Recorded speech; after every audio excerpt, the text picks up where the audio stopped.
Greetings, ladies and gents, and welcome to this new series called The Princess and the Human.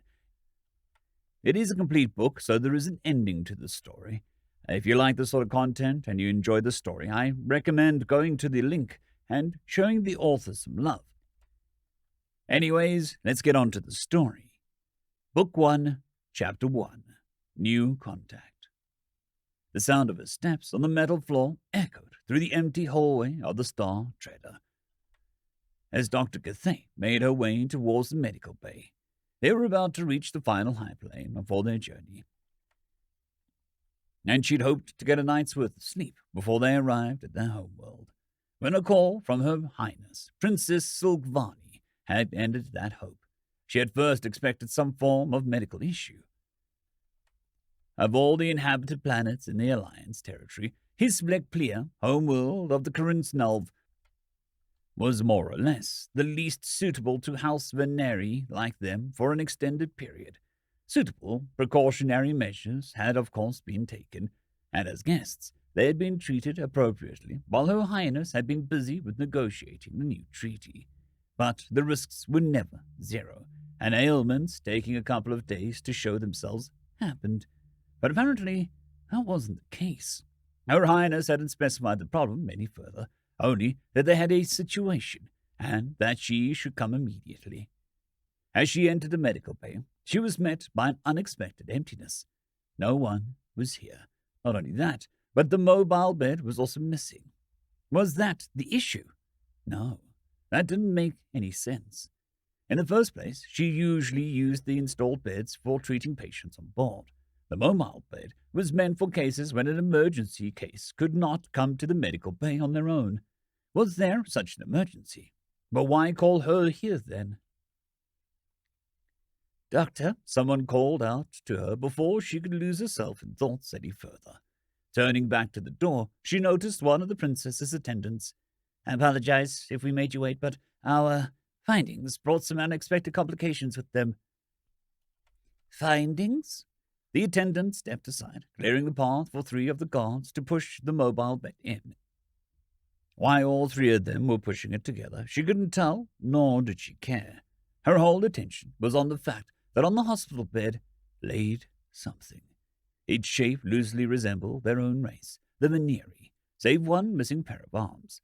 It was also much smaller, 2/3 of her own height at best, and its frame looked very delicate, almost frail.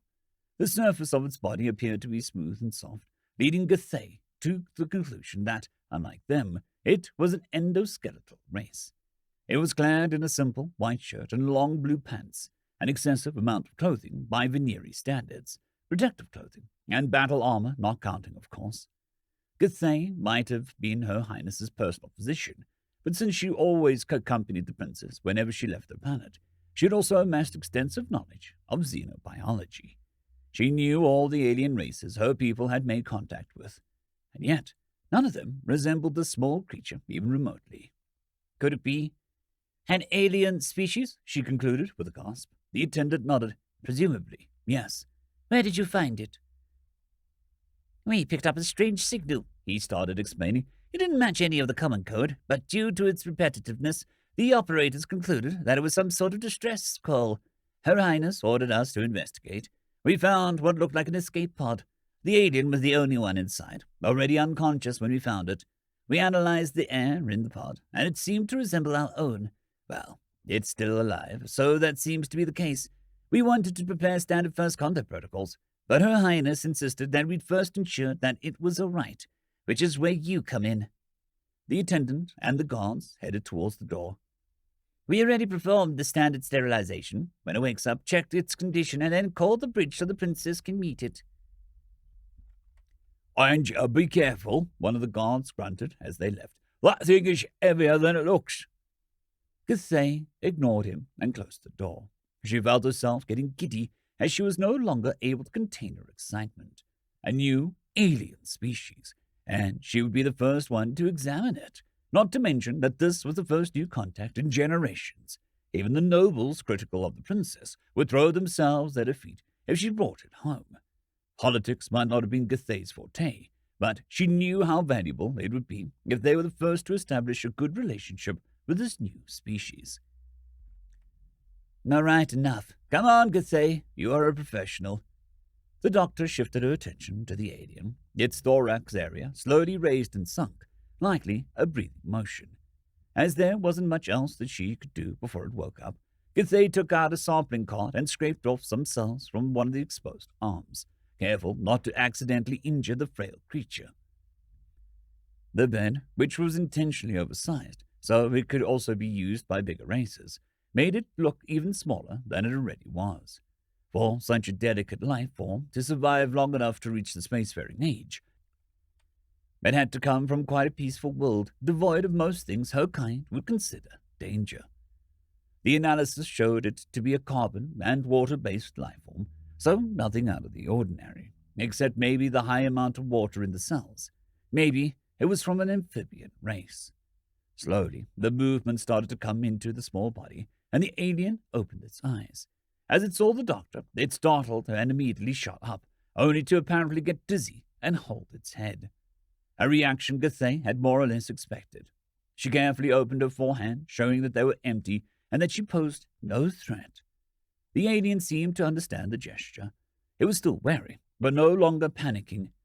Next, she took out a thin collar, put it on the mattress, and pointed at her own throat. The alien gave her a suspicious gaze, but after a few tigs, put it on. "Can you understand me?" the doctor asked. The alien nodded. "Yes." Its voice was incredibly soft, almost meek. You're an alien," Gathai chuckled. "Well, I guess that from your perspective. We are the aliens." "No, that is awesome." The alien jumped up and crawled over the mattress, startling the doctor for a moment. "Aliens? Real aliens? Where are the others?" "One thing after the other," the doctor said, trying to calm it down. The sudden enthusiasm had taken her by surprise. "Our race is called the Veneri. My name is Gathai. I am a doctor, and I would like to examine you so that I can both learn more about your species and affirm that you are in good health. Then you can meet the rest." "Oh, right. Sorry. I got a bit excited." "My name is Nadine, by the way. My race is called human." The doctor nodded. "Then, if you don't mind, please tell me more about you. What about the sex?" The pink color of the alien's face got slightly darker. I haven't yet. How's that even a... Oh, wait. You mean...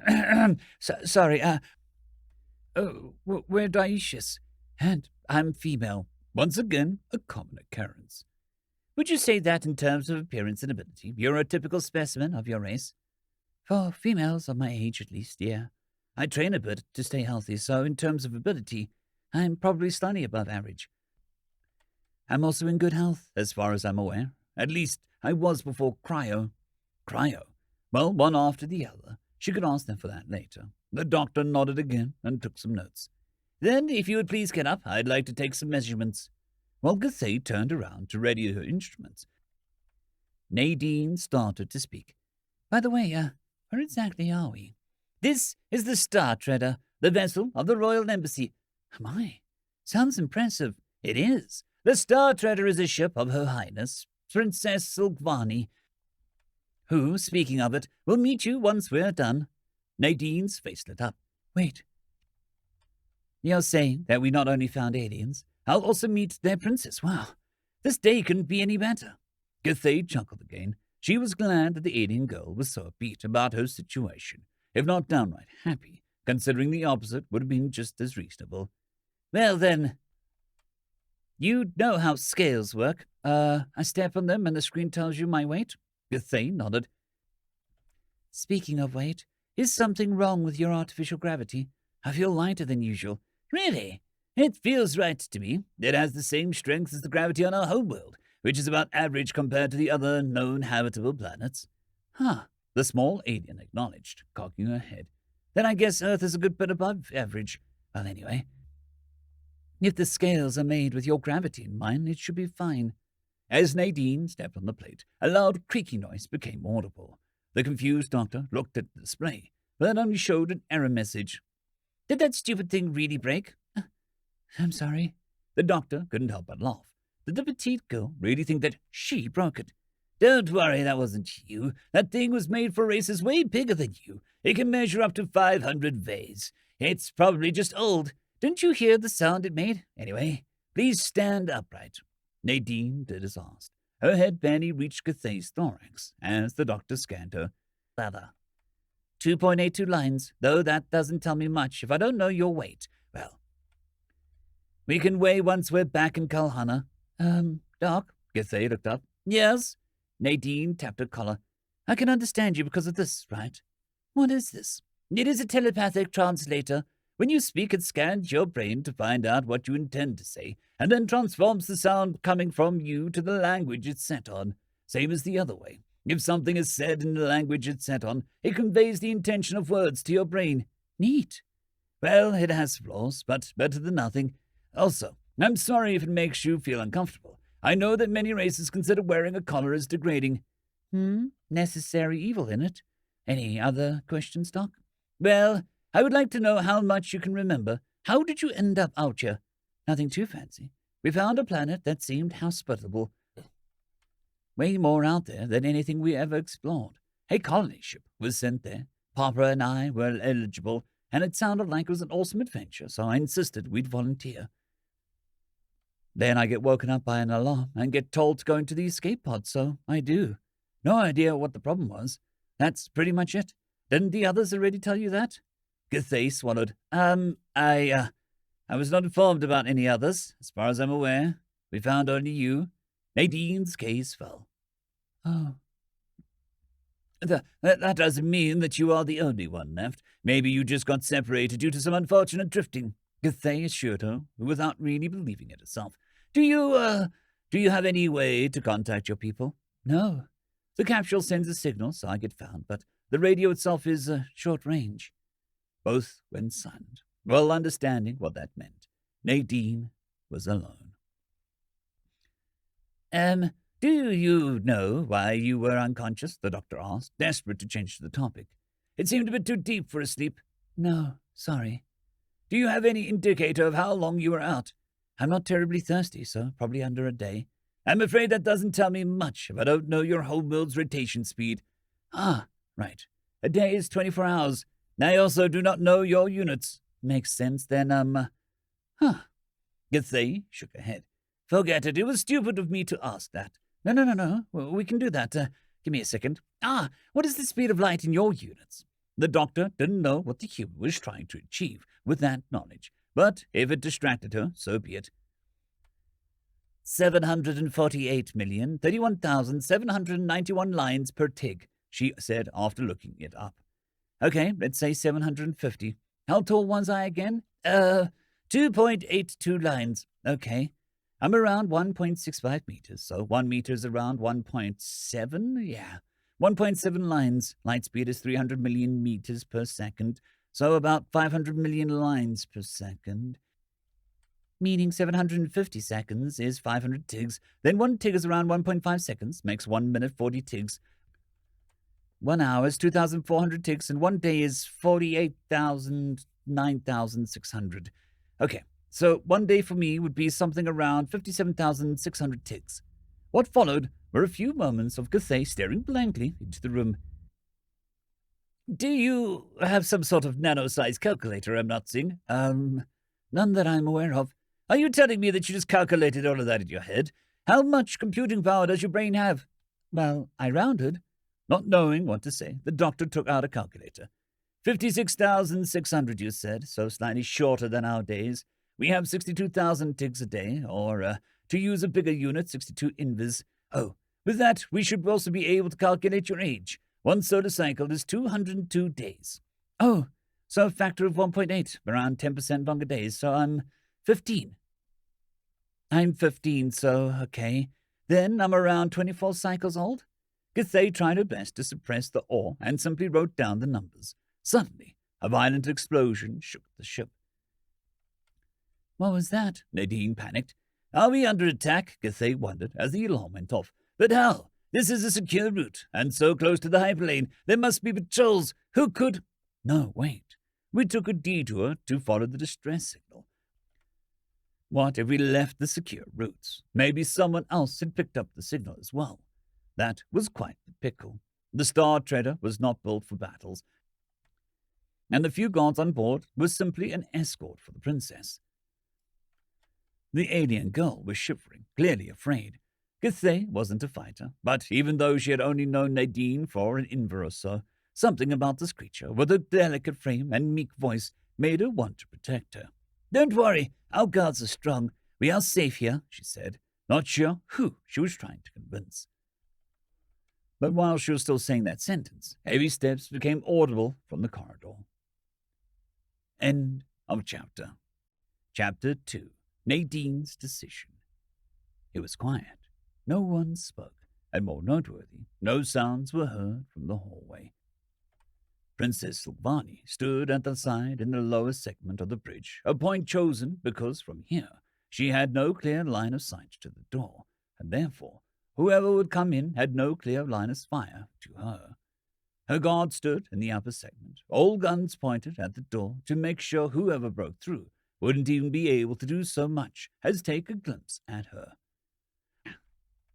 Once they realized they were under attack, Captain Laari had personally led the charge towards the breach point to meet their assailants, only leaving behind the 8 members of the princess's elite guard. The problem was that the Star Treader, while luxurious, wasn't all that big, comparatively speaking. When the soldiers had made contact with the enemy, the sounds of battle had been audible on the bridge, and now they no longer were. That, combined with the lack of an all-clear signal, didn't exactly leave a lot of room for imagination. As a person, she wanted to tell herself that their side won, and that they just went quiet while looking for any other foes they had missed. But as a leader, she unfortunately had to be realistic. Was this all just bad luck? Sure, leaving the secure routes was risky, but it was still space. What were the odds that their exact moment some hostile vessel was also in the area following the strange signal? A hissing noise told her that the door was in the process of getting cut open, and she could see her guards readying themselves. A short while later, the door hit the ground, and at the same moment, energy blasts were fired into the opening. Kinetic projectiles came flying in return, killing 3 of them, each in a single hit. The remaining 5 jumped down to the lower level for cover, causing Silvani to lose sight of 3 of them, who were now on the other side of the elevated part. Of the 2 on her side, one had barely gotten up when a figure landed on him and threw him to the ground. His colleague reacted quickly and managed to hit one shot at the figure before its much larger gun hit her square in the chest. The combat armor not able to stop a kinetic weapon at point-blank range. The figure then quickly aimed down and finished off the guard he was standing on before turning towards the princess, affirming Silvani's worst assumptions. Karosha. As she saw the large gun pointed at her, she was sure this was the end. The Karosha never left survivors, and yet they didn't fire. Another Karosha appeared in the upper section, looked at her, then said something to the other one in their language. The insectoid nodded and gestured Silvani to go up the stairs. What was going on? Why didn't they just kill her? Reaching the upper level, she saw the other Karosha, the leader, she would guess by his demeanor, take a set of cuffs from one of the dead guards and toss it towards her, and she didn't need to speak their language to understand what he wanted from her, even though she didn't understand why they wanted that. With all 4 hands cuffed behind her back, she saw the supposed subordinate open his bag and, to her even greater surprise, pulled out a handful of translators, quickly looked through the collection, then picked one and gave it to the leader, who promptly put it on. "You are," he began, the translator not able to mask the clicking sounds his mandibles made when he spoke, "the first princess of the Veneri, right? You fit the description, not to mention the green cape." Silvani had no idea what baffled her more. The fact that a Karosha, the species known to always shoot first and to be completely deaf to diplomacy, knew enough about them to not only know, but recognize her, or the fact that he carried a set of translators, at least one of which set to the Veneri language. "You know, looking back at my life, I probably consider myself pretty lucky. But this kind of luck is ridiculous, even by my standards," the supposed squad leader of the Karosha said mockingly as he grabbed her shoulder and pushed her to her knees. When we picked up on the nonsensical signal, I would have placed my bet on some malfunctioning satellite or something like that, but certainly not a royal vessel of the Veneri. For a race infamous for being old up cowards, you are pretty far out. Why was he so talkative? This went against any report that she'd ever heard about them. Did he really take that much pleasure in taunting her? He had even put his weapon on the ground when he'd put on the translator, and was now starting to walk up and down in front of her. Not that he couldn't afford it. His companion was still armed in case somebody came in, and everyone else on the bridge was already dead. Out of all the races, they had to run into the Corrosia, wildly regarded as the most fearsome warriors out there. Their exoskeleton, unlike their soft-shell Veneri, was a hard chitin shell that allowed them to take multiple hits from conventional handheld weapons before going down, while their strength allowed them to carry heavy cannons that made short work of normal battle armor. What had just happened on the bridge could attest to their fighting prowess. With just 2 of them, they had taken out all of her guards, and the rest of the squad was probably searching through the ship right now, finishing off the rest. But if they spared her, maybe there was hope that the servants who didn't fight back might survive. In fact, he just said that he was lucky to have found her, so maybe. "Let's cut to the chase," she spoke up. "I'm the one you want, so stop wasting everyone's time.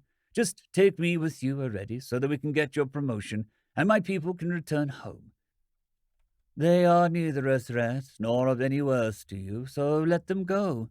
The Corrosia stopped walking up and down. "Not worth? I think you are selling your people short here. Sure, they're not, well, but letting them go for free sounds like a bad trade." He bent down to her. "But you are giving me an idea, so maybe we can make an arrangement. You see, we both know that this was no navigation error. You had picked up that signal as well, and I'm getting the feeling that it was not just a satellite, was it?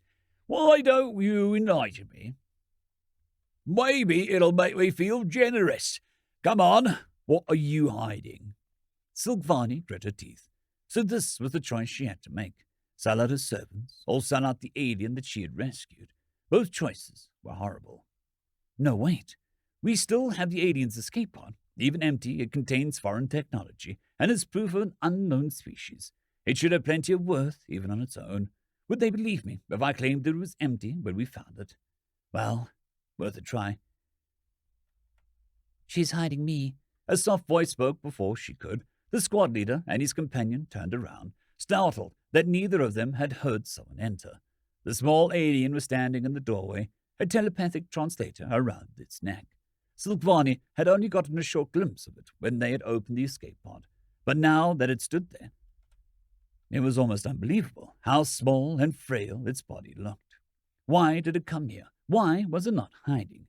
Also, for some reason, it seemed to have changed its white shirt for a dark purple one. Had there been a spare clothes in the escape pod? Either way, changing clothes in this situation indicated some strange priorities. "An unknown species," the squad leader concluded. He had overcome his surprise rather quickly, and after seeing that it was unarmed, he relaxed again. "Interesting that something so small could survive long enough to reach the stars. You bring it to me." The soldier nodded. They approached it rather leisurely, clearly not seeing the creature as a threat. The alien then made a sudden step forward and hugged him. The situation was so strange that neither the soldier nor the squad leader seemed to know how to react. Due to the way the alien hugged the soldier, not only the torso but by the arms as well, and its delicate figure, its arms weren't even able to reach around his body, with the longest finger in each hand still being a little bit apart. It actually looked kind of adorable. But why did it do that? Judging by its looks, it probably comes from a very safe world. Maybe the concept of conflict is foreign to its species. Earlier, "Hide," Githey whispered to Nadine, who quickly crawled behind the large desk. The doctor, meanwhile, opened the drawer, pulled out a scalpel, and placed herself next to the door. She was no fighter, but depending on who their attackers were, she might have a shot if she surprised them. And she was pretty sure that she only heard one pair of steps. The noise indicated that someone tried to break the lock. Whoever they were they were no ally. The door opened, and without a second thought, the doctor attacked. The strong hand grabbed her wrist and threw her to the ground. She lost both her knife and her balance and tumbled to the ground, only to feel a heavy step on her thorax. As the whiplash subsided and her vision became clear again, she could see a barrel pointed at her face, and right after that, she realized who was holding it. Shit. It was a Karosha, which basically meant that the ship was doomed. She immediately opened all her hands and placed them next to her head. This fight was over. Further struggling could only make things worse. Hopefully, they at least wouldn't discover Nadine. Just as that thought, she saw something next to the soldier's head. It was wheels? Indeed, they were. The wheels of a large desk chair. Wheels that it had specifically because one person could not just lift it up easily. Yet there it was, upside down, and just a moment later, it came crashing into the Karosha's back. The soldier couldn't give off more than a pained grunt before they fell flat on the ground, cracks appearing on their hard shell. Behind him, Nadine came into view, who jumped high in the air and onto the attacker. The metal floor vibrated as the human landed. The oh-so-hard shell of the insectoid could offer no resistance to the heavy impact that completely betrayed the small shape. Her feet basically fell through him, purple blood splattering in every direction. The Karosha died on the spot, as Cathay desperately tried to comprehend the situation. The guard's words echoed in her auditory roar. "And be careful, that thing's heavier than it looks." Could it be? Was it possible that the scales weren't broken? Did she seriously weigh more than 500 Vs? Though it would explain the creaking noise when she stepped on them. As their attacker was no more, Nadine started to shiver and finally slumped to the ground. The doctor shut up. "Are you all right?" I, the girl stammered. "I killed someone." Cathay wanted to slap herself for thinking about her tests. Sure, killing a Karosha was an amazing feat, but Nadine was obviously a civilian. She was not used to seeing someone die. On top of that, killing them herself. That being said, even though she was a doctor, she had no clue how to treat mental wounds. You didn't really have much of a choice. Don't think about the life you ended. Think about the ones you saved." She wasn't sure if that would help her. But Cathay had no idea what else to say, so she just sat next to her in silence. After a while, Nadine seemed to calm down a bit. "He would have killed us, right?" "Probably." She took a deep breath. "Honestly, the scariest thing is how easy it was." Cathay couldn't help but chuckle. "You were lucky. Karosha are famously hard to kill." Nadine blinked. "Really? But they are insectoid, aren't they?" She went to the corpse, and with a shaking hand, she broke off part of the shell with way too little effort. "If the gravity was stronger, he probably couldn't even support his own weight." Cathay didn't know what to say to that. Of course, one would die if gravity was too strong. That applied to any species. The Karosha, on the other hand, were strong, fast, and could withstand energy weapons to a certain degree. Only projectile weapons could take them out reliably, but those needed to be stationary due to their recoil. Yet these very same Karosha were weak in Nadine's eyes. "How many of them do you think there are? Please be honest, Doc." Cathay thought for a moment. "Assuming that they found us by chance, it should only be one raid team, so 5 in total. Unfortunately, more than enough to take out the guards." "Are you certain about that?" "This ship has no interior battle station, so yes, I am sure. We can only hope that they haven't found Her Highness yet." Nadine seemed to think for a while. Then she stood up. "Wait, you can't seriously think about attacking them." Nadine turned around.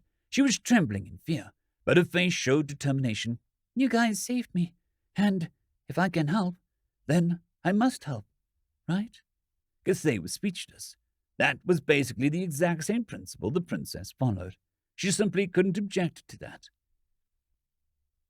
"Oi, you've had your fun, now bring it over," the squad leader said, annoyed. But Silvani noticed something strange. The soldier's hand was a fist, and his arms were shaking slightly. Was he trying to break free of this hug, but couldn't? Also, the alien's hands were now a bit closer to each other, and as soon as the tips of its fingers touched, they interlocked, pulling its hands even closer together. A pained grunt escaped from the soldier's throat as the hug kept getting tighter. The squad leader just stood there flabbergasted, seemingly unable to comprehend what he was seeing. Not that the princess was any better. How could this seemingly frail creature overpower Karosha? The alien's hands now had a tight grip on each other and still kept pulling. The soldier had started to thrash his upper body around, but since his arms were trapped as well, there was little he could do. He couldn't even raise his weapon. The hands were now gripping each other's wrists. The Karosha screamed in pain, and only a moment later, with a disgusting crunch, his shell gave in to the pressure. The alien let go, and the soldier fell to the ground, blood gushing out of the cracks in his shell. His middle squashed down to a diameter that definitely didn't support life. The alien then turned to the squad leader. That seemed to snap him out of it, and he lunged for his weapon. But Silvani leaped forward and kicked it away. Cursing, the squad leader turned to the alien and punched it. The alien, in turn, raised its arms to protect its face. With a pained outcry, the squad leader stumbled backwards and fell to his knees, holding his hand that looked like he had smashed it into a stone wall. Before he could do anything else, the alien was already behind him, grabbed his scalp and chin, and twisted with so little effort that his head almost came clearly off, only still connected with the little tissue. Princess Silvani didn't know what to do except stare at the alien in front of her, purple blood dripping from its hands and arms, borderless, going over into the purple of its shirt. It was only then that the princess realized that the alien had, in fact, not changed clothes. End of chapter. Chapter 3, Recovery. As the corpse of the ferocious leader fell to the ground, the bridge got silent. The princess couldn't do much more than sit there and stare in disbelief at the scene that had just unfolded in front of her. Her gaze went from the leader to the other soldier, over the pools of purple blood that kept getting larger, until her eyes met those of the small alien, and it really was small. Even though Silvana was kneeling on the ground, she was still about half a line taller than it. As the two looked at each other in silence, the alien's breathing became heavy and ragged. Its blood-stained hands started to shake. Its eyes darted left and right, as if it itself couldn't comprehend the situation. It then grabbed its head as if it were in pain, smearing purple all over its pink face. Finally, its eyes rolled up and it collapsed to the ground, its body hitting the ground with such a heavy impact that Silvana could feel the vibration in the metal floor. Then it got silent once more. The princess couldn't tell if it had been just a few ticks or a whole inver until the silence was broken by an audible gasp coming from the broken door. "Your Highness! Oh, thank the first ones you're alive!" Looking up, Silvana was relieved to see a familiar face. It was the royal physician, Dr. Githey. If she was still alive, then maybe others were as well. The realization finally allowed the princess to pull herself together. "I am," she stated as she stood up. "What is the—" "Nadine!" the doctor interrupted her as she noticed the unconscious alien and rushed to its side. "Nadine, can you hear me?" Now a bit calmer and less overwhelmed by the entire situation, Silvani eyed the alien with curiosity. "Nadine, is that its name?" Apologies, Your Highness. Yes, that is her name. She is unconscious again, but her breathing is steady, so I assume that she is otherwise fine, or, well, I hope so. So far, I don't know enough about her to make any more than an educated guess." "I see. In that case, I would appreciate it if you could find the time to uncuff me and explain what in the name of the first ones I just witnessed." The startled doctor sprang up and hectically freed the princess. "I am very sorry, Your Highness," Githey apologized, before undoing the cuffs. She then recounted the events with Nadine, up to the point where she killed the first Karosha. "So I assume she is a soldier accompanying this colony program," the princess interjected. She had to completely reevaluate her first assessment of this new species. They could produce warriors that could go toe-to-toe with Karosha. Just how did that strength fit into the small stature? "No, Your Highness, she's a civilian." "Come again? Until today, she has never experienced a fight, let alone killed someone," the doctor clarified and explained how the human had reacted after she had saved her. Confused, the princess cocked her head. That doesn't really coincide with what I saw." "I can guess what you mean. I was getting to that. You see, Her homeworld has much stronger gravity than what we are used to. She might be small, but I assume that she compensates this with an incredible muscle density. But that's not all. After she had calmed down, she became determined to help us despite her fear. She picked up the cannon of the Karosha she had killed, hoping that she could scare the others with some warning shots. Unfortunately, while she was indeed strong enough to pick it up, her hands were too small to fire the thing. But even though she was afraid, she still wanted to help you. So, on the way up here, around a corner, she ran into another Karosha. And ran him over, then panicked and bashed his head in with her bare hands. Right after that, she could hear the steps in the third one, and then she kind of changed. The doctor stopped as if she had trouble finding the right words. You mean a frenzy, like the Onric when it panics? The princess asked, remembering the incident in the stables from when she was a child. No, more like the opposite. She became... I'm not sure. It was as if her brain had deleted every function besides hunting down her enemy. She was so efficient. It was honestly scary just to watch it happen. And the third soldier was dead before he knew what was happening. The doctor shuddered as she recalled the scene. It took Sogvani a while to process what she had heard. But in the end, the last part sounded more or less what she had seen just now. The question was, what had happened at the end? Well, she finally said, there are still some things I don't understand. But one thing is clear. She saved us. So, you are the doctor. What should we do with her? Githey thought for a moment. As I said, I can only make educated guesses at the moment. I'd normally say that we should bring her to the medical bay, but I doubt the two of us can lift 500 Vs, potentially even more. Her kind is endothermal, so I guess preventing loss of body temperature would be good. I'll see if I can find her blanket. Right as she heard that, Silvani tore the cape from her back and walked towards Nadine. Your Highness, you don't have to... Before she could finish the sentence, the purple Karosha blood on Nadine's body was already soaking into the expensive fabric. The green cape was a royal symbol, signifying her status as heir to the throne. The noble clans would likely scoff at how she treated it right now, but they weren't here, and she had dozens of these things at home, so there was no reason to mind that right now. There. Next. Since I can't move her, I also can't clean the blood off until she wakes up, assuming she collapsed from exhaustion. She'll probably be hungry. Can she consume our food? The doctor shook her head. I unfortunately don't know, Your Highness. Judging by her cell structure, though, it is safe to assume that she needs a lot of water, so I guess I'll get some of that for a start. Silvani nodded. You do that. I'll look for survivors. Hopefully our little guest was able to prevent at least some deaths with her actions. Githey left the bridge and made her way to the supply storage. She hated how powerless she felt, but that was just how it was. She still knew close to nothing about Nadine's physiology, or what would help her and what wouldn't. She couldn't move her, she couldn't even roll her without risking severe injury to herself. All she could do was let her lay on the ground and hope that she'd be fine until she woke up. Compared to the other vessels of the same purpose, the Star Treader was on a smaller end. It consisted of 3 floors, ignoring the engine room and cargo space, the main floor being the middle one. It contained most facilities, like the bridge, conference room, medical bay, canteen, and so on. Below were the crew's quarters, and above the royal chambers, although the princess preferred to spend her time on the bridge unless she was either working or sleeping. Turning around a corner, the doctor found herself in front of a closed glass door. It was completely sealed, so behind it was probably the section where the Karosha had blown a hole in the hull.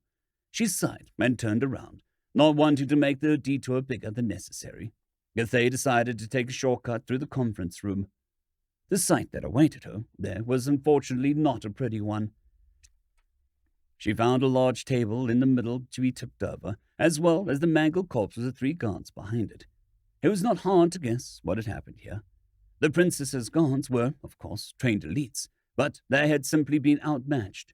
To wound a Karosha with a handheld energy weapon, one needed to hit the same spot multiple times. What little cover the table gave could never buy enough time to achieve that when the enemy could just charge through gunfire. and that was before factoring in the heavy cannons the Karosha carried. And then came Nadine. Githey shuddered again as she remembered. Once the alien girl had taken off her shoes, her already quiet steps had become completely silent. That, combined with her small frame, had caused Githey to lose track of her multiple times, and she had known that Nadine was there. For the Karosha, death had literally come out of nowhere, and that was just one single human. Somewhere out there was an entire species like her. Granted, going by the circumstances Nadine had described, it was likely that a true first contact wouldn't happen until many generations in the future, but it was bound to happen at some point. Finally, reaching the kitchen, the doctor opened the door. "It's me, Githey," she called, just to be sure. "Nitz is safe. I'm coming in." A head appeared behind the crates. Githey recognized him. His name was Kubat, the ship's cook. "Lady Githey?" he asked carefully. "What do you mean it's safe? Did we win?" "That we did. I'm glad to see you alive, but," he stammered. "I heard the guard shout something about a Karosha." "Yes, we were attacked by the Karosha raid squad." And we won?" he asked, with audible confusion. Not that she could blame him for it. "It is a long story. Please just believe me for now. Her Highness is looking for survivors. You should go to her." Hearing that the princess was alive seemed to give him some courage. He came out from his hiding spot and hurried to find her. Thankfully, the kitchen had not been the showdown of any fight and was still orderly. Once she had found a small canister of water, Githey made her way back to the bridge. She had, however, already forgotten about the closed blast door. Quietly cursing herself, she turned around and went on another detour, not entering the conference room this time. On her way, she found another group of corpses. Not all of them were guards. She decided it would be best to record the names of the fallen. So she quickly made some notes on her datapad. A glance at the chronograph then told her that it had already been a whole inver since she had left Nadine. So she hurried back. To her surprise, she found the bridge devoid of the small alien. At the place where she'd been lying, there was now a puddle of strange light brown liquid, partly covering the corpse of the Karosha leader. It gave off a putrid smell that made Githey slightly nauseous, and also seemed to eat through the exoskeleton of the insectoid. Some kind of acid, maybe. Where did this come from? "Nadine," she called out. "I'm here," a soft voice answered, sounding even meeker than before. Githey turned around. The small alien was sitting in the corner between some consoles, the royal cape wrapped tightly around her tiny body. The doctor hurried to close the distance between them and knelt down in front of her. The blood on her face was mostly dried up, and the spots that were still clean seemed to have slightly changed color, now being more pale than before. "How are you?" I honestly, I don't know," she said, with a slight tremble in her voice. "It's like I should feel something, but I don't, Before she could finish, Princess Silvani, flanked by two surviving attendants, entered with hurried steps. Looking around, she spotted them. "Her Highness, on—" "Don't bother," the princess interrupted the attendant, annoyed before looking at Githey and Nadine. "Change of plan. We are abandoning the ship." End of chapter. Chapter 4, Invitation. As Silvani finished talking, she found Dr. Githey staring at her in disbelief. Your Highness? What do you mean, abandoning ship?" The princess eyed the doctor with a stern look. "I mean what I say. Our reactor took too much damage from the attack. We won't make it home like that. The Karosha's radar is still docked, and Gnat thinks that he can fly it, so we'll take that." The explanation didn't really seem to convince the doctor, who was still kneeling next to one of the consoles for some reason. But the Star Treader is a ship, nothing more." "Shouldn't we at least try to call home and ask for help?" Githey asked, still not wanting to give up the royal vessel. The princess sighed. "We are no longer on the secure routes, no relay station in reach for us," she answered, slowly closing the distance between them. As she did, she noticed a small water canister in one of the doctor's hands. Behind said console, Nadine came into view. The small alien had wrapped the cape tightly around her body, making her look even more helpless than her small frame did already. Someone who hadn't seen what she was capable of would definitely doubt whether she could even harm a plant. Right, the doctor had mentioned getting some water. The princess quietly locked eyes with her for a moment before she spoke again. And even if we manage to start our engines without overloading the reactor and keep them running for long enough to get close enough to the station for a signal, we would be sitting cross while we wait for help. The Corrosia might have more than one raid team roaming the area. And if one can find us, others might as well. Not to mention that there is also a chance that the life support systems will fail. But can't we, Doctor?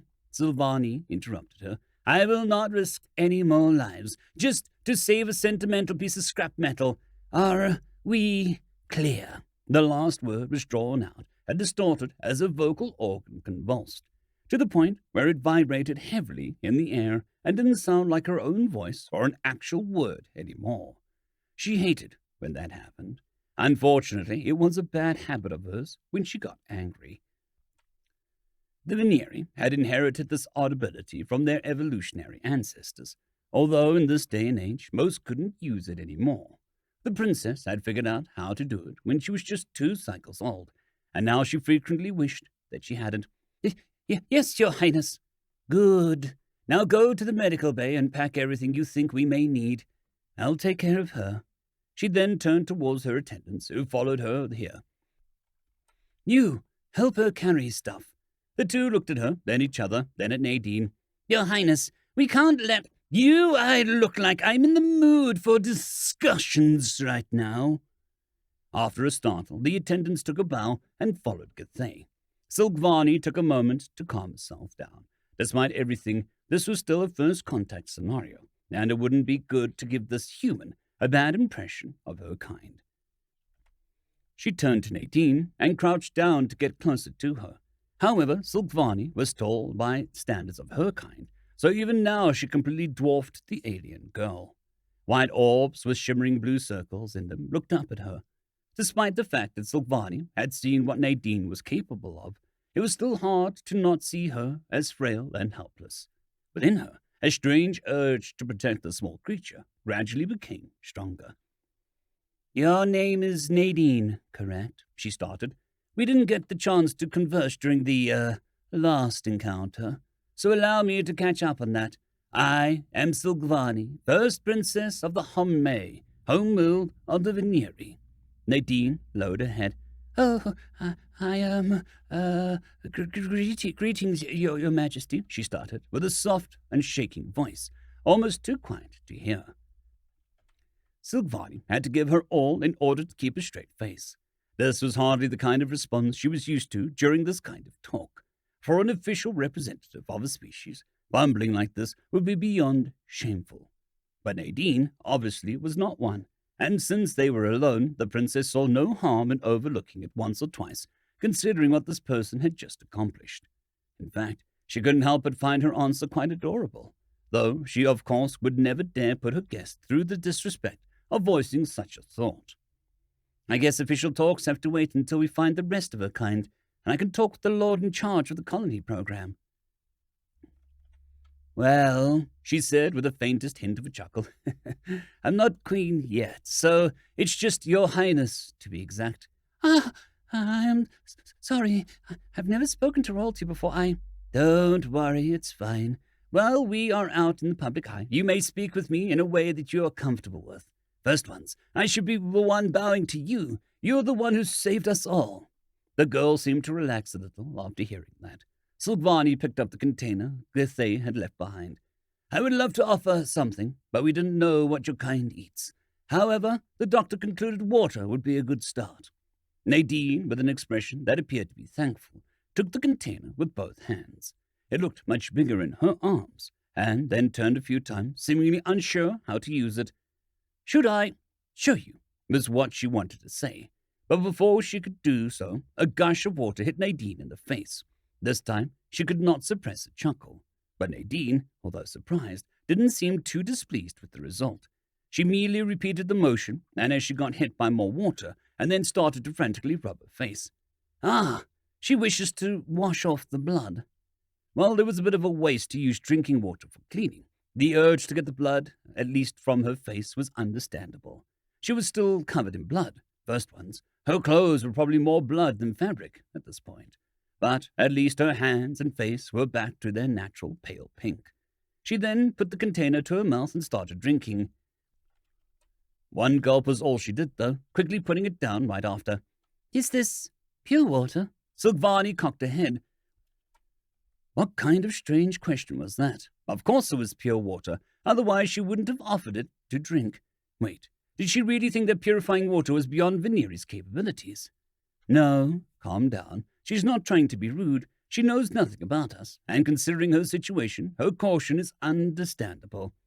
Yes, it is 100% pure water. You can drink it with ease. Nadine, however, didn't. Her reaction confused Silvani until something clicked in her mind. Wait, is that bad? Well, Nadine started, seemingly looking for the right way to explain it. Depends on how pure exactly. But judging from the prickly feeling, if it's really 100% pure and not just distilled, then it is bad, yeah. Bad water? To a life form that, according to the doctor, had more water in its cells than any known species. How? Then what would have to be added for it to no longer be pretty bad? Some minerals, I guess. Calcium, sodium, magnesium, something like that. Silvani wasn't familiar with those things, so it was probably best to leave that to Cathay or Kabat. Still, intentionally polluting water to make it more healthy was a bizarre thought, to say the least. I see. I'm sure that can be arranged, she answered in a diplomatic tone. I have people specialized in catering to the needs of other species. I'll introduce them to you once we have departed. Thank you. Is there anything you want to ask? The servants are currently bringing all the necessities over to the raider, so we have a bit of time before we depart. The small alien closed her eyes and thought for a moment. Can we go to my escape pod? Of course. She stood up and gestured for Nadine to follow her.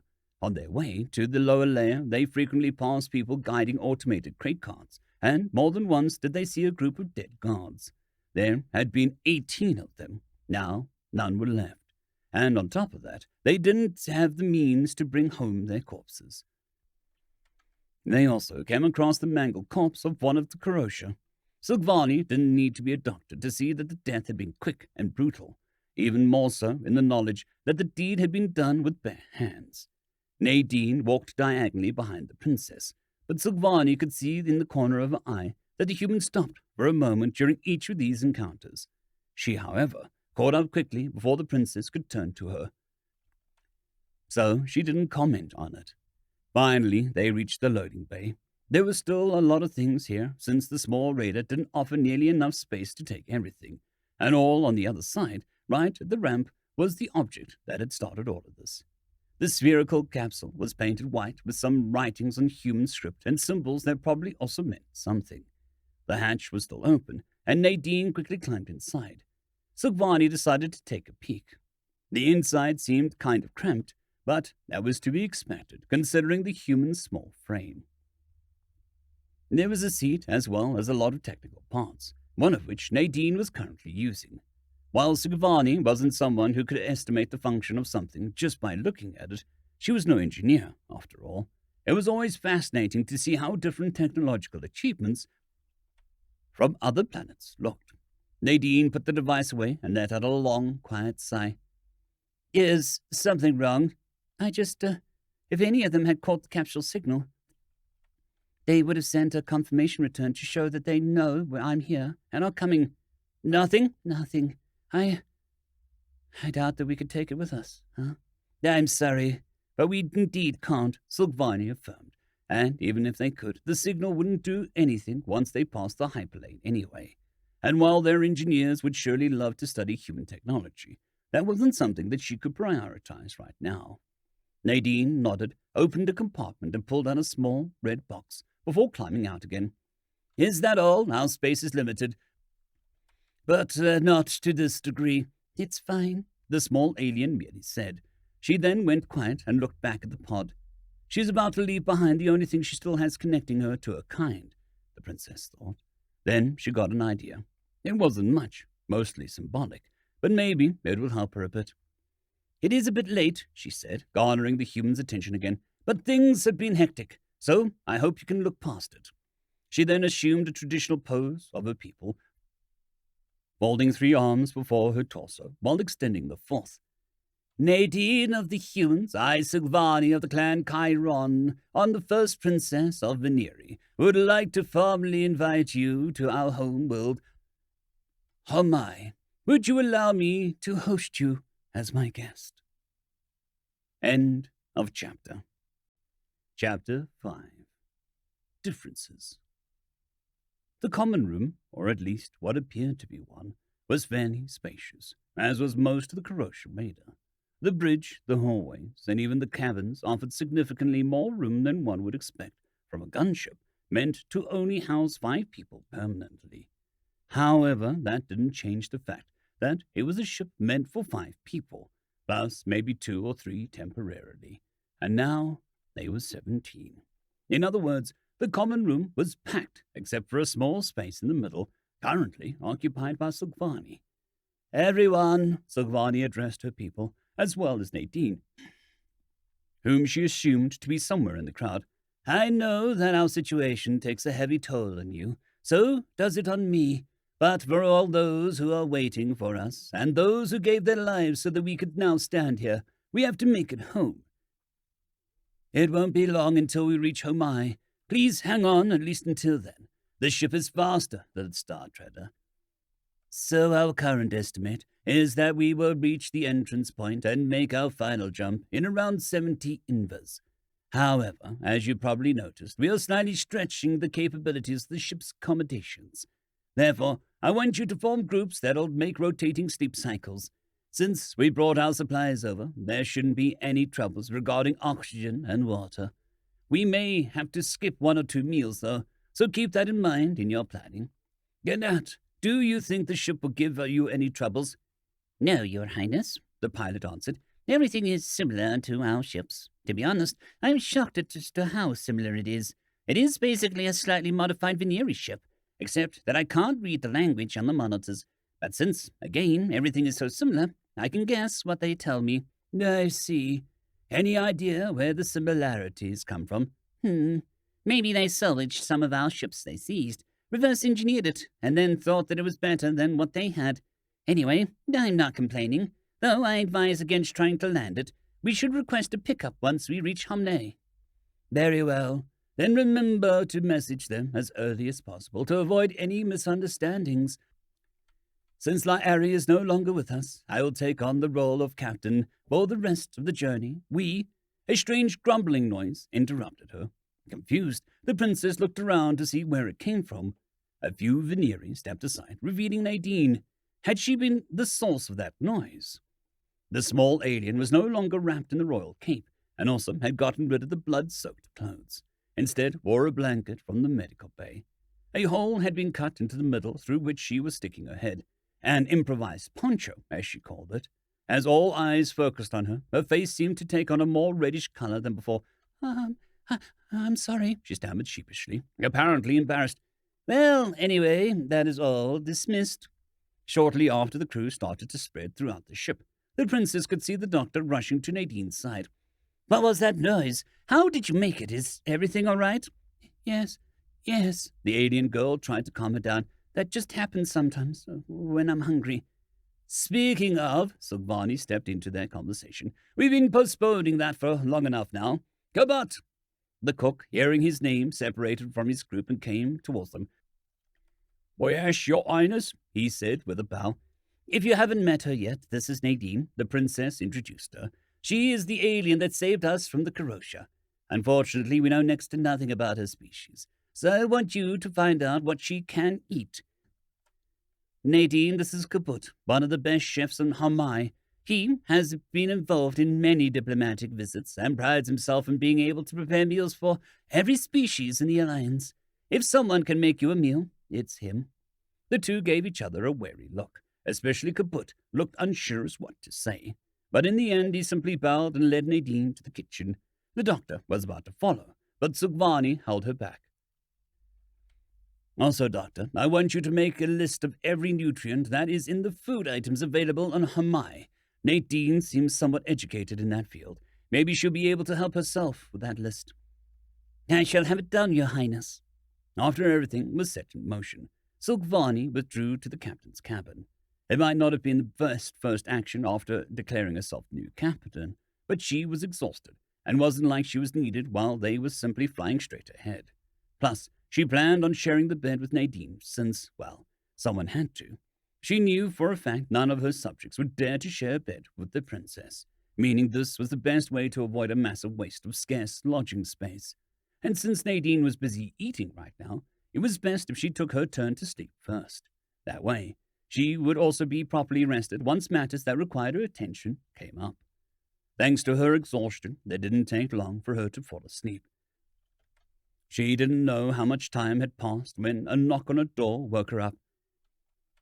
"Your Highness," she heard the voice of Dr. Cathay. "It's me. I'm done with the list." The princess stood up, still a little groggy, and opened the door. The doctor came in and handed her a datapad. "This is everything I could find in the medical database." "I see. She said, scrolling through the list. Lacking expertise, most of the words seemed like a little more than gibberish to her, save for a few well-known ones. The main problem was the things she didn't find. "Is something missing, Your Highness?" the doctor inquired, having read her expression correctly. "Yes, Nadine told me a few of the nutrients her species needs. I don't remember the exact name, but I'm certain it's not on this list." "That is not good. However, these are just things native to our home world. Maybe some of our regular imports have them. Once we are back, I might be able to make more extensive list. Did they get translated?" "I didn't know the words, but they did sound like our language, yes." "Okay, so we have a word for them. That's at least a start. When did she tell you, if I may ask?" "The topic came up after we discovered the water problem," the princess explained, as she put the datapad away. "Water problem?" "Oh, right. She said pure water is bad for her." The doctor cocked her head. "Bad? But it's water. And she has more water in her cells than any species I've ever seen, so how could... could it be? With that much water, it might be possible that her cells transport nutrients via osmosis. That would be an explanation." "Doctor, I'm sorry," the doctor snapped out of a mumbling. "I'll look into that. If my assumption is correct, mixing the water with the saturation of anything not harmful to her point should make it drinkable for her. That won't fix the nutrient issue, but it would at least solve the issue of water intake. So basically, making the water unpurified again would... Wait. Suddenly a thought started to form in Silvani's mind. "Say, doctor, as every child knows, tap water is just for cleaning and washing yourself, but not for drinking. That is because tap water is only cleaned, but not thoroughly purified, right?" Yes," Cathay answered, with a look as if Silvani had just asked her if fire was hot. "Why exactly is that?" "If it was just because of the saturation, then maybe that would already solve the issue." "Yeah, because that would be a waste of resources to purify water that will only be used for washing." "I know that," the princess sighed. "I meant, what would happen if I drank tap water?" "Oh! First of all, tap water is saturated, and therefore can't perform osmosis, so it won't detox you. Secondly, if you drink too much, you'll end up with calcium poisoning." "Yes!" the princess exclaimed as she recognized the word, startling the doctor. "Calcium! That is one of the things she said she needs." "Are you sure she said calcium?" "Yes. Now that I hear it again, I am sure. Why is it not on the nutrient list if we have that?" Cathay stared at her in disbelief. "Because I did not consider toxic chemicals to be nutrients." "Well, Nadine apparently does. But sure, life that develops on other planets will be fundamentally different. But this is, I need to do some tests. As soon as we return, we might be..." Her mumblings got once again interrupted, this time by Kabut. The cook tentatively began as he poked his head in through the open door. You are awake. May I have a moment, Your Highness?" "Of course. I wanted to talk to you anyway. Did you find something she can eat?" "Well, yes and no. I found something, but not among our supplies. It's something that the Karosha left behind, and that I assume to be some kind of meat." "A carnivore?" Cathay wondered. "With those teeth and no claws?" "Yes. and one that eats an insane amount. How is that even possible with her size? Because weight is a bigger factor than size in that regard, the doctor explained. That shouldn't be news to you. Just think of the Krasnov. Also, she likely hasn't eaten for a bit over a day. Yes, Lady Gervais, I am aware of that, but she would need to weigh at least 400 days for this amount to make any sense. Also, for some reason, she mixes the excess blood from the meat into her drinking water. Carnivore or not, that is just messed up. Oh, then my assumption seems to be indeed correct. That is good. Oh, and by the way, it's actually 500 days, or probably more. We don't know exactly, because the scales gave in. You're joking, right? Before the doctor got the chance to alleviate a bit of his disbelief, another crew member appeared in the doorway. Excuse me, am I interrupting something? No, the princess said, stepping forward. What is it? Well, the alien, She? Apologies. She clogged the toilet. End of chapter. Chapter 6. No one before. I'm so sorry, I'm so sorry, Nadine kept repeating, her face now the strongest tone of red it had taken on so far. It is not your fault, Silvani tried to assure her. You couldn't know this would happen. And neither had she. The whole situation was too bizarre. Actually, no. Was it even that bizarre? Well, unfortunately, that doesn't change the fact that it did happen. An irritated voice came from the bathroom. Oh, that it is the only toilet on board. The voice belonged to Enrico, their engineer, who right now was kneeling over the toilet, shining a flashlight down its drain. Said toilet was at the hind wall of the room. It was the most commonly used version, a funnel-shaped hole in the floor that gradually got thinner before leading into a thin pipe after around 2 lines. Apparently, that was where it had gotten stuck. The news about the mishap had sparked a ton of tone-deaf questions from the doctor, who had apparently not realized how embarrassed Nadine was about this whole situation, and had thus been sent away. This thing was made for liquids, not whatever that is, Enrico continued. Yes, we know that now. Silvani quickly cut into his rambling, hoping that she could cut this to at least bit less embarrassing for a guest. Any idea of how we can solve the issue? I guess we might be able to get a pipe free if we reverse the suction drain, though we'd still need to get it out somehow. Alternatively, if we give it more power, it might get through, but we might need to reroute that power from somewhere else. And both ideas risk killing the pump, and then we'd have a real problem. He stood up and turned to Nadine. What about you? Got any ideas? Nadine seemed surprised, likely because this was the first time one of the other crew members had talked to her directly, but quickly found her voice again. Do you have a pompel? Enrico just gave her a confused look in response. Nadine, Silvani broke the silence. I think that word didn't get translated. What is that?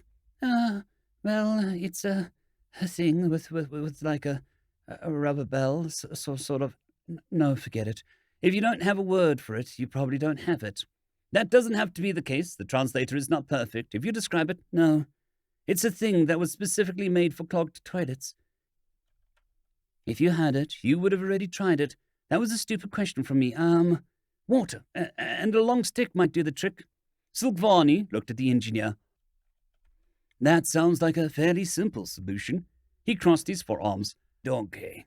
Well, as silly as that sounds, we're on a spaceship, and a long stick could actually be tricky to find. Maybe the kitchen has something usable. If I can help with anything, Nadine tried, but was immediately shot down. Don't bother, I'll figure something out. Oh, okay then, she quickly said in a dejected tone. It was clear that Nadine felt bad about the whole situation and wanted to make up for it. Unfortunately, there wasn't really any work Silvani could give her. They weren't exactly understaffed, quite the opposite. And for most of the important tasks, Nadine was either too short or not trained enough, and Silvani would definitely not make their savior a guest perform some menial labor. That reminds me, I believe I haven't shown you where you can sleep yet, she said, hoping some conversation would distract her. Thank you, but I'm not tired, Your Highness. No, But still, you should know where. Space here is limited after all. Silently, they made their way to the captain's chamber.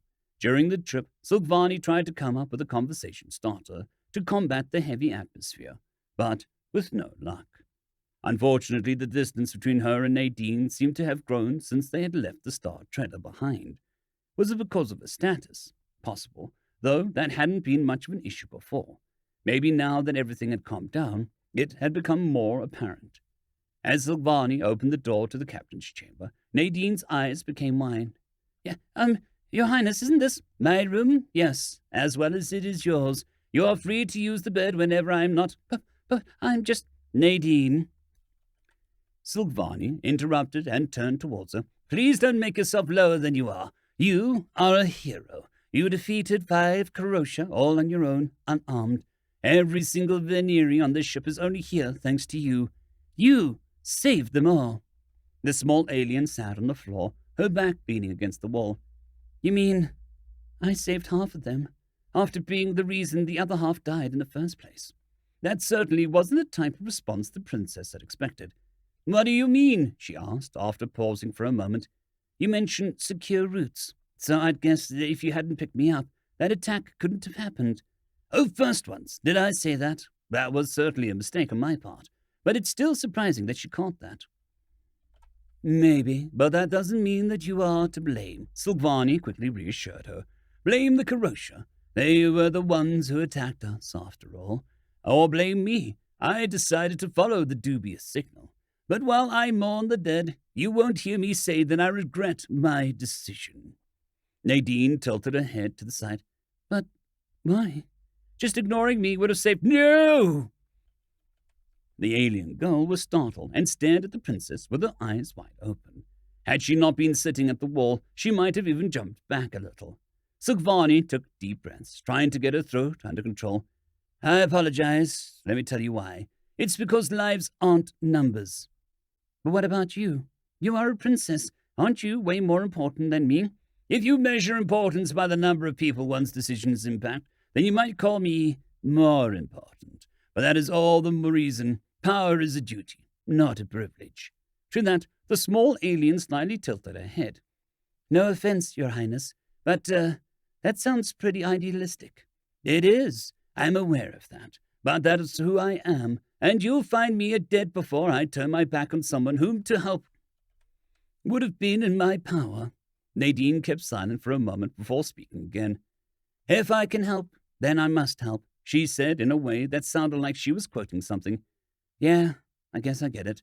Then, may I ask you something? Of course, go ahead. Had you not found me, had those those insects gotten me first, what would have happened to me? Honestly, I have no idea. We know next to nothing about the Karosha, their culture, their language, not even their numbers. They are completely deaf to diplomatic advances. Every encounter with them so far was an attack on sight. Sometimes it comes to an open combat with them, and we win. Even fewer times they attack a vessel that manages to escape. Those lucky ones are the only reasons we know anything at all about them. All the other times, ships simply go missing, and we assume the Karosha behind it, due to the lack of a better explanation. Until today or yesterday, I guess, I didn't even know they had take prisoners. No one could ever give us intel about them. So we don't know what losing to the Karosha means, because no one ever came back from losing against them. But I don't like the implications of them having translators for our language, or them having ships that are so similar to ours. So regarding your question, I don't know. Maybe they would find you useful, try to weaponize your strength or something like that. Or maybe they would deem you too dangerous and kill you. Or maybe they would eat you. Maybe that's why they take prisoners in the first place. I apologize, this likely isn't the answer you were looking for, but all I can do is speculate. As she was done, Silvani noticed that Nadine had begun to blankly stare ahead at some point during the explanation. There also seemed to be some movement under the blanket that the princess couldn't identify. But, she finally said, if they are as dangerous as you and the doc told me, with all that being unfazed by handguns and stuff, what can you even do against them? It is not like they are invincible. Blasting them with heavy stationary weapons or blowing up their ships kills them like anyone else. In space or in an open battlefield, they are simply very formidable opponents. But in confined spaces, that is where they become terrifying. No one ever won against them in direct combat. She leaned back against the wall and crossed her arms. Well, until now, that is. End of chapter. Chapter 7. Otherworldly Needs. Your Highness, a surprised voice came out of the console.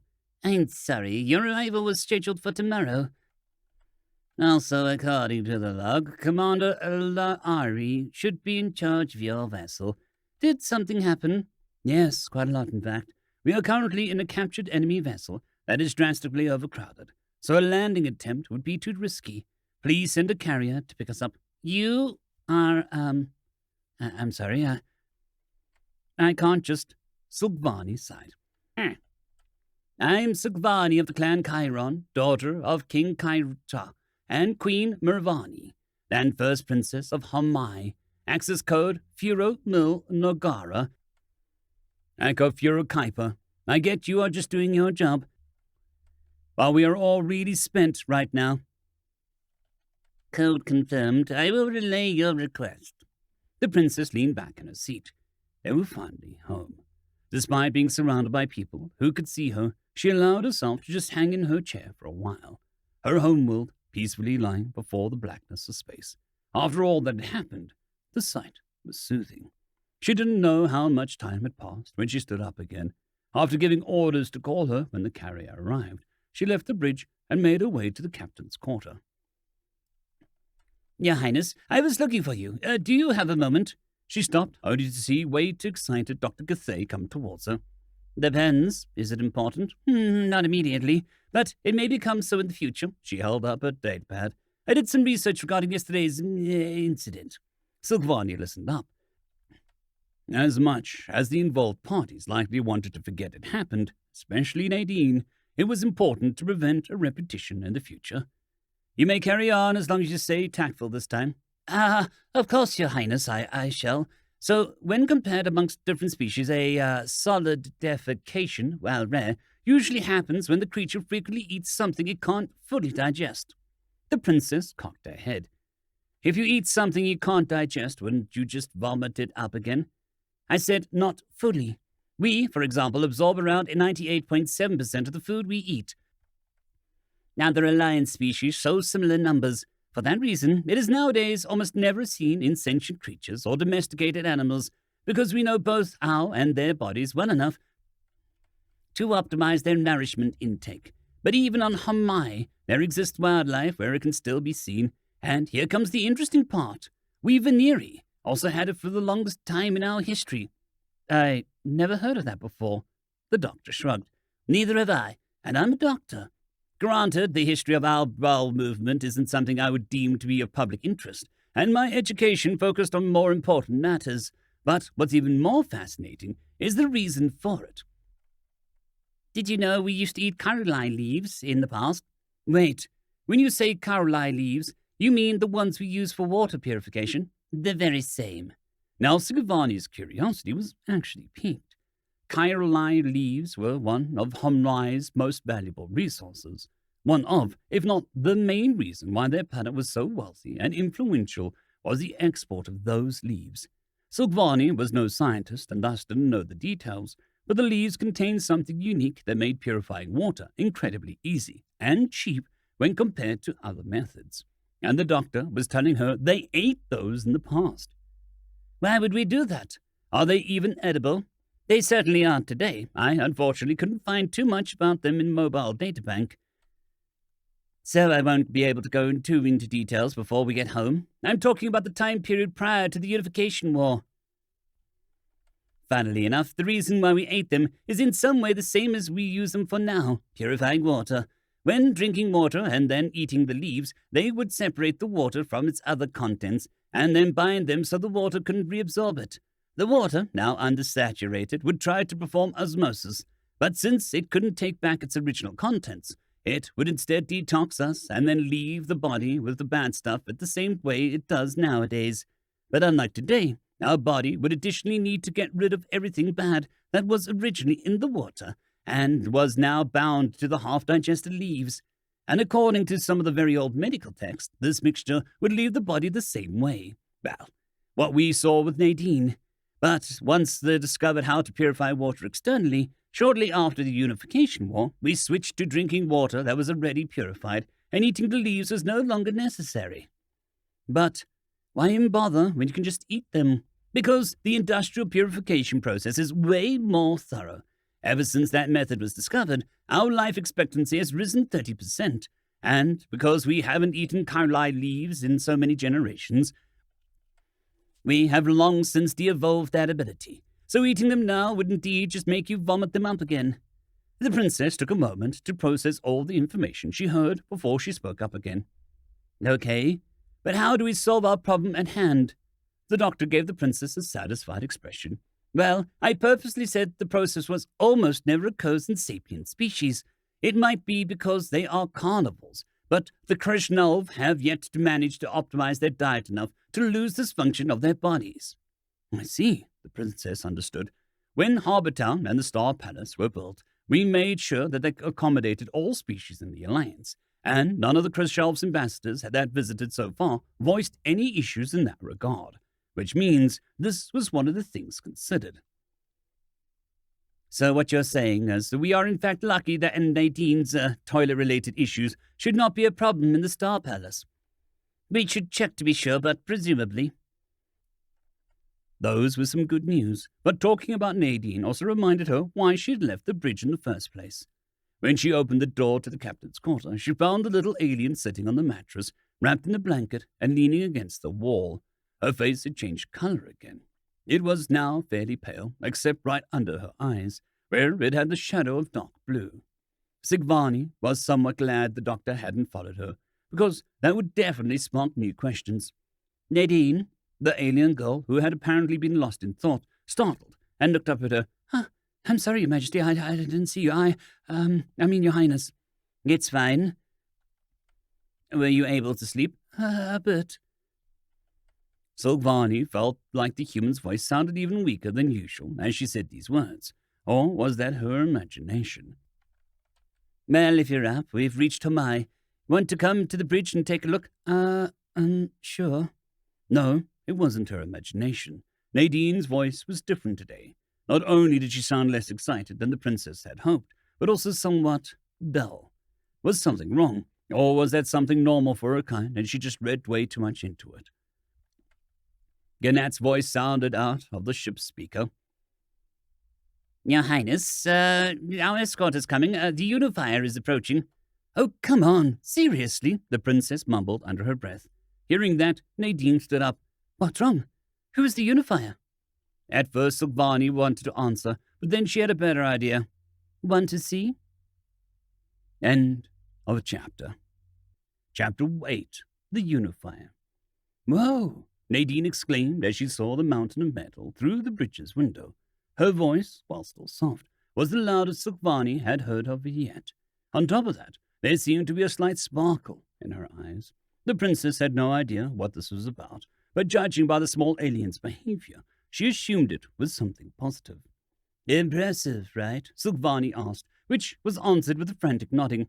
How many guns does that thing have, besides the two obvious ones? Nadine said, pointing at the two gigantic twin turrets mounted on the top of the ship. Well, there are another two on the bottom. Besides those, I have no idea. Have the humans something like this? The alien girl shook her head. Only on paper. We never built them. We never encountered alien life forms, and none of our internal wars since we reached spacefaring age were big enough to make it into space. There simply was no point in us building huge warfare-capable spaceships like this one. We have some pretty impressive transport ships, but they don't come close to this. But I gotta ask, why are the sides so jagged, almost like a saw blade? Those are angled hangers. The Unifier is a carrier. As the Unifier slowly rotated into position, the shutters on the sides of the hangars became visible. 7 hangars on each side, so 14 in total. Each can hold up to 12 frigates. The first ones knows how many fighters, whenever can be needed. Or in our case, 100 times more than what would be needed, she added with a joking annoyance in her voice. Seriously, a light carrier would have been more than enough. Her thoughts were interrupted by a noise, and when she looked down, she realized that Nadine was laughing. Not just a slight chuckle, but an honest, heartfelt laugh. She's finally relaxing a bit. You know, Nadine started once she had calmed down. Back home, we have a saying, shooting cannons at sparrows. Silvani cocked her head. What are sparrows? Oh, small birds around this size, she said, holding up her hands slightly apart. Why would you use cannons to, Oh, I get it, yes, a fitting phrase indeed. The Unifier finished adjusting its position to theirs. The small radar was now facing the side of the massive carrier, and the shutter of the frontmost hangar opened. Gnat started to rotate the ship to be level with the hangar floor. See that section and the third floor there? The platforms can be retracted, and if they do that, they can even fit in a heavy cruiser into the hangar. This ship can literally carry an entire fleet on its own. Nadine looked up at her. Is that why she's called the Unifier? She? Yeah. Don't you consider named ships female? No, we don't. Why would we? Anyway, it is named after my ancestor, King Chiron the Unifier. When we made contact with alien civilizations, he advocated for Hawaii should not be separated into individual kingdoms and that we would have a better position in intergalactic politics if the planet was united. The alien girl cocked her head. So your countries just decided to unite, and then did. I wouldn't have expected the other kings to just give up their power. No, of course not, Silvani clarified. Chiron didn't just want one kingdom to absorb the others. His plan was to form a council that should govern the planet instead of a single ruler, and many agreed with him. But, unfortunately, not all. However, the separatists were in the minority and soon realized that their independence would mean little if over half the planet banded together. They would simply be unable to compete, be it economically or otherwise, especially if you factor in the prospect of trade with other planets. So instead, they wanted to stop the unification by force. That event today is known as the Unification War. After the war was won, the other kings were impressed by the flawless leadership Chiron had shown. They decided that the council would be too slow to react in case of an emergency, and surrendered their power to him. Ever since then, my family has ruled over the planet. Nadine's eyes became narrow. Just because they were impressed. Doesn't that sound a bit too? Her question was interrupted when Gnat finished his maneuver and opened the comm channel. Relative standstill achieved horizontal alignment, 98.3%. Landing gears are out. Understood. Initiate reverse landing. What is a reverse landing? Nadine asked, sounding confused. Instead of answering, Silvani simply pointed out of the window. Slowly, the Unifier crept closer, sometimes slightly correcting its course up or down, until the ship was completely encased in the empty hangar. The shutter closed, and then, even slower, everything around them seemed to move upwards until they were hovering almost directly above the ground. The comm channel opened up again. Reverse landing complete. Reactivating artificial gravity in 3, 2, 1. A jolt went through the ship as it fell to the hangar floor. Silvani, too far away from the chair to sit down in time, had to hold onto a console to not fall over. To her surprise, though, Nadine simply stretched out her arms and moved her hips a little to compensate for the movement. Despite her weight, she had remarkable balance. The airlock opened and Silvani exited the ship, followed directly by Nadine, to show that she was a royal guest. The rest of the crew would wait until the greeting was over. As she reached the end of the stairs, a line of soldiers was saluting her in the traditional way, 2 arms crossed behind their backs, the other in front of their chest, as they all in unison bowed their heads. Be at ease, she told them, so they knew that they could break formation. Where is Admiral Merton? The soldier stepped aside and formed a corridor, revealing a veneering that was a fair bit below average in terms of height. Silvani, who was fairly tall, was therefore forced to look down quite a bit. How come you knew it was me, Your Highness? Do you know the command rotation schedule? If so, I am flattered. No, but you were the only one of the admirals who was enough of a show-off to send our biggest capital ship to pick up a single raider. Well, we would have needed to do maintenance flight soon anyway, so nothing lost. Oh, so you have no qualms about endangering your princess by choosing a ship with which performing a reverse landing is 20 times as hard as compared to a regular carrier? Hardly a challenge for our pilots, and in my defense, said princess never specified the dimensions of her enemy vessel. For a while, the two of them stared at each other in silence. Then together they started laughing. Silvani did so in a more reserved, dignified manner. But Merton, on the other hand, didn't bother to hold himself back. "It is good to see you, Uncle." "Ha ha! Likewise! All right, Sil, what happened?" "Before that," the princess stepped aside.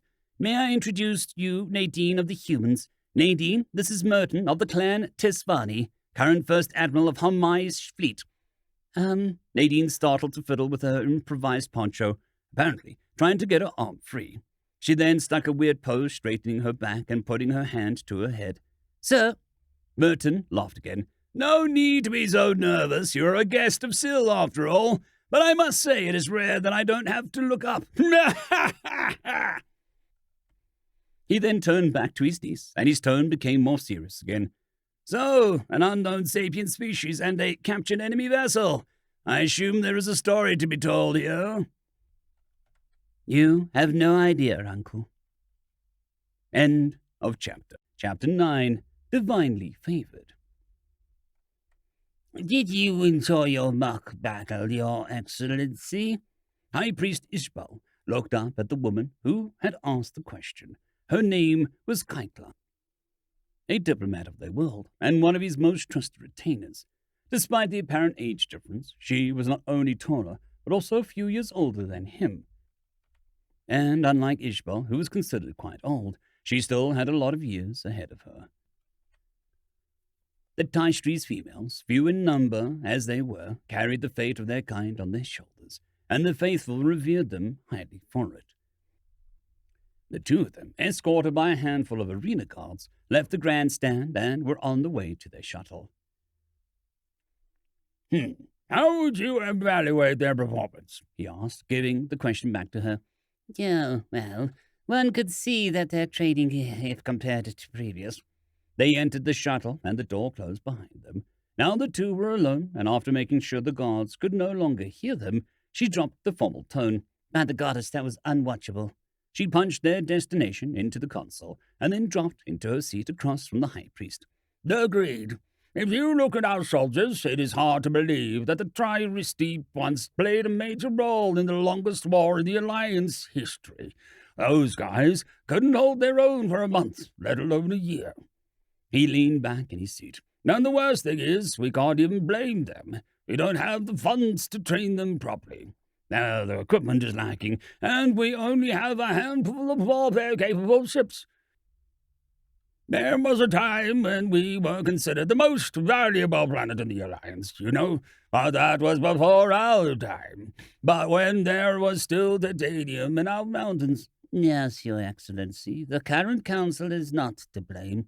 The fault lies with the predecessors for mining out our planet and deciding to not think about consequences that they would not live to see. They may have received the goddess's punishment for it. That doesn't change our situation. Too bad of the uninhabitable planets that we could claim mining rights to have anything worth the effort." Ishbal sighed. "Well, not everyone can be as lucky as the Krishnelv when it comes to treasures of the soil. Let's just hope that I can strike a bargain with their ambassador regarding their trade agreement." Well, about that," Kreitler answered, slightly fidgeting. "I wanted to inform the council once we are back at the temple. You see, we received a message from the Krishnelv this morning saying their ambassador won't come. They are no longer interested in the treaty." The High Priest couldn't even get angry anymore. He was just tired. "But why? Did they get more favorable agreement from someone else?" "Possibly. They didn't give a reason."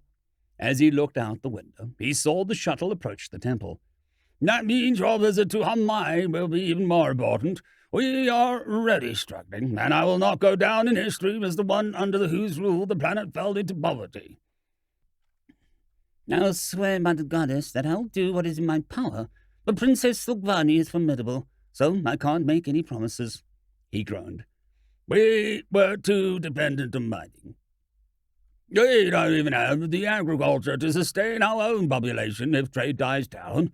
Why do the Veneri have a planet that is almost completely habitable, while we can only use a small fraction of ours?" Granted, that was their own fault.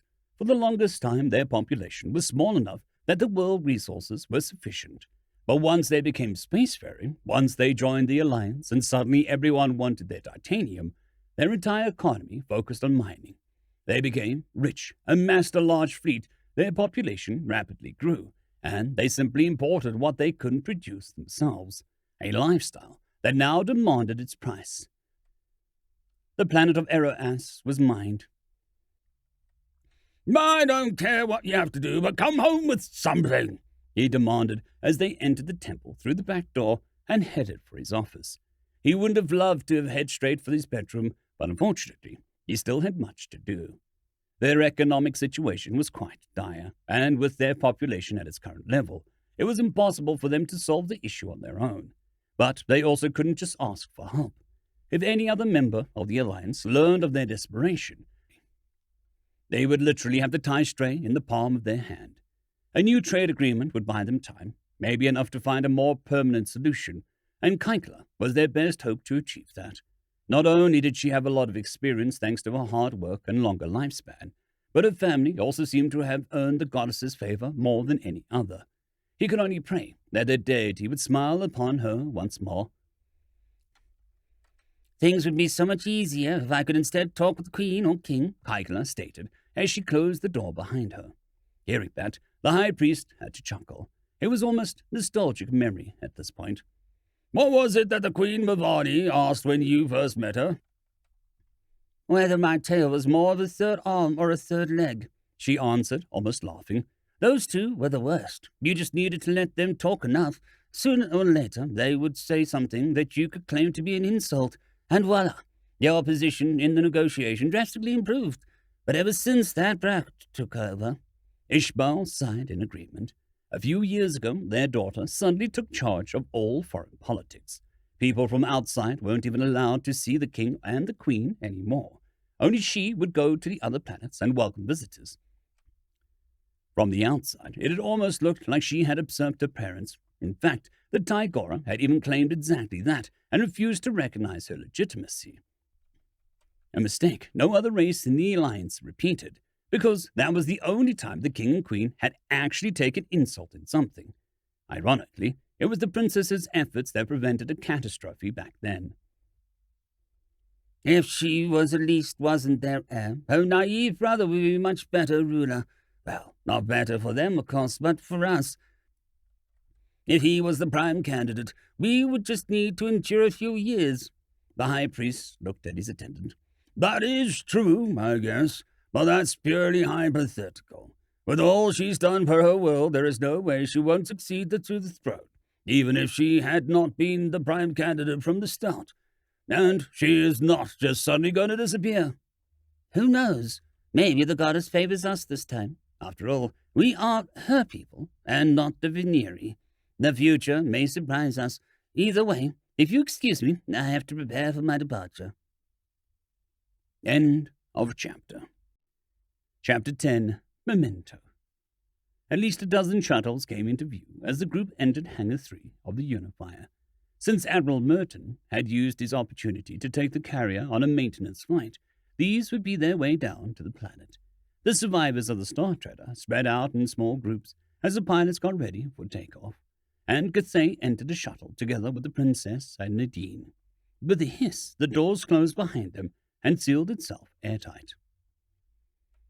The doctor sat down and took a deep breath. Soon, this whole ordeal would come to a close. She could really use a proper test. "Doctor," she looked up. "Yes, Your Highness. I wanted to apologize, and I'm also sorry that I'm only doing this now." Your Highness, what are you talking about?" "How I called the Star Treader a sentimental piece of scrap metal. Back then, I thought you were just talking about its role as a royal vessel. I didn't know what it meant to you. I still wouldn't, had it not been by chance come through during my talk with Uncle." A subtle hum became audible as the pump started to suck the air out of the hangar so it could open.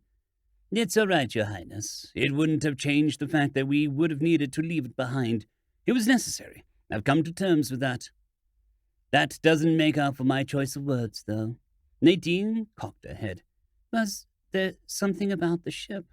The doctor sighed. She knew the Star Treader was lost. Trying to recover it outside of the secure routes was only a vague idea of its lost position was futile.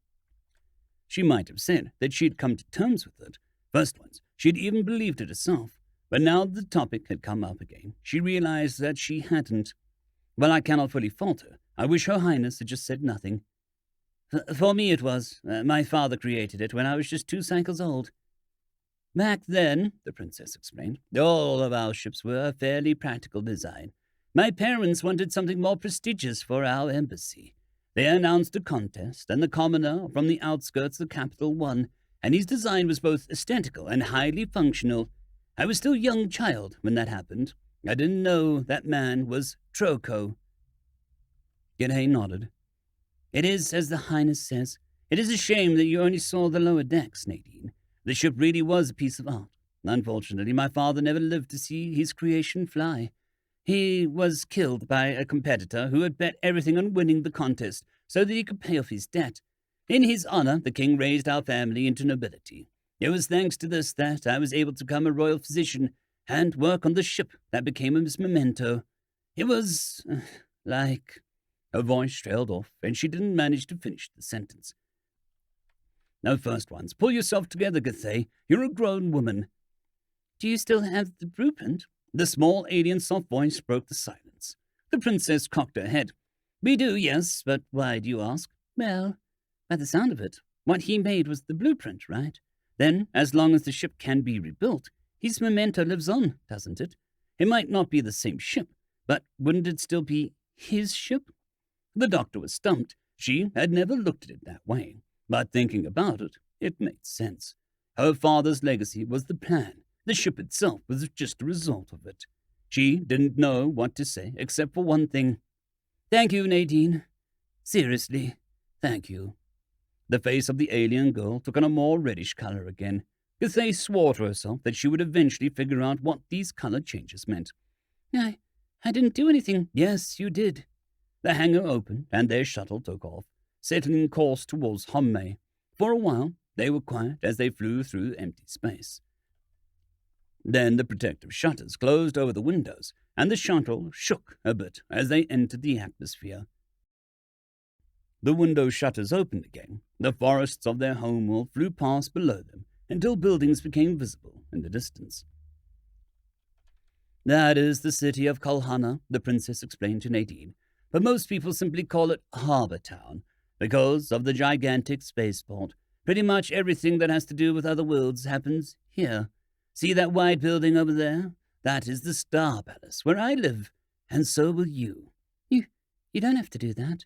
Something simple would be more than enough. Nadine, please don't make light of my invitation, the princess chuckled.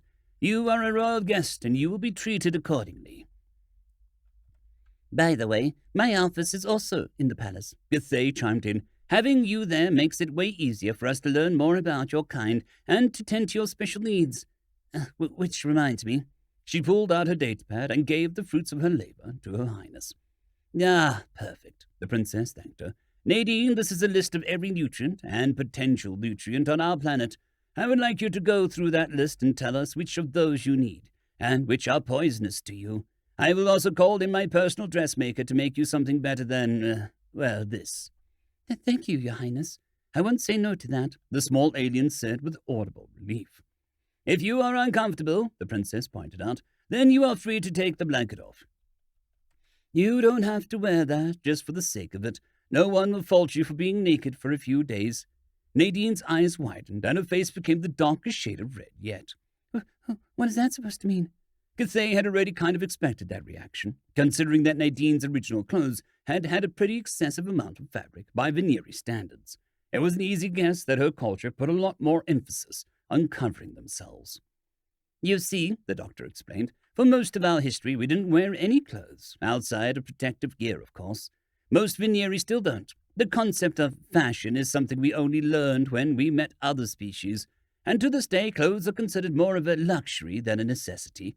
Amongst nobles like us, being naked is seen as a sign of financial struggle, so it is expected that we dress ourselves. But commoners only wear them if they are either wealthy or work for a noble that gives them uniforms.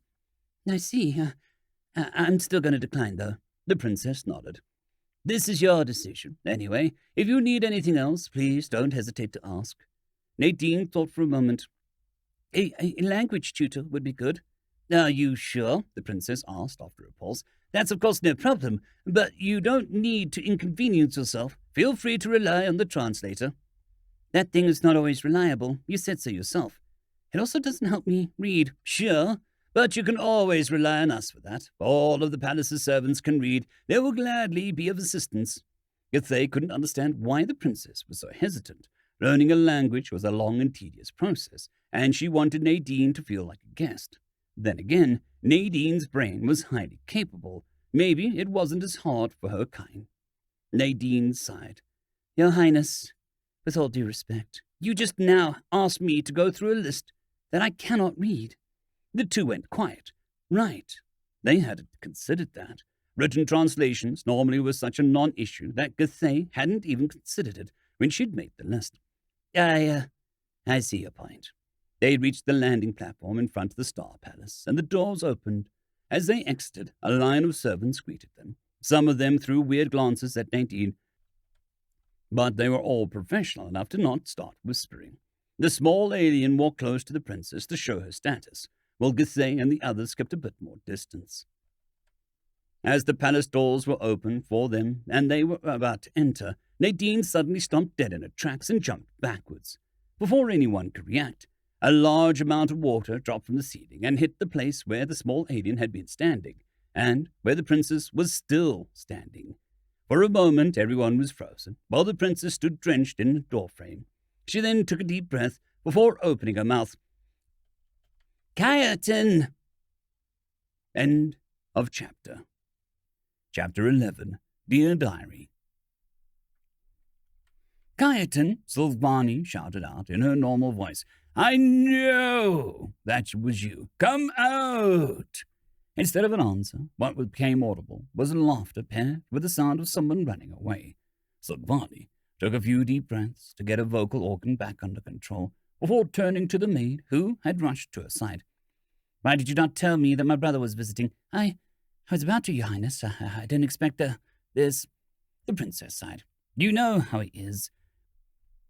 What if I'd been with a foreign diplomat? This could have been a disaster. At least tell me that it was just him, not my parents as well. His and Her Majesty are, to my knowledge, still at the Sky Palace. Well, thank the first ones. It was still a couple of days until the ambassador of Taistri was expected. If it was just her little brother, she could hopefully get him under control until then. Even if it meant that she could forget the few calm days of recovery she had hoped for. She looked at the top of the doorframe, at the contraption that had just given her the involuntary shower. It was surprisingly intricate, not at all what you would expect from a child. When exactly did he even manage to set this up without any of you noticing? I assume that he built it in advance and then simply put it in there when we were waiting for you outside, Your Highness. Even if that was the case, the fact that no one saw him do it is a bit concerning, the princess thought. With a sigh, she put the topic aside for now. Well, anyway, Mijita, this is Nadine. She is a guest of the palace. While I try to find our little troublemaker, I want you to show her to her room. Give her the one with the sturdiest bed. Mijita cocked her head. Do you mean the biggest bed, Your Highness? I meant what I said. If the sturdiest bed happens to be the biggest, so be it. In any case, once I'm finished with my brother, I want a bath for 2 people to be ready. After that, call in the dressmaker, say it's urgent, and also try to find a tutor that specializes in teaching other species our language. You are also authorized to procure whatever she asks for that doesn't require a clearance level 3. The maid nodded and gestured for Nadine to follow her. As the two made their way towards the guest wing, Silvani could hear the small alien timidly ask for something to write with. As the two walked away, the remaining servants quickly closed the door, helped the princess out of her soaked clothes, and wiped her dry. At the moment, there were no other guests at the palace, and since she was about to take a bath anyway, she decided that a new set was unnecessary. Instead, she decided to use the time the servants needed to prepare everything to reprimand her brother. She took another look at the contraption over the door, even if he had prepared that in advance. The palace star still should have had been waiting outside for quite a while if he had enough time to do all of this. Looking around the corner, she could see the hose and stick with a hook. Right, there was no way for a child to move this thing if it had been filled in advance. The hallway these things lay in led to the west wing, where her brother should be staying right now. The Star Palace had rooms meant for royal family, should they come for a visit. Said rooms were purposely positioned on the exact opposite end of the palace compared to the guest rooms in the east wing. Silvani, of course, loved her family, but for the sake of her world, it was best to keep them away from the guests. She followed the corridor and soon reached her brother's room. Unfortunately, he wasn't there. Great, that means he's hiding somewhere again. Maybe she should just have the guards look for him. Silvani was pretty exhausted from the trip and needed some rest. She really didn't have the nerve to put up with his antics right now. Hopefully, he wouldn't bother Nadine. She looked around. The room itself was nothing special by the palace's standards, though the bed was on the smaller end for obvious reasons. There was a lot of stuff littering the floor, however, mostly various tools and a lot of junk, probably the remaining parts he didn't use for his latest mischief.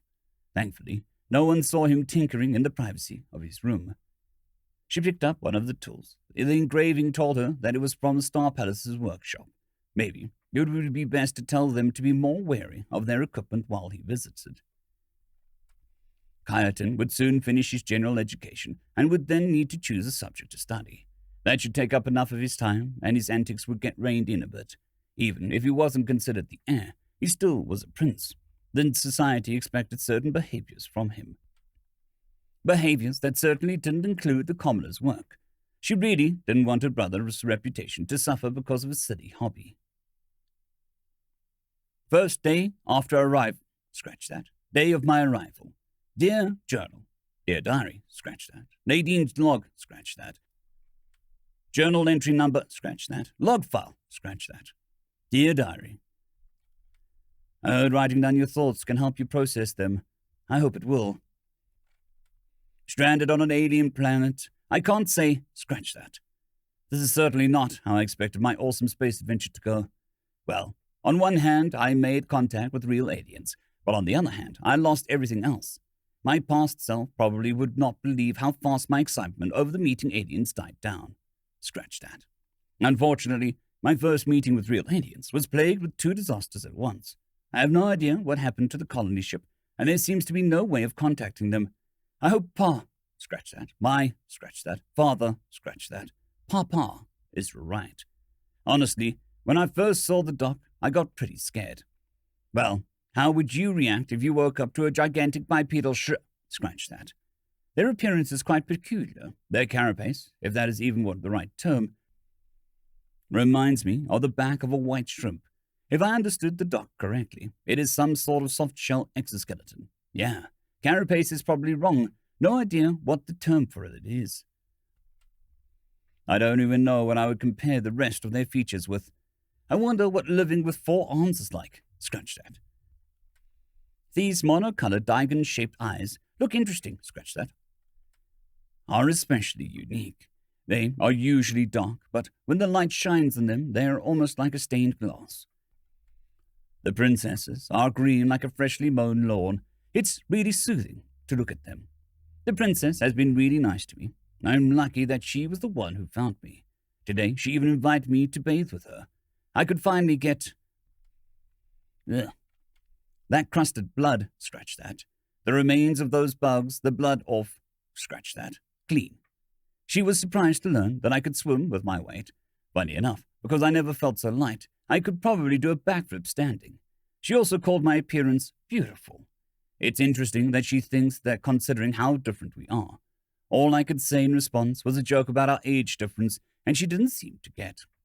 I at least assume that she's older than me, going by the way she acts. I mean, she couldn't already be like that with 15, right? Having to say everything with their time units will take a while to get used to. Scratch that. This world, scratch that, corner of their world is pretty warm. It's quite pleasant, considering I don't really have any clothes. I'm curious what the tailor is going to make me. He had a pretty professional air around him, but he also sometimes shouted weird words that didn't go through the translator.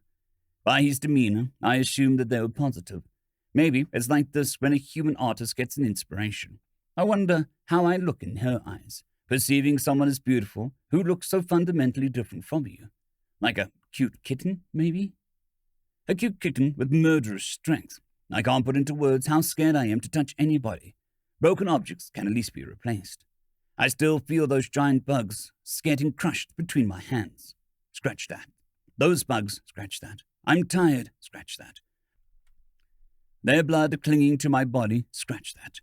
When I see them, scratch that. I didn't get much sleep in the ship. Maybe that actually was a good thing because I didn't dream back then, scratch that. The bed they gave me is huge, bigger than my entire room back in our apartment. It looks so soft and comfy. I want to lay down, but I don't want to sleep. Scratch that. I'm tired, but I'm scared to close my eyes. End of chapter. Chapter 12. Trust. Githay's office was located in the west wing of the Star Palace.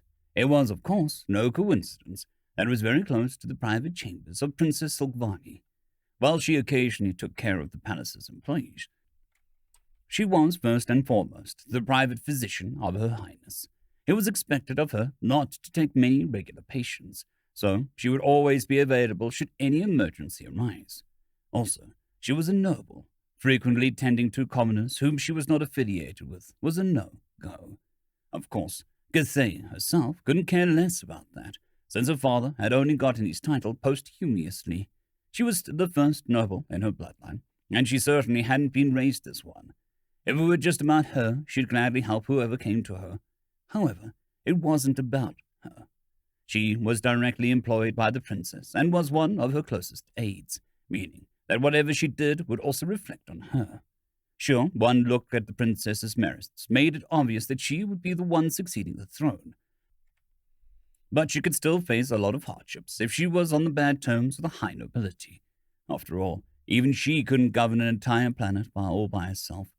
Alas, Githay had to restrict herself to only treating political figures like nobles and foreign diplomats. Commoners she could only tend if they were directly affiliated with the princess, like the servants, her ship's crew, or, of course, guests like Nadine. Thankfully, there were enough other doctors in Kalhana. Actually, now that she thought about it, was Nadine even a commoner? Githay had assumed so because of her demeanor, but that didn't need to be true. She could be of a less nobility, like herself, and just never had many diplomatic relations. Or maybe she actually was a higher rank. Her kind simply didn't share the same etiquette as them. Both were equally as possible. She knew close to nothing about her culture. She doubted it, but she had to confirm it as soon as possible.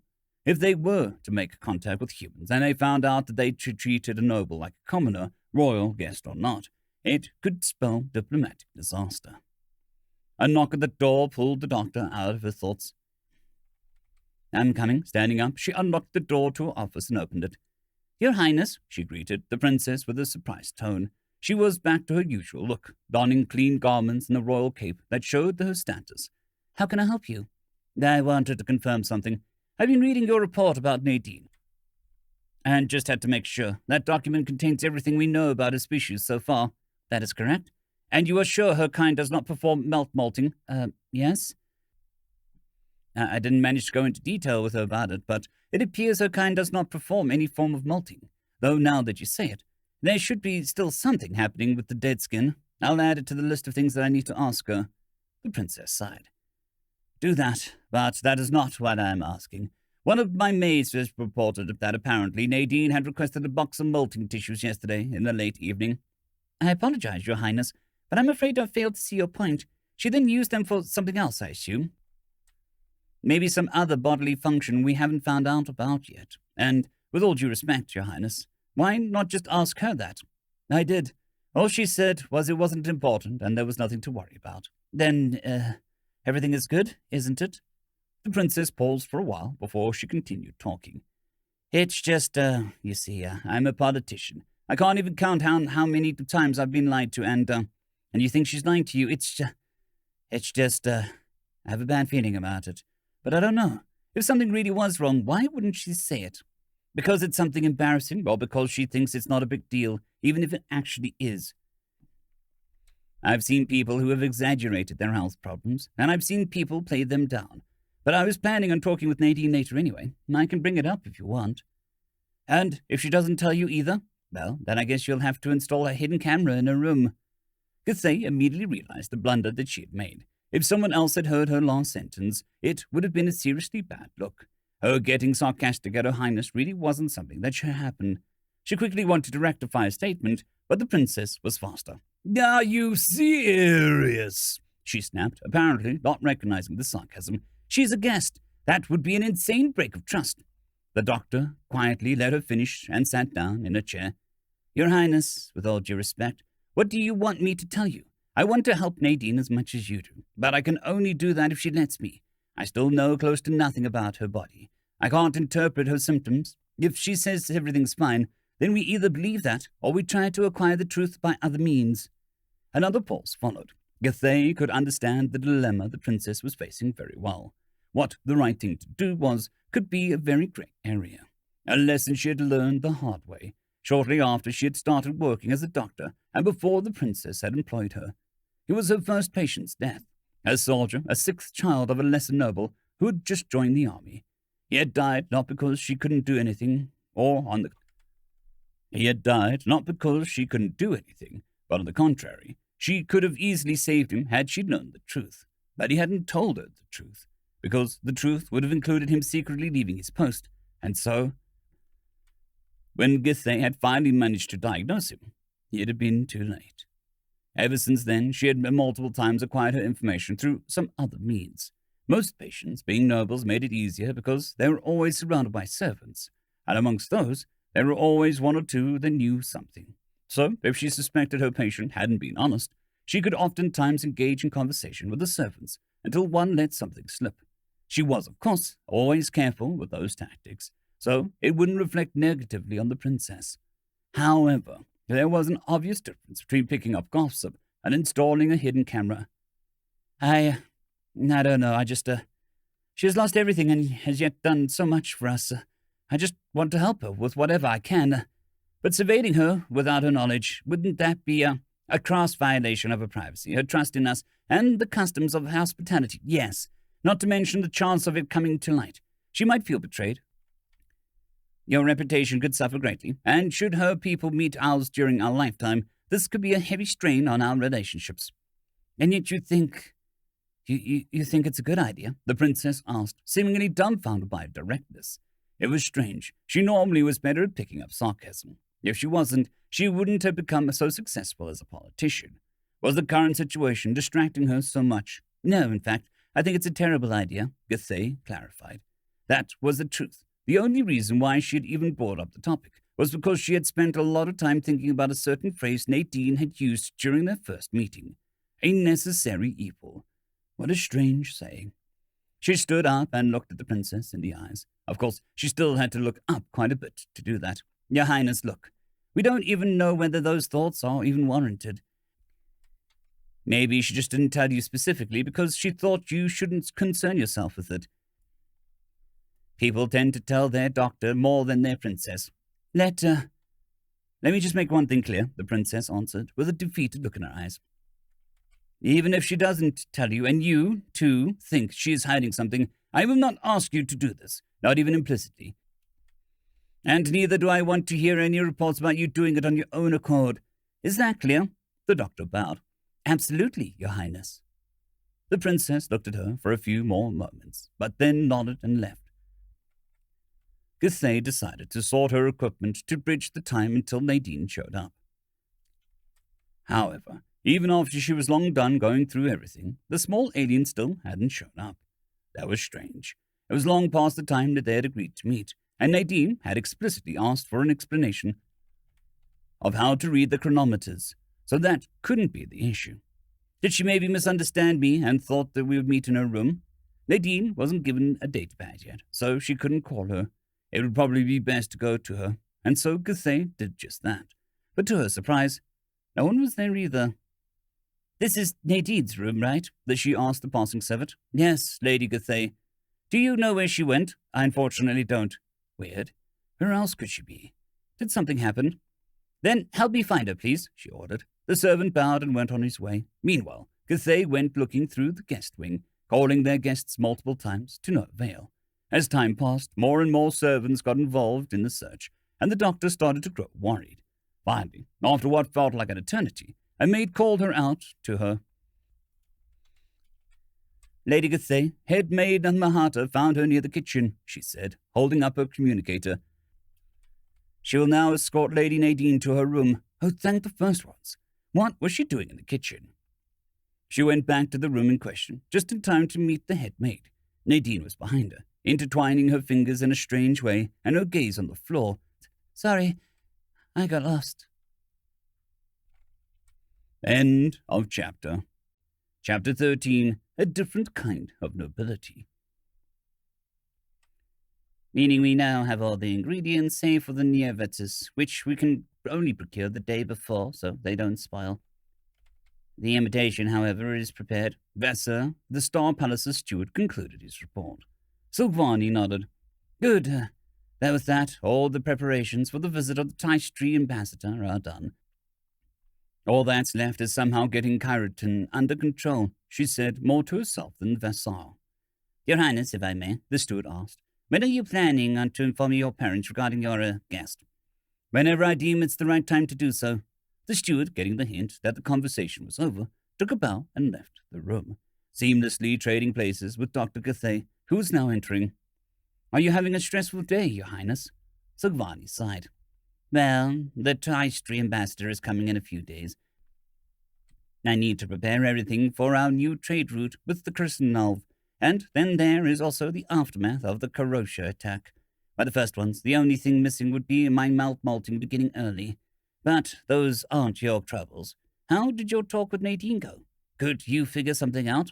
Yes, quite a few things, actually. Something you should know first. As it turns out, Nadine is a noble. Silvani paused. That was indeed pivotal. Sure, it didn't change anything in the short term. Nadine was already treated as a royal guest anyway, and since she hadn't said anything so far, she didn't seem to put much emphasis on her rank. However, it would be vital information should she interact with anyone outside of the Star Palace, not to mention when they would make contact with her people. However, there was a detail about this that didn't seem quite right. When I first talked to her, she was extremely nervous and had no idea how to address me. Even if the etiquette is different than ours, she should have still known how to address me by her people's standards. Or is she maybe a first generation like you? But even then, she would have met their king when she got the title. Or is their culture that different from ours? The doctor chuckled. It is, yes, but not the way you think. But to answer your other question first, no. She's not a first generation. On the contrary, she can trace her lineage back almost 700 years, which, assuming our calculations in that regard are correct, is equal to over 1,000 of our solar cycles. Now Silvani was dumbfounded. Even the founder of her clan, Chiron, had only risen to power around 600 cycles ago, 200 cycles before the Unification Wars, and Nadine's family was almost twice as old. So Nadine is not only a commoner, she is a descendant of the currently oldest noble family in the Alliance, yet she never said anything. Well then, please to tell me how their culture is different in the not the way I think, Doctor. It's a bit complicated. I think it's best I give you my full report. Again, I'm really sorry for the inconvenience, Doc. Nadine apologized once more as the maid left and the two of them entered the room. Her face's color was fairly pale compared to before, and dark shades had appeared under her eyes, which Cathay couldn't recall seeing before. The small alien had explained that she didn't really know how this came to be, but had insisted that it was just a sign of her being tired and nothing noteworthy. Don't worry, the palace is big. Getting lost is something that can happen if you're not constant to it. Although you could have just asked one of the servants to bring you to my office. I thought that they were busy and didn't want to disturb them. You are right, they are busy. Busy serving the people in this palace, which includes you. They are expected to get orders from you. But I just wanted to ask you some more questions, so whether we do it here or in my office doesn't really matter. She held up a small device. And should an emergency arise, all one needs to do is press the button next to my door, and I'll get notified. So me being here shouldn't be a problem. As they walked over to the chairs, Cathay sneaked a glance at the desk. There was a small pile of sheets on top of one filled with script the doctor had never seen. That had to be Nadine's native language. She also noticed that some words were crossed out. Ah, yes, the pain of physical writing. Guthay couldn't even remember when the last time she'd physically written was. Then again, their datapads couldn't reproduce the foreign script, and not being able to delete mistakes was a smaller annoyance compared to handwriting on screen. Still, there was a lot of words crossed out. Probably had been a while for Nadine as well. There were also some spots where the writing appeared to be slightly washed out, as if someone had dribbled water onto the sheet. Had she spilled her drink? Next to the sheets, there was a box of molting tissues, or to be exact, a box that had one point contained molting tissues. Its smaller contents could now all be found in the trash bin below the desk. Nadine pulled her chair away from the desk, turned it around, and climbed onto it. The things here really weren't made for her size. Some species in the Alliance were on the small end, like the male Taistri, for example, but the human was even smaller than those. So, although she had been given furniture for smaller species, she still had to put some pillows on the seat in order to comfortably reach the desk. I heard the dressmaker will need a few days. Will you be fine until then? The doctor inquired. It's quite warm, so yeah, I'll manage. Though I'm curious how the sandals will turn out. He got really eager when I described those to him. But anyway. You wanted to talk about food issues? Correct. We still have some leftover meat from the Karosha storage, but that won't last long. I also can't imagine that it gives you everything you need. The alien girl nodded. The problem is, the list can only do so much, as my knowledge is only rudimentary. Maybe it would be for the best if I simply ruled out the things that are poisonous to me, and then we can just experiment. I'm not a nutritionist after all. She isn't? Then how come she knows so much about it? The things she could tell me so far go far above what I would call rudimentary. Well, I can ask later. There are more pressing things I have to figure out first. A different question, just to make sure. You wouldn't happen to be a noble, would you? If the options are just yes or no, then yes, I am a noble. Oh, thank the first ones I asked. Technically. Guthay stopped taking notes and looked up. What do you mean, technically? Well, it's true that my family holds a title, but did they lose it? Is one of your parents a commoner, so you couldn't join the clan? What? No, you know what? Let's go back to the start. Yes, I am a noble. No, the fact does not carry any weight. I have the same last name, and then some dude from the early 16th century. But that's it. Title doesn't mean anything. Doesn't mean anything, the doctor nodded. According to her, being noble only means, and I quote, that I can write a fancy word in front of my stupidly long last name. She said, I once had nobilities similar to ours, but nowadays it is mostly viewed as an archaic concept. Most countries of a homeworld have either abolished their ruling class or transformed it into something called a constitutional monarchy, which, I have to admit, was a concept I didn't fully understand when she explained it. It is still an important takeaway, just a different one than we expected. Should we ever make contact with the humans, treating some differently based on their heritage is what would offend them, not the other way around. Now she'll make to get that noted. What about, the other thing? Yes, I was getting to that. Regarding those, Guthay pointed to the empty tissue box. You seem to have used up quite a lot. Is everything all right? Yes, you don't need to worry about it. You sure? Yes, I'm sure. I apologize if I sound pushy, but I am aware that there are things one doesn't like to talk about. Please do remember that I am still your doctor, even if I don't know much about your kind yet. Nadine was quiet for a while before she took a deep breath. Yes, I am aware, but I assure you, there's nothing wrong with me physically, and I'm in no need of medical attention. Very well. On a different note, would you mind if I took the bin with me? The small alien cocked her head. Why would you want some used tissues? To run some chemical analysis. One never knows where important information hides. Okay. Suit yourself then. Thank you. By the way, she didn't finish her sentence, as her emergency alarm called her back to her office. That concludes my report. I'll send you a written version later on. Thank you. But what did you hope to get from the analysis? A lot, actually. Most of it was already dried, but it appears as though she used the tissues for two different things. One was a rather clear liquid that, interestingly, Contained sodium chloride and hydrochloric acid, amongst other things. The other was some yellow mucus made out of some proteins, as well as sodium, chloride, calcium, magnesium, and potassium. It's not blood, is it?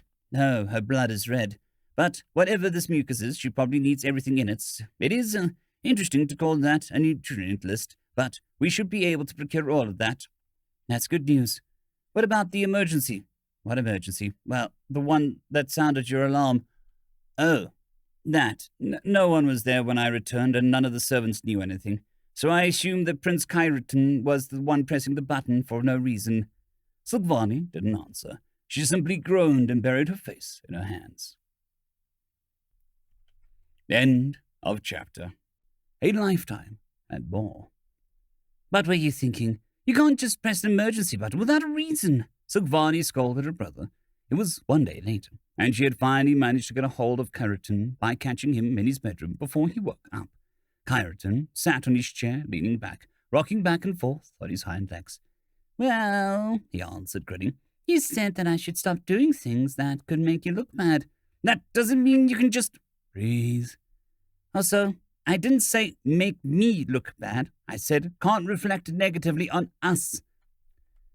With which I meant not to just you and me, but the entirety of our world and our people. For the first one's sake, you're almost 5 cycles old.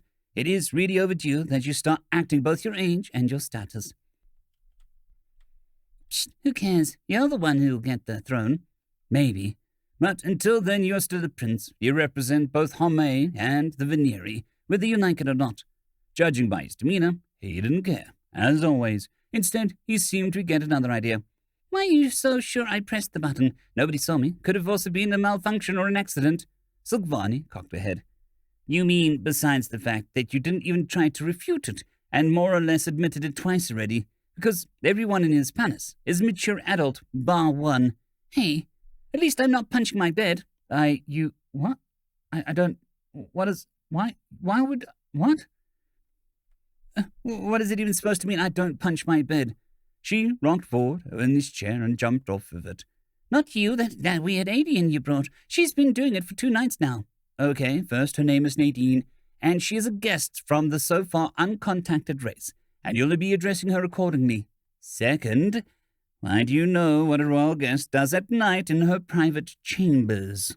I'm hungry, yes. I wanted to grab some food, and when I passed her room, I heard some weird noises. Ah, so you were just concerned, the princess asked sarcastically. Yeah. So on your way from your room, which is in the west wing, to the kitchen, which is also in the west wing, you, by chance, passed her room in the east wing in 2 consecutive nights. Well, anyway, she was all like this. He jumped onto his bed and started rolling left and right on his back, wildly kicking as well as flailing his arms around. I can't do it like her. She somehow made the entire bed shake. Yes, if someone with Nadine's strength would thrash about like that, the bed would definitely shake. I first thought it was a side effect of her malting, but she's done it last night again. Her kind doesn't melt, Silvani corrected her brother. Of course she does, he insisted. I've seen it myself. Her face was all smeared and she kept wiping it. What else was that supposed to be? I don't know. Wait. What do you mean you've seen it yourself? That was the really just by chance. I saw her doing it through the window while I was playing in the garden, right before she went to bed. The princess stepped closer. Care to explain to me why you were in the garden after nightfall? Well, the maids don't let me do it during the day. Yes, because you're not supposed to be there. The eastern gardens are meant for guests. If you want to play in the garden, you can do so in the Sun Palace, but not here. Silvani sighed. She couldn't keep her anger up anymore. She was too exhausted. She turned to leave the room, but looked back at her brother one more time. You know that it wouldn't kill you to not be a menace on my nerves for 5 ticks, right? She asked tiredly, before closing the door behind her. She was punching and kicking in her sleep, Gathé repeated as she took notes. According to Kyriton, yes. I know this is my brother we are talking about, but I think he actually did see it. I think you should talk to her again once her language tutor leaves. This just doesn't seem right. And even if that is somehow normal, we still need to know more, even if it's just to prevent her from accidentally injuring someone.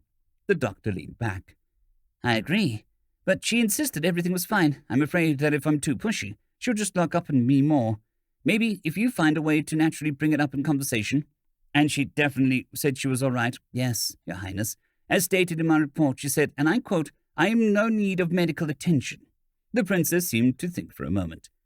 This doesn't have to mean that she's fine, though. It just means that you can't help her. That is actually a good point. But what could it be? Why would someone move so much in her sleep? A defense mechanism? No, too exhausting. Lashing out to sounds or something like that would make more sense. Maybe an ailment that her people believe to be incurable. That's why she won't talk about it. Could it be age-related? The princess suggested. How old is she anyway? The doctor shook her head. No. She's 24 cycles old, so she'll be the same age as your mother. She still has at least 8 cycles before she has to worry about that.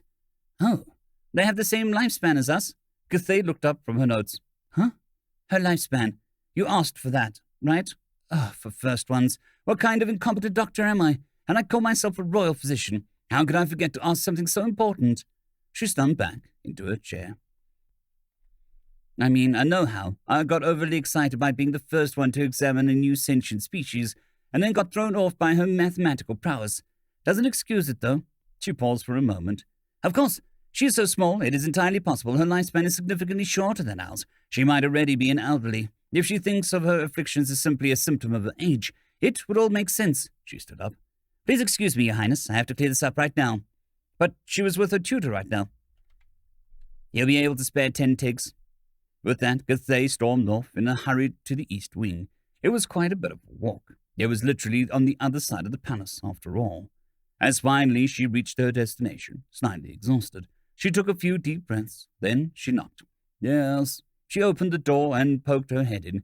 Nadine was sitting next to an old man, Baron Jacquio of Clan Jackaroo, whose shell had already started to lose its shape a bit. It was a clan without much influence that Cathay knew only the name of, but the Baron had apparently a reputation as a capable teacher amongst higher-ranking nobles. I'm sorry to interrupt the two of you. I just need a moment. Nadine, could you tell me the life expectancy of your people? The alien girl thought for a moment. Well, if you have a healthy lifestyle, access to good medical care, and a bit of luck, 110 years is doable, and that should be 180 cycles. Anything else? No, thank you. The doctor closed the door and mechanically walked away. She didn't register where she was going. But after a while, she leaned against the wall and slowly slid to the floor. Then she started laughing. She didn't want to laugh. First ones, it wasn't even funny. But what else was she supposed to do? Facing the absurdity of the situation, 180 cycles, almost 5 times the oldest venery ever recorded. Doctor. And still 4 times as much as a female Taishtri, who till now had been the longest living in the entire lines. Doctor! The princess's call pulled her back to reality. Why are you sitting here laughing like you've gone mad? What's going on? We were off, the doctor said, standing up. We were off. We were completely off. What are you talking about? You sound like 180. Humans live to 180 cycles. A blank stare from the princess was the answer. That would mean she's not an elderly, the doctor was almost shouting at this point. She is a child. End of chapter. Chapter 15, A Curious Visitor. 3rd day of my, scratch that. 2nd day after my arrival. Dear diary, I think I'm, scratch that. I feel like I'm going insane. I've barely slept in the last few nights. I don't know what to do. Whenever I sleep, I see them in my dreams. Not just see, I can feel them as well. Scratch that. I thought about setting an alarm every few hours. Maybe I can skip the dream phase if I did that. Will that even help? Even if I'm awake, I can still see them whenever I close my eyes. And that's not all. I've been to the baths 3 times by now. There can't possibly be anything left. But I can still smell their blood clinging to my body. Is it really there, or am I going crazy? Scratch that. Why? Scratch. Why is scratch? I'm tired. Why can't I just close my eyes and wake up on scratch that? Should I talk to someone? Would that even help? And even if, who? The princess seems to be an amazing person, but she feels so far, scratch that, out of reach. Not to mention she always seems to be so stressed out. The doc is surely not a bad person either. and I am sure her intentions are in earnest. But I always have the lingering feeling that she subconsciously sees me more like a study subject. I know she means it well, but still. The Baron is also nice, but I don't feel like I can connect with him. He teaches well, but it simply is a duty for him. I still liked Scratch. That is at least how it felt to me. I still liked his lessons, though. As long as I have to concentrate, I don't need to think about it. Scratch that. I believe, Scratch. I think that... I know you're hiding in the closet. Would you mind coming out, please? Startled from his suddenly being called out, Kayatin instinctively flinched backward. However, he was in a narrow wardrobe, and backward didn't exist. Bouncing off the rear panel, he lost his footing, stumbled through the door, and fell to the ground. Raising his head, he could see that the weird alien had turned her in a chair and was now looking at him. Now that he was close to her, he noticed that her eyes looked just as fascinating as the rest of her. They weren't just one color, like his. They instead seemed to be small, white orbs with a blue ring in the middle that reminded him of a beautiful gemstone.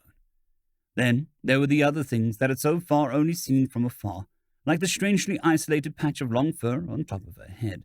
The way it fell down her shoulders reminded him a bit of the capes his sister and parents were always wearing. And the color, not golden, not white. What was this color called? The rest of her body was covered in something that looked more like a blanket than actual clothes. Who would want that much fabric on them? Realizing he was staring, he frantically stood up. The palace is big, and I'm sure there's better places to hide from your sister. She spoke before he got the chance. Her voice was soft, and it was strangely soothing to listen to it. He hadn't actually been hiding from his sister, but he couldn't exactly say that he'd been watching her out of curiosity. No, I wasn't. How did you even know I was there? He had often hidden away from all sorts of people, the servants, teachers, his sister, both at the Sun Palace and also here in the Star Palace. It wouldn't be an exaggeration to call him a master of hiding. Yet she had noticed him, seemingly without even looking at him. She smiled. I didn't know it was you specifically, but I could hear your breathing. Breathing, he thought. No, that can't be it. She's just messing with me. Breathing doesn't make a sound loud enough, right? She hopped down from her chair and came closer. She was just the tiniest bit shorter than him, and he still had a considerable amount of growth ahead of him. Her kind was really small. I assume that you are Prince Kayatin, then? And you and Ardi were, Nadine. Right, Nadine, that was her name. The weird alien then took on a strange pose. The way that she crossed her arms in front of her chest looked a bit like a half of a veneery military salute, except instead of simply laying them on top of each other, it almost seemed like she was trying to tie a knot in them. Then, can I help you with something, Your Highness? I doubt your sister would be very happy to hear that you've snuck in here. Nah, so what? Sis isn't here. Well, I would also be happier if my visitors announced their presence to me. And regarding Her Highness not being here, tell me. If a tree falls over in the forest, and no one's there to hear it, does it still make a sound? The prince cocked his head. Huh? Oh, of course it does. Are you stupid? No. I'm aware of that as well. But since you consider the answer to be obvious, maybe you should take a moment to think about it. Could it be that you're not good at metaphors, Your Highness? You're weird. Nadine didn't answer. She simply chuckled. Without saying any more, Kayatin opened the window. The room was on ground level, so he could just simply climb out. Huh. I'm in the garden. That is actually way easier than sneaking past the servants. Gotta remember that. As he left Nadine behind, he could hear her give off a quick laugh, followed by a murmured, Okay, where was I? I think that... Cross that. Fortunately, things are not as bad as they could be. No one is giving me the feeling that I am not welcome, not to mention that I literally am a royal guest, even if it feels a bit weird to have servants tend to me 24/7. Actually, on this planet and where the time units, it would be 62, not 24. Now that I think about it, how long are their weeks? Do they even have weeks? Not to mention months. I think I saw 2 moons, so that would be difficult. I should ask about that. Also, there is progress regarding food. There is a huge list that we only started with, but I already found a few things I should be able to eat. Among them is a delicious fruit that is like a lemon, but not sour. Does that make sense? That's how it tastes. Meat seems hard to come by for now, so I'll need to find another protein source. Grain also seems to not be a thing here, but more by chance. I found something they call a tikro. They look like tiny celery roots and are used as cattle feed. Their faces, when I asked to try some of those, were hilarious. Speaking of, I think I'm starting to figure out their facial expressions. Their faces themselves don't move much, obviously, exoskeleton and all, so most happens in their eyes, mouth, and head movements. I also wonder how the folks back home are doing. My mother is probably still taking care of Grandpa. I wonder if he pulled a new shenanigans. I still remember the time he was out of coffee filters and tried to use a plastic bag instead. The kitchen was a mess afterwards. Mama was pissed. In hindsight, might have actually worked had he poked some holes into it. When it came to my father, I don't dare hope he's alive. Not because I don't want to, but because I don't think I could bear seeing that hope shattered. End of chapter. Book 1, Chapter 16. Just a Nightmare. As Gathai entered Nadine's chambers in the late morning, she was accompanied by 2 servants, each of them pushing a tray with food into the room before taking a bow and leaving. First meal, the doctor said in a weak attempt at a joke. She then realized that the room was seemingly empty. Nadine was either in a bed nor not at a desk. Also, the wardrobe was open for some reason, even though there was nothing in it. After a few steps into the room, Gathai finally spotted her. The small alien was lying on the ground. No, that was not how it looked at first. In reality, she was holding her body in a straight line, using one hand to repeatedly push herself upwards while the other was rested on her back. What are you doing? Training? Is that light exercise you mentioned? No, this is heavier stuff, she said without pausing. She gave herself a stronger push so that she was now at a 45-degree angle and switched positions of her hands, and then continued the exercise with her other. I'm used to a stronger gravity. If I don't do this, then my muscles will deteriorate. It is also a good distraction from it's nothing important. The remark made the doctor listen up. Distraction from what? Nothing, it's fine. But why would you? I said it's fine. The doctor took a step back, startled by the sudden outcry. Nadine's voice, even though it had been soft as always, had just gotten loud, way louder than she'd ever expected this meek voice to ever become. The room fell silent. Only a moment later, Nadine's eyes sprung wide upon realization, and she scrambled to her feet. I'm sorry, I didn't want to, I didn't mean to, I just didn't sleep well, and no, that's not an excuse, I'm so sorry, It's fine, Gathai reassured her as soon as she pulled herself together. No harm was done. Let's just get at the taste testing. I also brought some of the Guthra fruits you seemed to like yesterday, just in case none of this other stuff makes a proper first meal. The corners of her mouth moved slightly up. Apparently, this so-called smile was a gesture that could mean a load of things depending on the context, but it usually stood for either friendliness or joy. It was one of many, many expressions that the alien's girl's face was capable of. Sure, there were endoskeleton races in the Alliance, but none of them were able to move their faces that much. Just how many muscles does a face have? Not to mention the color changes. You know, Nadine's soft voice pulled her out of her thoughts. It's kind of interesting that the translator calls it first meal, even though it is not exactly what my people would call first meal. The doctor cocked her head. What else would they refer to? First meal simply is the first meal of the day. I mean, it's literally those two words together. One of Nadine's eyes seemed to close slightly, while the other opened further, before both opening all the way. Oh, so that's what you hear when I say... She took off the translator and said the word Gathai couldn't pronounce. The word in my language doesn't actually mean first meal. Anyway, when I was getting it, my people usually eat first meal right after getting up, not multiple hours, invers into the day. Really? Isn't that a very long pause until the last meal?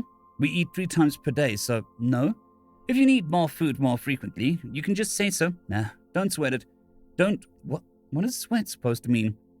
It is not that I need it in that frequency. We just do that because it fits our daily routine. There are also people who skip first meal. Also, that meat stuff's quite a bit. Anyway, did you get some of those tikros? Tikri? The plural is also tikro, though I have no idea why you're so excited about those. Well, it's cattle feed, right? Yes, especially Orcs love it. Why?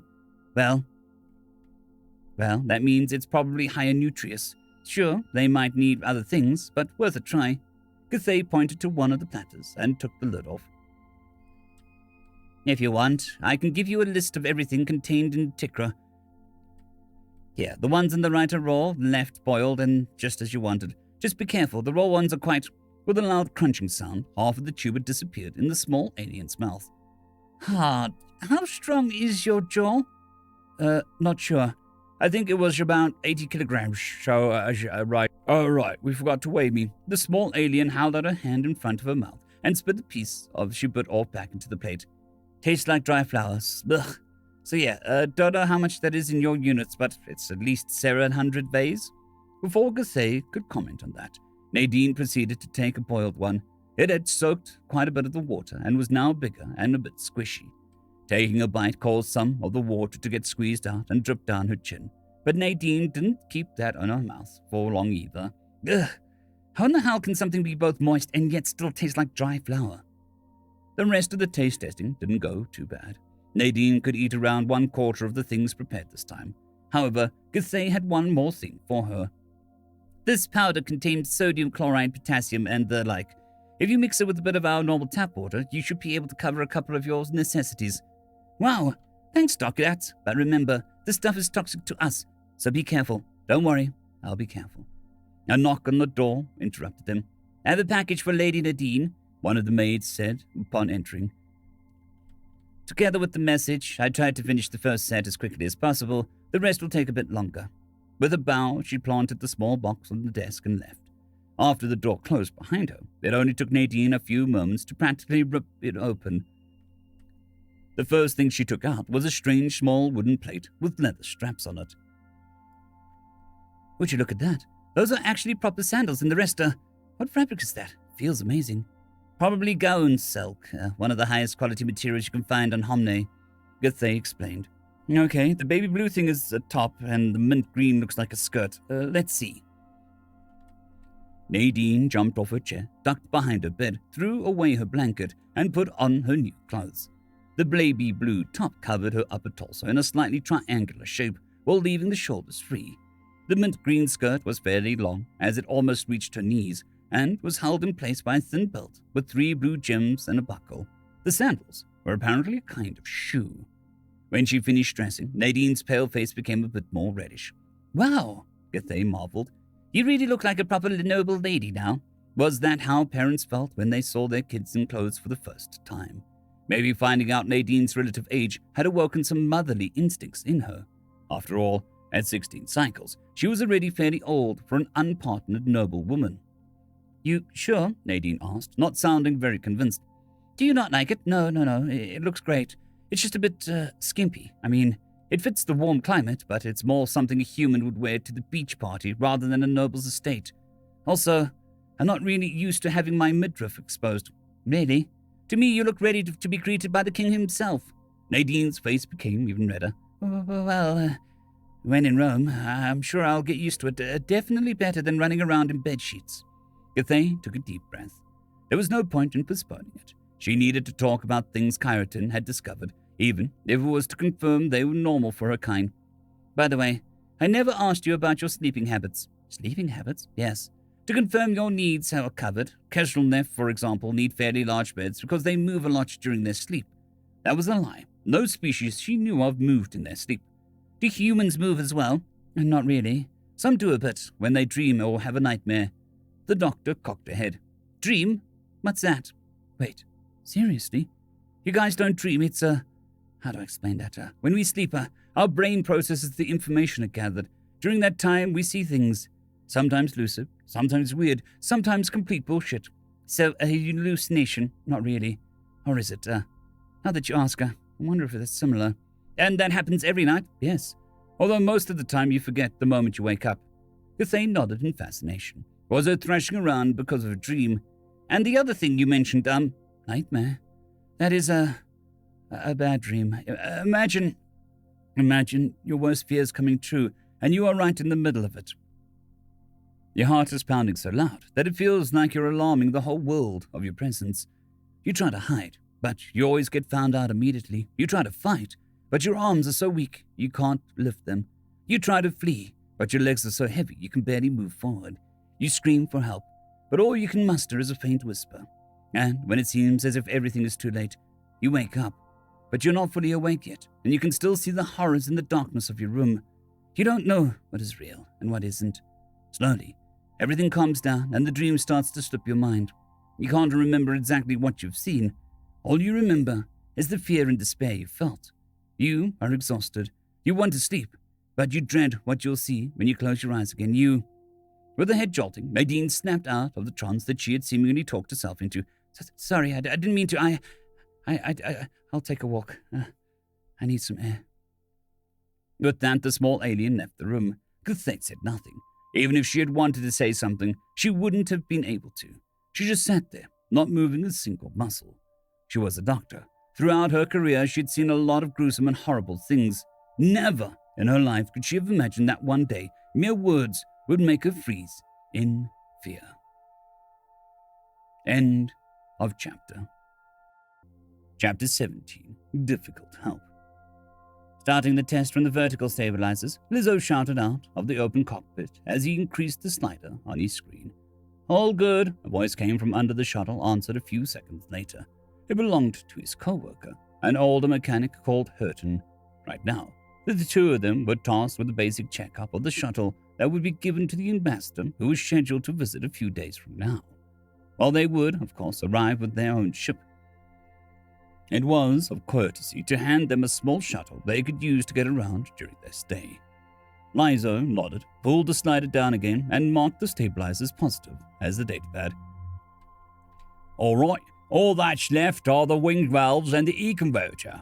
Ah, yes, about those, his co-worker said in a hesitant tone as he crawled out from under the shuttle. You see, I have a reservation. Could you do the rest alone? Lizo looked up from his datapad. You know we have to finish this today, right? I know, but my partner and I have been on the waiting list for half an eternity.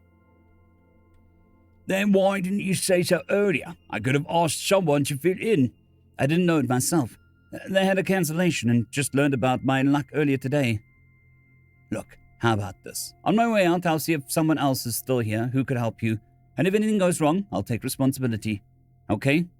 Liza didn't answer, simply because he didn't know what to say. Was the guy serious? Sure, Hurton had more experience than him, but wasn't he way too easygoing for someone of his position? This shuttle would be given to a foreign noble, a royal guest. If they overlooked a malfunction, they could very well dig their graves. Unfortunately, his co-worker seemed to misunderstand his silence as approval. Great, see you tomorrow. And with that, he was gone. Still saying nothing, Lizo just sat in the open cockpit in silence. It took a while for him to pull himself together, but in the end, he managed. The situation now was what it was, and someone had to finish the checkup. He knew that no one would come. The two of them were always the last ones at the workshop during this time of the day, so he better get on with it. He climbed out of the cockpit and opened the front shutter of the hangar. If he was alone, he might as well get some fresh air. He then picked up a ladder, placed it next to the vessel, climbed up to the left wing, and opened the maintenance panel. A quick test showed that 3 of the 4 valves worked as intended. The last one, however, didn't. Lizo climbed back down to the cockpit, restarted the process, climbed back up to the wing again, and repeated the test. Again, the pressure readings were off. First ones, please just be a bubble, he thought as he unscrewed the valve. With a loud hiss, the lip opened and a spray of oil hit him in the chest. Well, wasn't that just great? But at the very least, it really had just been a bubble. Messy, but easy to fix. Would definitely have spelled trouble if I hadn't found it, though. With a sigh, he pulled a rag from his belt and started to wipe up the mess, at least to some degree. The thing would get thoroughly cleaned afterwards anyway, and most importantly, that would be done by someone else. He climbed back down, but as soon as he got one rung lower, he felt something oily under his foot, causing him to slip. The realization that some of the oil seemed to have dripped onto the ladder was the only thing he managed to accomplish before it was too late. With his hands being oily as well, he lost his grip and fell backwards.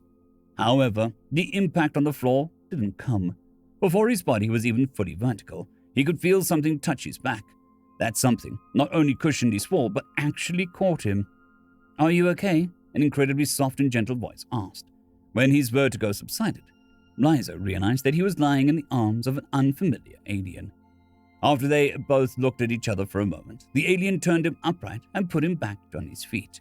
Only now did Liza realize how small it was. It was only slightly above half his height and had a frail-looking frame.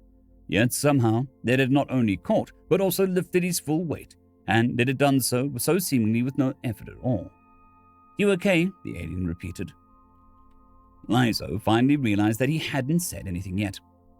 Oh yes, thank you. That could have ended badly. I'm Lizo, by the way." "Nadine," the alien repeated with an implied bow. So much for the who, but more importantly, why was she here? Lizo didn't know what race she belonged to, though that didn't mean much. He had only seen a handful of aliens in his life and never interacted with any of them. He didn't even know half the races in the Alliance, but he knew that if aliens came to Homme, they were usually ambassadors or some kind of political guest. But a noble lady wouldn't come down here, even if the workshop was technically part of Star Palace. Not to mention, she had rushed to his help, but then again, she wore really expensive-looking clothes. Although he could never afford it, he knew gown silk when he saw it. On the other hand, no noble would walk around in a top with an oil stain like that. No, wait, that stain was his fault, wasn't it? First ones, what was he supposed to do now? There was no way that he could ever replace such an expensive piece. "What are you working on?" she asked, as if she didn't care about the glaring issue at hand. Just a basic checkup, nothing fancy," he quickly responded, unsure what else to say. "Mind if I take a look?" Lizzo cocked his head. Sure, but why?" "They look so different from then ours, so I was curious." "Oh, well, shoot yourself then. Just don't touch anything, please." Yeah, don't worry." The casual way she was addressing him while having no problems with the way he talked to her. She definitely wasn't a noble. She probably was an attendant of a guest. It wasn't unheard of for nobles to give their higher-ranking servants something to wear, after all. Maybe she got down here because of an errand. "It's nothing special, though, just a normal shuttle used for traveling on the planet." Nadine turned to him. "Really? With the breaker jets, the ball thrusters, and the retractable wings, I would have guessed this was meant for space." "Are you a mechanic as well?" Lizo asked, now confused for good. Nadine smiled. "No, but I want to become an engineer. My father already taught me some things. Not to mention, the colony program required each of us to have at least basic knowledge of one relevant field of expertise." "Colony? What?" Not getting anywhere with his thoughts, he ultimately decided to simply answer her question. "Well, you are half correct. The shuttle is theoretically capable of being used in space. It can't connect to a sling, though." "Sling?" Nadine asked with a mild confusion. "Yes, sling. You know, those things for ships that are too small for a jumper." "Jumper? Seriously, how can someone who wants to be an engineer not know a—" "Oh, sorry, that's just slang. I'm talking about the FTL drive." "FTL? What does that stand for?" Well, faster than light. What else?" The skin around Nadine's eyes made some weird movements. "How would FTL lead to you—" "Oh, okay. And today we learned the translator can't do acronyms, FTL, so..." She removed the translator from her neck. "Faster than light," she slowly said with a funny accent, before putting it back on. "Are you learning our language?" Lizo asked, surprised once more. Mastering a foreign language could take up a good portion of one's life, after all, and someone aspiring to be an engineer hardly had the time for that. "Just started. All I know is the alphabet, a handful of common phrases, and how to say 'my translator is broken.'" "Oh, I see.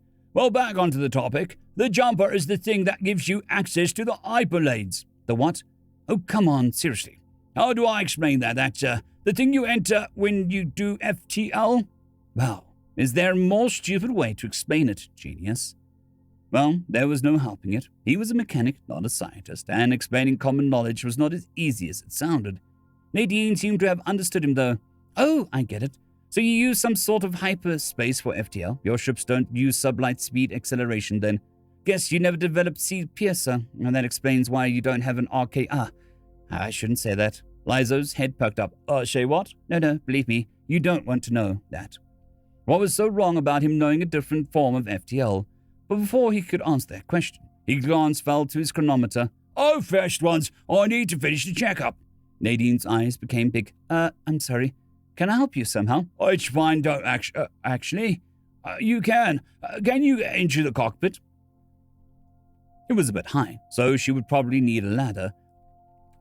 Also, he thought, until he saw the small alien hold onto the open frame, jump more than her own height, and land in front of the pilot's seat. Also, did the shuttle suspension just lower? After being dumbfounded for a moment, Nadine's voice pulled him back from reality. Is it normal here to get around via shuttle? More or less, although commoners usually use public shuttles. Why is it different on your world? Yes. We mainly use land-based vehicles on passenger drones. Using something with a combustion engine or jet thrusters isn't really a thing for interplanetary travel anymore. Anyway, what do you want me to do? He leaned into the cockpit and pointed at the console screen. When I tell you, push that slider up. He went to the back of the shuttle, opened another maintenance panel, and wired a data pad into the E-converter. Okay, give me half power. The converter started. Everything looked good so far. Now, fool! The noise from the converter got louder, but the numbers all showed what they were supposed to. Perfect. You can turn it off. As he got back in front, Nadine jumped out of the cockpit and landed with a heavy thud that completely betrayed her small frame. Well, thanks for that. Lady Nadine, a female voice interrupted him. Outside of the hangar stood a woman wearing a sash of the palace maids. Her Highness is asking for you. Guess my stroll went a bit out of hand.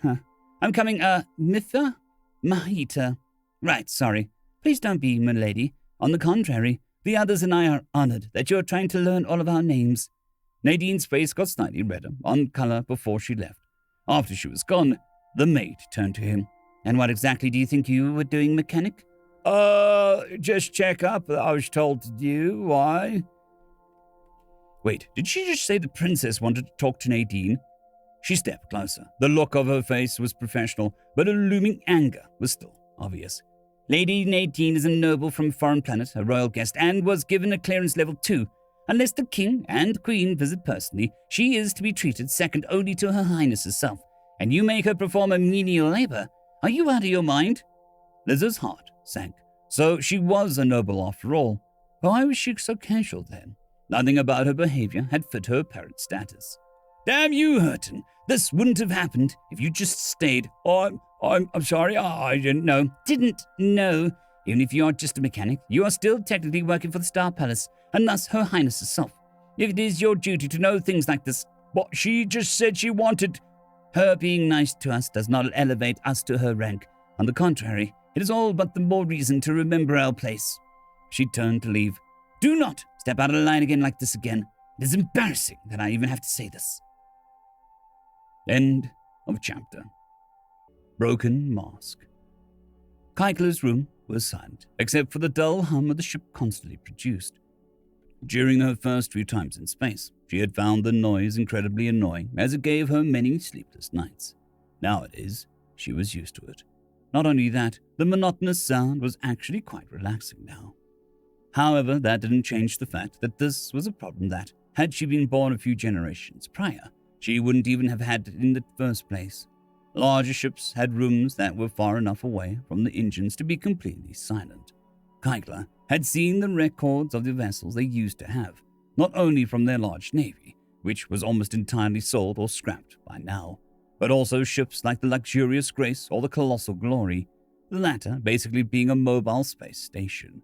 But that was the past now. The vehicle she was in, the Saito, was as small as the embassy ship could be without being a complete embarrassment, and even that was done through ruses. In order to afford to make it this big, tricks were pulled and corners were cut, like the fact that only around 20% of the ship was actually accessible. Most of the rooms were behind doors that couldn't be opened, had no wiring or life support systems, and served no other purpose than making the ship appear bigger. Well, technically, they were also served as a buffer zone for small collisions.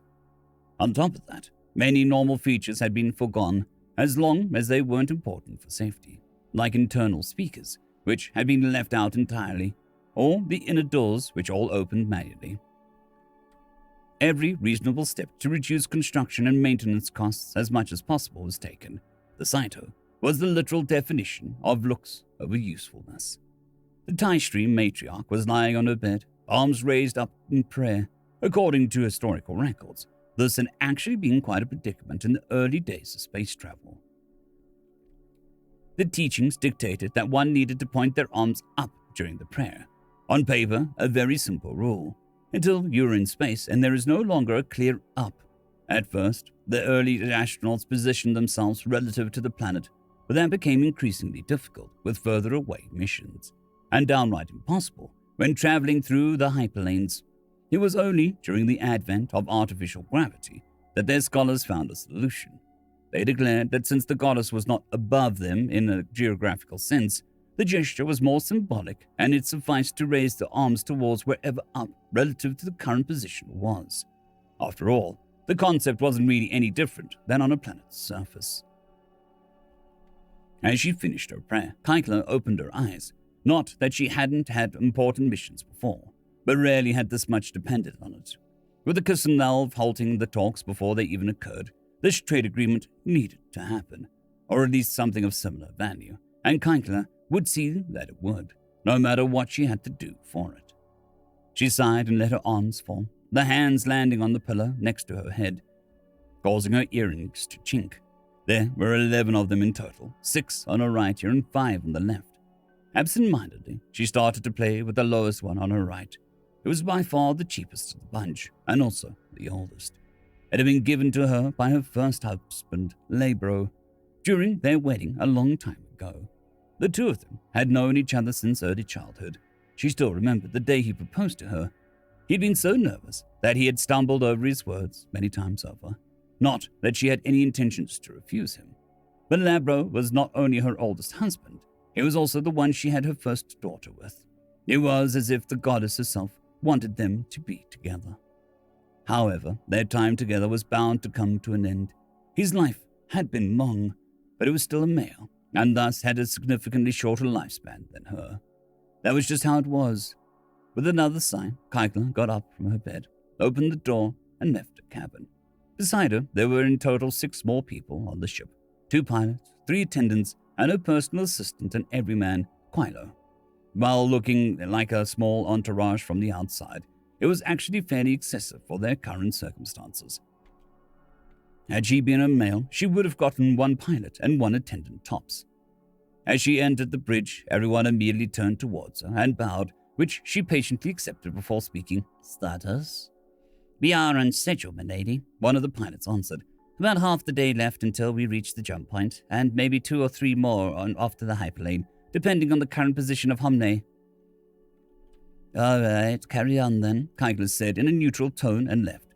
It was only after she closed the door behind her that she allowed herself to scoff. 2 days. Probably even less if their ship didn't have the cheapest engine and or were more built for speed. The Venere's luck was truly ridiculous.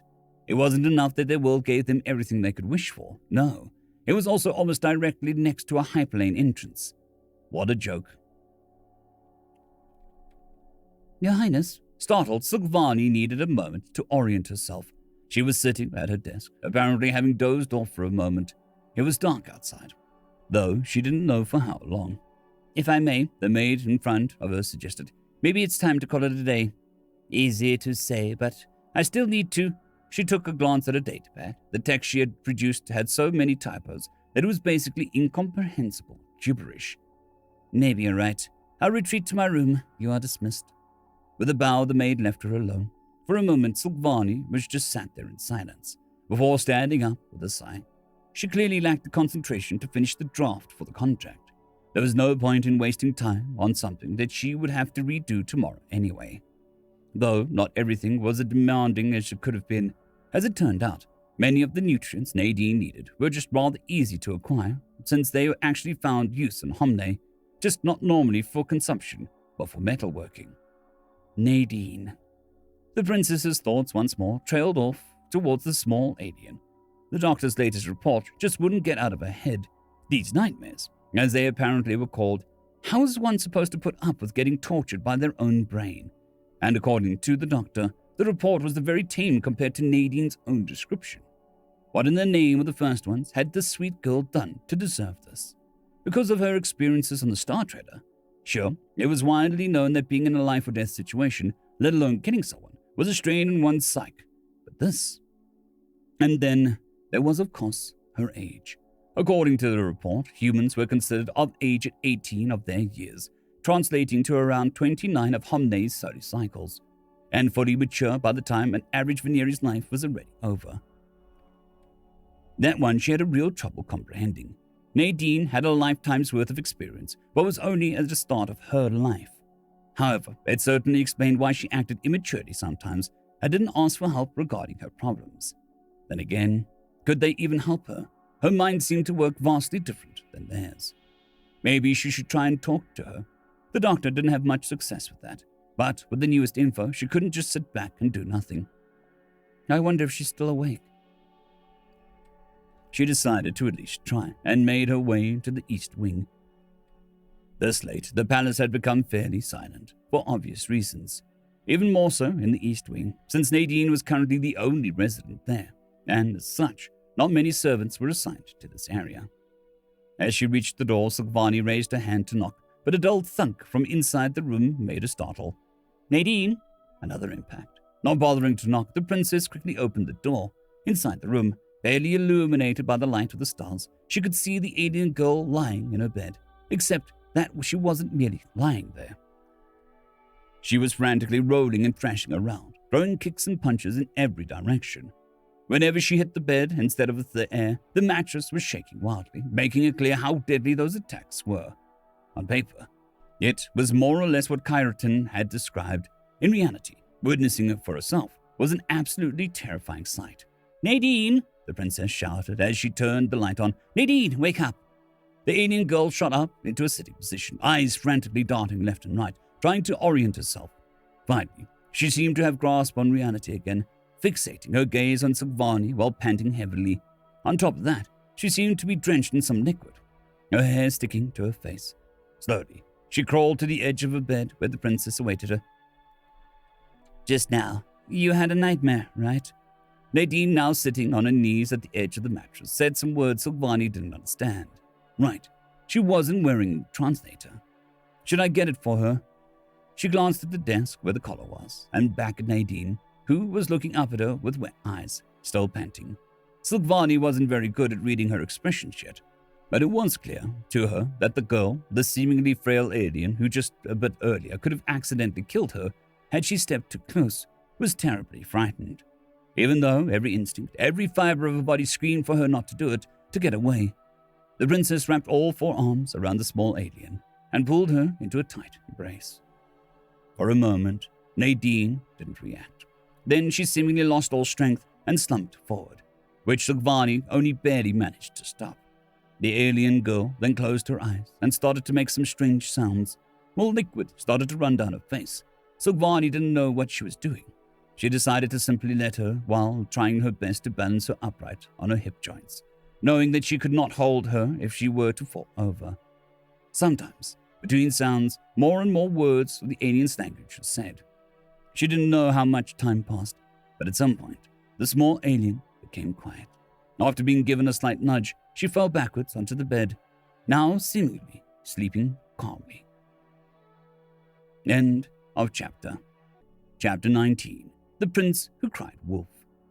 Why did you stop? Silvani asked the maid kneeling in front of her. Said maid was currently tasked with wiping down the princess's body, after her melting had started sooner than expected. Originally, Silvani had planned to quickly finish her work for the today and then check up on Nadine. She had left the alien girl alone after she had fallen asleep yesterday night, and their last interaction had seemed to finally help her.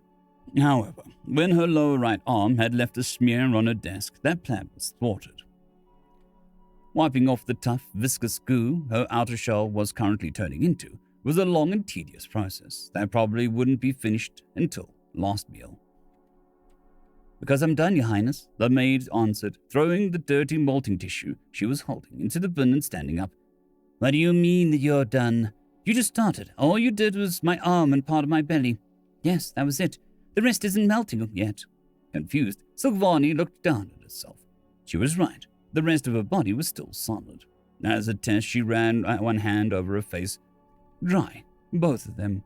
Nothing on her body seemed to indicate to the start of her molting, save the cavities on the lower right forearm and the side of her belly, where the new shell was visible now. Strange, that never happened before. Maybe the doctor knew something. Your Highness, may I come in? A voice interrupted her train of thought. It belonged to Vashar, She dismissed the maid and called him in. I was just talking with your parents. They asked me to tell you that the bill draft you sent them was flawless. They will adopt it without any changes. Also, they said that they would have loved to tell you in person, and that you should call them more often." The princess cocked her head. "Didn't I call them right after I came back? That was just a couple of days ago.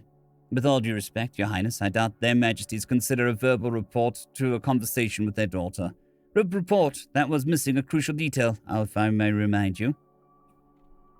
"You may not. I already told you they will learn about Nadine when I deem it the right time. Also, I'm busy. Not to mention the time difference, they are literally on the other side of the planet after all." Which was deliberate, but that was beside the point. "Very well. Speaking of, they also offered to look for a partner for you in case you are too busy, as you yourself said." Sugvani sighed. "No, I'll do so myself. If the topic comes up again, you can tell them that I will start looking for one next solar cycle. Anything else?" "That is all." Vasal answered with a bow and left. The doctor's office was empty. Sugvani thought for a moment whether she should press the button to call her. Then again, this didn't seem like an emergency. She was tired and had a slight headache, but otherwise she was fine. Whatever caused the irregularity in her molting cycle, it didn't seem to have any other immediate effects. Well, that at least meant she finally had a chance to check up on Nadine. And who knows, maybe the doctor is with her. Reaching the east wing, she found the door to Nadine's room to be slightly open. From inside, she could hear the small alien talking to somebody. Her language lesson should be over by now, so that probably meant that the doctor was indeed here. Lucky.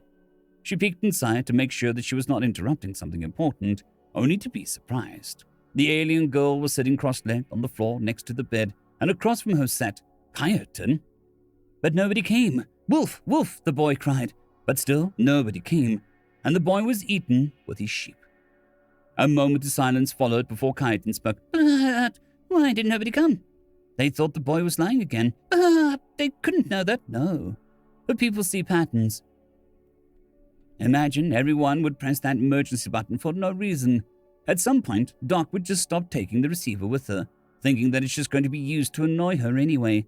And then, you have a real emergency. Kyerton seemed to think for a while. "No one else would ever did it, though. And if they start, they wouldn't. My sister only hires people who aren't fun." And what if they're acting? What if one secretly was fun, but hid that so that they could keep working here? What would you do if they pressed the button? The young prince cocked his head. "Huh? What do you mean? What would I do?" "They were the ones who did it." "You would get blamed, though." "But I didn't do it." Nadine nodded. "Certainly. But be honest, who would believe you?" Kyerton didn't respond. He probably knew the answer. "Like that," Nadine continued, "their fun would even get doubled because they could keep doing it, and you'll always get in trouble for it." "What is it supposed to be fun about that?" Kyerton shouted with a mixture of fright and anger. In response, the small alien leaned forward. "I don't know. What is fun about risking a major political disaster? Do you know what makes a good prank?" Nadine asked, smiling. Both laughed at the end. He looked up. "Can't I only do boring things like that? You're clever. I'm sure you can figure it out." Another moment of silence followed, but finally Kyerton nodded, stood up, and climbed out of the window. Nadine looked after him, while Sugvani just stood there flabbergasted. What did she just see? After a while, without turning her head, the small alien spoke. "Feel free to come in, Your Highness." The princess was startled. She didn't even realize that she'd been staring. What drove her to display a behavior so unbefitting of her status? Embarrassed from being called out, she entered. "I apologize. That was a shameful display of mine." Whoa, it wasn't a big deal, Your Highness. Really, it's fine. It's just, your kind breathes quite loudly by human standards, so you were hard to miss. I can ignore it as background noise when we talk. That's no problem, but it's quiet, otherwise it sticks out. Breathing? Does that even make sense? And she can hear that from across the room. Well, again, I apologize. I've never seen anyone connect with Kyerton like that. Nadine's gaze wandered back to the window. Your brother, he doesn't have many friends, does he? No. And that's not because of choice, but because of some political bullshit, right? I am not familiar with the term, but if it means what I think it means, then yes, you could say that. You see, to nobles, their children are just offspring. They are the future of the clan, and to ensure that future, they make sure that their kids forge the right connections. But when Kyerton was born, I was already involved in politics, and by now it is more or less guaranteed that I'll inherit the throne. So the noble family see no point in engaging with him. Nadine nodded once, albeit in a seemingly deliberated, slow way. Right. And let me guess, it's unbecoming of a noble child to play with commoners. Indeed. And you? How much time do you spend with him? Not much, as I said. I was already busy when he was born, and the workload has only increased since then. Well, then it's no wonder he would end up that way. That last sentence confused the princess. Wait, what does that have to do with the other? The alien girl looked at her with a tilted head. Seriously? Think about it. Whenever you scold him for his deeds, you give him exactly what he wants. He likes to be scolded. She was now even more confused. Your attention. With a sigh, Nadine leaned back against the bed and looked up at the ceiling. I've seen it often enough. No kid wants to be lonely. That seems to go for your species the same way as for mine. So they keep doing the thing that reliably ends in that feeling. They might not enjoy getting scolded, but at least it validates their existence in a world that otherwise ignores them. And the fact that, due to his standing, he never faces any real consequences only expedites this. Sigvani was speechless. She had never heard of anything like that. Moments like this really hammered home that Nadine, despite being a child herself, was more than twice the princess's age. Still, there was one thing that she had her reasoning that bugged the princess. So, you're saying that he is not to blame for his actions? The alien's gaze snapped to her again. What? No. He's a spoiled little brat who needs to learn some important lessons. Maybe try a different approach. Keep in mind that he's still a child. I know how that sounds considering I'm not much older than myself. Yes, you are. Maybe now would be a good time to tell her. I mean, what is he? 10 years? 17 cycles? My nephew is the same age. Before you ask, my grandma had a brother who was 20 years older. That's why the generations of my family are a bit wacky. Anyway, I wouldn't mind spending a bit of time with him. It's not like there is much else I can do. And I'm technically a noble, so it should be fine, right? Suddenly, her body straightened in realization. Shit. I'm sorry, Your Highness. That sounded way more accusing than I meant it to. It's fine. You don't? No. What am I doing? I'd planned to thank you. I even took some notes of all things I wanted to say, yet instead, I fault you for something for which you only had partial responsibility at best. Sigvani closed the distance between them. She hesitated for a tick. Sitting on the floor really wasn't something that she should be doing. But eventually, she sat down across from Nadine, trying to imitate the strange way the small alien was sitting with her legs crossed. This had to be her first time sitting on the floor ever since she learned to walk. Maybe this was some human tradition. No, that wasn't important right now. Then how about we skip to that part? She tried to calm Nadine down. Though I'm not sure what you want to thank me for. Really? Because there's definitely is more than one thing. But right now, I'm talking about yesterday. I really needed that. I didn't think just talking about it, letting it all out would make such a difference. But it did. She lowered her head. So thank you. Thank you for being there for me. And thank you for listening to me. Right. Better not tell her that she didn't have a translator on. So, you are good now? Sigvani asked carefully. Nadine shook her head. It's not that easy. I'm not a psychologist, but it'll probably take a fairly long time until I'm good. If I'll ever reach that point at all. But for now, I am better. And that's a lot more than I would have thought. Huh. What's that? She interrupted herself and asked, pointing to the cavity in the princess's belly. Oh, this.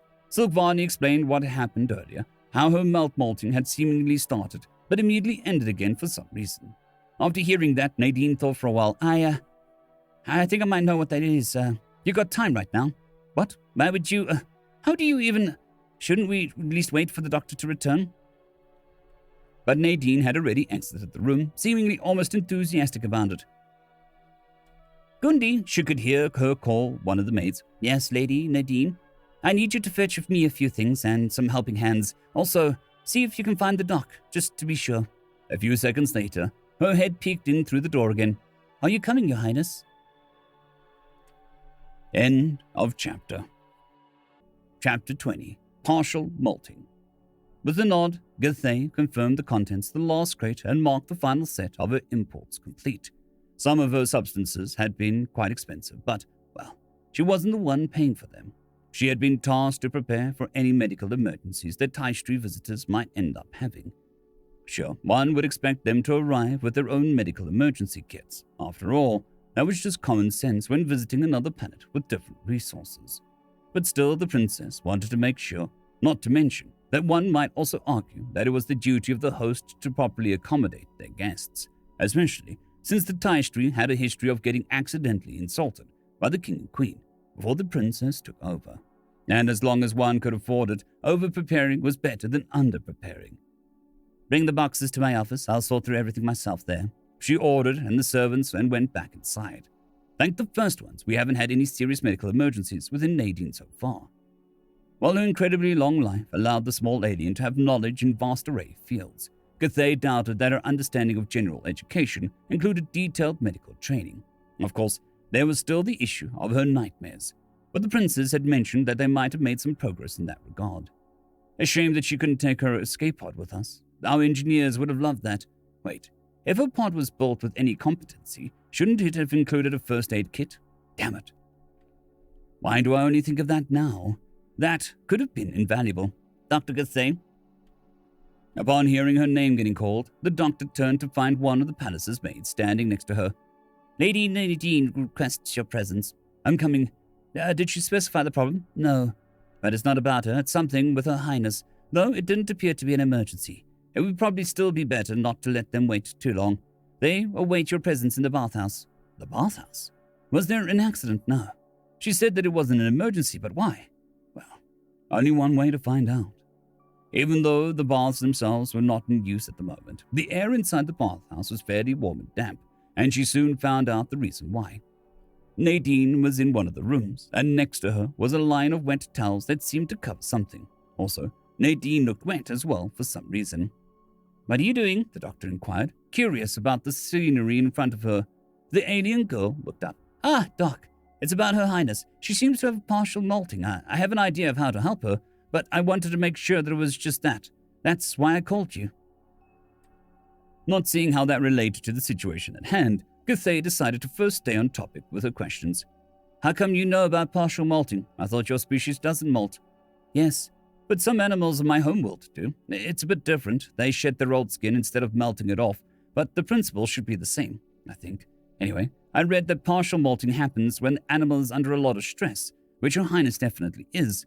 The hot towels apparently help, so I tried it." The doctor glanced towards the towels. "So Her Highness is—" "Yes, I see," she sighed. "You can come out of there, Your Highness. This isn't going to do anything."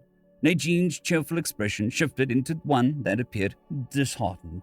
Her face truly had a lot of muscles. Cathay needed to record all of these expressions at some point.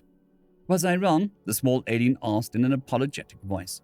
"Fascinatingly, no. At least not entirely. Stress-induced partial molting is indeed a thing, and yes, Her Highness certainly is a prime candidate for that. The thing that you got wrong is that the stress caused some parts of the melting too late, not too early. And, give me a moment." Cathay pulled out her datapad and opened the princess's medical records. "Yes, Her Highness has molted 3 cycles and 147 days ago, meaning while it is due soon, it shouldn't happen until 40 days from now, at the earliest. Probably a bit later than that. Some body parts melting early can happen in old age, when our shell as a whole has gotten softer, but she is way too young for that. I don't even know what could cause it at her age. I need to examine that." "Oh, I see," she said, in a dejected tone. "And I thought I could finally do something in return. Guess the towels won't help then. I, at least, never heard of that method. We treat partial molting by artificially melting the hard parts with a very mild acid. Some even use it to intentionally molt early. It's debatable whether or not it is healthy, but sometimes people want to prevent it from happening during an inconvenient time. The new shell is usually developed far enough around 1/3 of a cycle before the molting occurs naturally, but one should still wait until it..." The bathhouse got silent except for the background noise of the servants working. A thought began to form in Cathay's mind as she recalled the results of some of her tests. "Doc, still there?" Nadine's voice pulled her back into reality. "You wouldn't happen to have recently had extensive physical contact with Her Highness, would you?" The alien girl cocked her head. "Yesterday night. Yes, why? And were you secreting while you did that?" She blinked. Was I what?" "The tissues I analyzed. One of your discharges was slightly acidic. If that soaked in long enough, her current shell should be old enough. It could have the same effect as a molting tincture." Back then, she had simply been intrigued by it, but in hindsight, she should have paid more attention to it. There were some plants that produced the acid as a defense mechanism, but while she had never heard of animals doing the same, it wasn't impossible. That seemed to click with Nadine, whose facial color got slightly redder. The snot, yes, I was crying a bit, but the cavity covered half of her abdomen, and I didn't, shit. You remembered something? Before answering, Nadine swept her hand over her forehead and showed her liquid that had accumulated there. Sweat. My body uses it to regulate its temperature. I don't know what factors influence its pH, but on average it's slightly acidic if I recall correctly. Depending on what your shell is made of, it can actually dissolve it. And last night, I woke up drenched. I don't know the scale of the numbers you are referring to, but what you're basically saying is that I'm more or less covered in acid, yes, but not strong, as you said. Probably just because of her molting was so close. I mean, nothing happened when you touched me. It sounded more like Nadine was trying to convince herself instead of the doctor, but Cathay still nodded in affirmation. True, but our contact was brief. Therefore, we shouldn't take any chances. I need you to give me some samples of all three secretions mentioned so that we can be sure. And, Your Highness, I would like to ask you to come to my office so that I can examine the effects that were caused on your shell. She then realized the princess was still lying under the shells. Your Highness, as I said, this isn't going to help. You can stand up.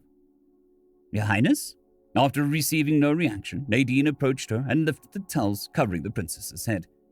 I think she's asleep. Well, in that case, I take back what I said. While doing nothing regarding the molting, it did help her in some way.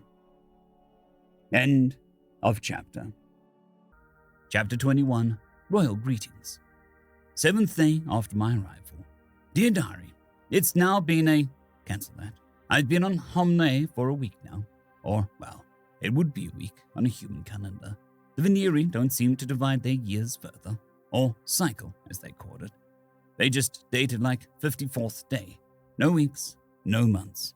Although I guess defining months is probably tricky with 3 moons. All in all, I've started to settle in for now. My daily language lessons and the frequent talks with the doctor have kind of become routine already, but they are still interesting. I've also more or less come to terms with the fact that I'll probably be spending at least the foreseeable future on this world. That is mostly thanks to everyone being so nice and welcoming to me.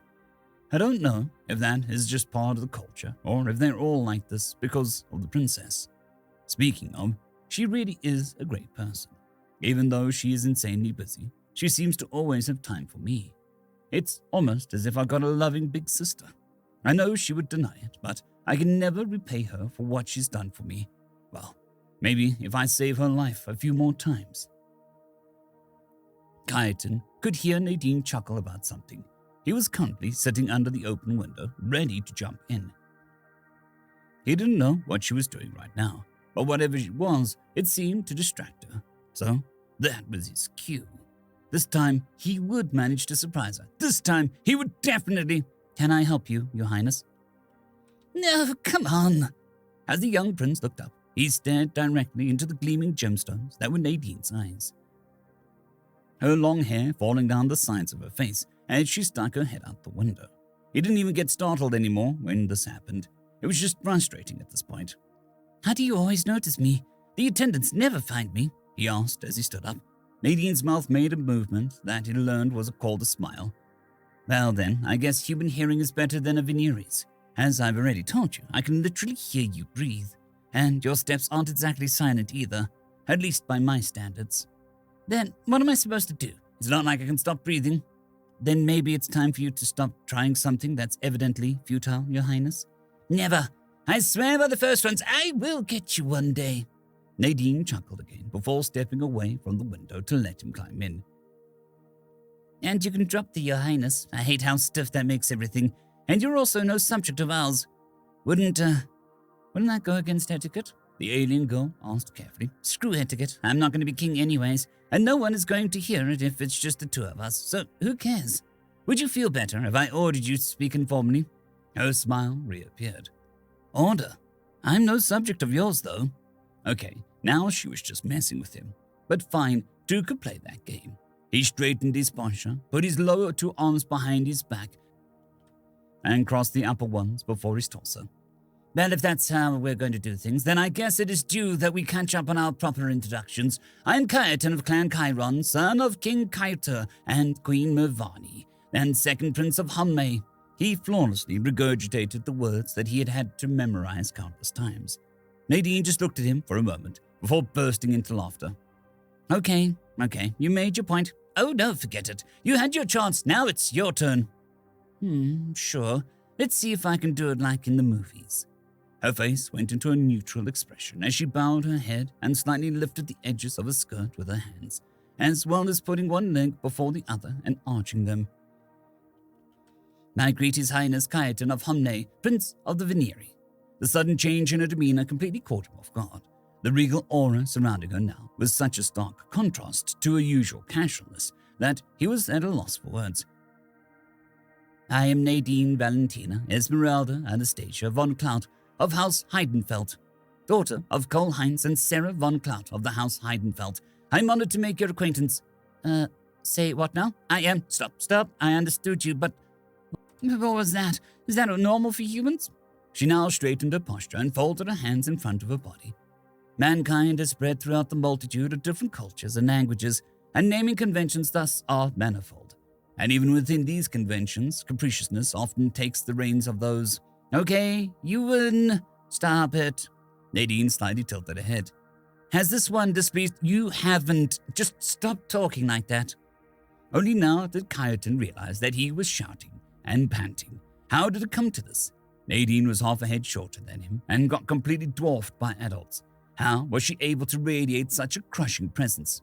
Sorry, I couldn't resist, she laughed. And just like that, it was gone. She was back to being nothing more than the strange alien his sister had picked up. Seriously, do you always introduce yourself like that? Of course not, she chuckled. I just say my first name, and even if I have to introduce myself in full, I leave out the middle names. Although I write them sometimes if I want to flex, and I never say my parents' names. I just did that because you did. But jokes aside, my parents did go a bit off the rails with my names. It's not common where I'm from. Relieved, he chimed in on her laughter. You know, you don't always have to one-up me, right? I'm not trying to. That's even worse, he joked. He then noticed a strange drawing on her desk. It wasn't a simple sketch, but a detailed technical drawing, similar to those he did when planning one of his contraptions, except it wasn't something mechanical. It was long, thin object with a curve and a wing-like cross-section, with seemingly no moving parts. Why go to such detail for something that was basically a glorified stick? Or was it part of something bigger? What is that? Oh, it's just a boomerang. It's an ancient hunting weapon of my people. Well, at least by my people you mean all of humanity. Nowadays, it's only used for sports. That specific version is called a Kylie, I think. Last year, my parents and I went to a hotel that had arranged for those. It was fun, and I dare say that I was pretty good. Anyway, the topic came up by chance when I was talking to your sister, and she offered to have one built, so I don't have to sit in my room all day. Chiton's head perked up at that remark. If you're bored, we could do some things. Can you climb? In this gravity? Definitely. Then I know some great places. Follow me. He was already halfway out the window before Nadine had the chance to answer. Sorry, but your sister wanted to speak with me, but it shouldn't take too long, so maybe later. See you, Chiton. So you want to talk, Your Highness? Silvani nodded. I believe I already told you that we are expecting visitors. Yes, the Tyus tree. Correct. Their ambassador is scheduled to arrive soon. We received word that they left their hyperlane, so subtracting the time the message took to reach us, they should be here in 2 days. She leaned forward and crossed her hands. Just to make this clear, I do not plan to restrict you in any way. I believe it to be for the best not to yet announce that we've made contact with a new species. But ultimately, that is your decision to make, as right now you are the one representing humans, she explained as she shifted her position. It is no problem if a commoner in this planet sees you. Most of them see at best one other species in their life. They won't notice that you are a new contact, except of course our servants. But they are all in on this and trustworthy. But if an ambassador or an entourage sees you, that is a different story. So, I need to hide in my room? That got a chuckle out of the princess. No, don't worry about that. Huh. I thought the whole purpose of this palace was to greet and house guests. Normally, you would be correct. But the palace is too big relative to the number of people living here. Their religious dogma therefore forbids them from sleeping here. They will only be here during negotiations. So, as long as you don't get into the West Wing, all should be good. The small alien cocked her head. That's an oddly specific rule. True, but that's how it is. Maybe it has something to do with the fact that usable space is scarce on their planet. But either way, they take their beliefs very seriously. So they'll be housed elsewhere. Considering our history with them, I don't want them to feel insulted again. Nadine made a questioning expression.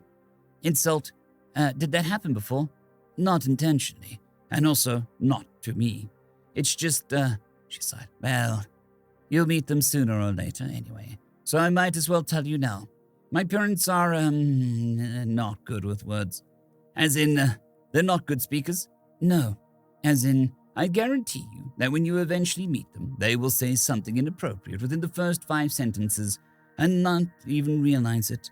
They are competent rulers, and I know I shouldn't say something like that about my parents, but diplomacy, they are a disaster waiting to happen. Both of them? Both of them. Maybe it's because they grew up together, and with the history, it was especially bad. I can't even count how many concessions we had to make to them before I took over the foreign politics. My parents mean no harm, but they never think before they speak, and they never learn. It is no coincidence that I meet guests on a literal other side of the planet. End of chapter. Chapter 22. Let's jaunt. With a slight thud, Liza landed the shuttle on its designated platform next to the entrance of the Star Palace. Of course, saying that he landed it was a bit much considering almost all was done by the assistant. Not that he was complaining. A couple of generations prior, him learning how to fly a shuttle would have been unthinkable. He was a mechanic, not a pilot, and no one had a lifetime to spare it would take to master 2 professions. Nowadays, though, at least simple vehicles like shuttles were pretty much entirely controlled by the computer. As such, learning how to fly one was a matter of 2 or 3 days. Still, even computers were never 100% perfect, so he still allowed himself a sigh of relief as he exited the vessel. After all the trouble he had gotten through to get to the thing ready, the last thing he needed was something going wrong on the very day the ambassador was expected to arrive. At least while he was still in it. But now that he'd parked it, and some of the palace attendants had seen him do so and then leave, in other words, something happening now would neither be his fault nor his problem. Hey, aren't you, give me a sec, Lazo? A voice called out from behind him, a soft, gentle voice he very much recognized. Almost, milady, he answered as he turned around to Lady Nadine. It is Liza. The alien noblewoman seemed to have just exited the palace and was now coming down the stairs of the main entrance towards him, framed by 2 royal guards. She was also carrying a huge box on her back that was easily double her height. Why was she carrying it and not the guards? Can I be of assistance? He asked with a bow. He was not going to repeat the mistake from last time. That much was for sure. The foreigner's expression changed for a moment. What it meant, he could not tell. Before she started speaking again, pointing at the shuttle. You wouldn't happen to have another one of those lying around? She doesn't have one already, he wondered. That was strange, considering it was almost common courtesy to give foreign guests the shuttle for their free use upon arrival. I am sorry, but I'm just a mechanic. I do not have the authority. Before he could finish, Nadine held up a document, a physical one at that, which stated that she could pick any free shuttle of her liking, signed by Her Highness herself. Very well. We have quite a few of them, but I'll have to check if there are free ones ready to use. But please give me a moment. As he went down to the hangars, Liza wondered what he might have gotten himself into this time. Not that he had anything against Lady Nadine, but there was just so many strange things surrounding her. Why did she act so much like a commoner? And now she was asking for something that she should have gotten at her arrival. Yet she didn't seem to be particularly bothered by it. As he checked the console, there was indeed one that was marked as ready. Most shuttles meant for guests usually received an extra inspection right before handing it over. This one hadn't been used since the last checkup and fielding, so it should be fine. Technically, it was a breach of protocol, but royal orders overrode that, so it wasn't his problem. He quickly made his way to it and flew it back up to the palace entrance. As he landed, he realized the group had grown by one, and just a moment later, he recognized Prince Kyerton. "Sure, I don't mind," Lady Nadine said, seemingly answering a question. "But how come— wait, let me guess. Your sister asked you not to be here when the guests arrive." "She didn't exactly ask," the young prince retorted. "But yeah, also, she took my tools away, so I couldn't get them back yet. Didn't those belong to the palace, which belongs to the royal family, so also to me? I'm not sure it works that way." The prince merely shrugged. "Your shuttle, my lady," Lizo said, with a bow after they were done, and quietly hoping that would be it. A hope that didn't last long. "Thank you. Say, I'd also need a pilot. Are you free right now? Only if you have nothing else to do," she hastily added. While he stayed quiet, Lizo sighed in his mind. Many of the palace servants were just as trained in piloting a shuttle as he was. Why didn't he ask any of them? Or did she possibly not know that and just asked him because she saw him fly it? Actually, now that he thought about it, why was he so against it? Sure, there was still a lot of work to do, but nothing specifically required him to do it. As long as he was acting under orders, he had an excuse. Not to mention, wherever she wanted to go, she would probably stay for a while and then come back, meaning he himself would have paid free time in between. "Nothing that can't be postponed, my lady. Where do you want me to bring you?" What was that forest called again?" "The Psalm Forest, my lady," one of the guards reminded her. "Right, thanks, yes, the Psalm Forest." Liza entered the cockpit and opened the navigation. The Psalm Forest was actually quite a bit away, meaning this would take all day. Well, that's payback for last time, Harriton, he thought as he informed his co-worker about the extra work he would have to do, that he was sorry, but he'd been ordered by a noble, so there was nothing he could do about it. A knock on her cabin door awoke Kaikla from his sleep. "We're almost there," she could hear Quilo's voice from the other side of the metallic gateway. The matriarch stood up from her mattress and donned her ceremonial garments before letting her assistant in. Since he would also be acting as a guard during his stay, he was now in full combat gear and weapon holstered. "Well then," she said, raising her arms upward, "may the goddess watch over this meeting, and may she make Silvani be reasonable." Quilo nodded. "Yes, indeed. Let us hope for the best. But also prepare for the worst," Kaikla added. "She is, unfortunately, not her parents, so we might need our insurance. Have your friends contacted you already?" "They have. Shortly after we got in range," he confirmed, pulling out a datapad. "They did have some interesting intel for me. A few days ago, when the princess returned from her visit to the planet Ithilia, she seemingly left her secure routes for reasons unknown. They were attacked, and while they were able to win the fight, pretty much all of her guards died. That was certainly interesting. It didn't directly connect the situation at hand, but every piece of information was of value." "Did your contact know who the attacker was?" "Unfortunately, no. But there were no diplomatic fallout afterwards, so the process of elimination would point to the Karoshia. I mean, you know how our parents are. If it was anyone in the Alliance, there would be one member less now." That was certainly true. The Alliance was mainly a pact of non-aggression, paired with some joint operations like guarding the hyperlane entrances. But pretty much all parties of the Alliance had been at some point at war with each other, not to mention the large, fittingly named Alliance War a couple of generations prior that had ultimately led to this pact. There was still a lot of distrust, which was also the reason why the negotiations of every new interplanetary trade agreements were each a war in and of themselves. Were it not for the threat of the Karoshia, the Alliance would have probably crumbled by now. And while the King and Queen of Homne were overall pretty easygoing, they were very protective of their children. Had another Alliance member attacked Silvani, they would have sent out an armada without a second thought, and while news traveled slow across space, Quilo's contact would definitely have known that. "But that is not the important part," Quilo continued as showing her a photograph. "One of the dead guards had a wife, Kyla. She belongs to a former noble clan that fell from grace just 2 generations prior. Normally, she works as a maid at the Sun Palace, but she was amongst the others sent to Star Palace to help with the increased workload of our visit brings. Judging by her gossip, she seems to be not very approving of the way the princess handles things. If we play our cards right, she might be convinced that the princess ascending to the throne could run contrary to her interests. I play the cards, Kylo, Kytler reminded him, so just focus on dealing them. He bowed. Of course, milady. End of chapter. Chapter 23, Seeds of Doubt. Before we land, Kytler addressed her attendants and pilots. I want to take some precautions. While we are on Hyundai, I'll do the talking, and I mean all the talking. You will not interact with any Veneri in any way, shape, or form. You will never talk to each other with your translators on, and even then, you'll make 100% sure that no Veneri is in hearing distance. If you are ever in a situation where interaction is inevitable, you will only say the bare minimum of what is necessary, and then end said interaction. Is that clear? The men bowed. Yes, my lady. Good, because we can't risk one of you slipping up.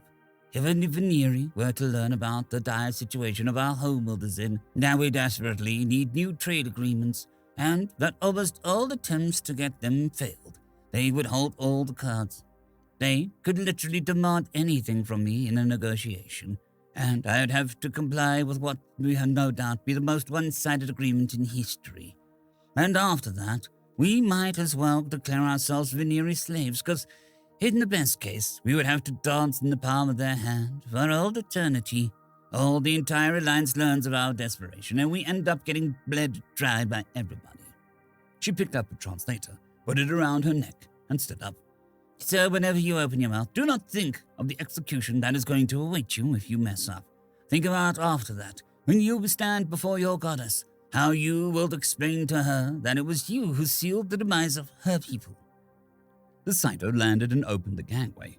Kylo walked right next to Kytler, with their 3 servants right behind them, as they exited their ship and stepped onto the floor of the spaceport. The princess and her entourage were already waiting for them.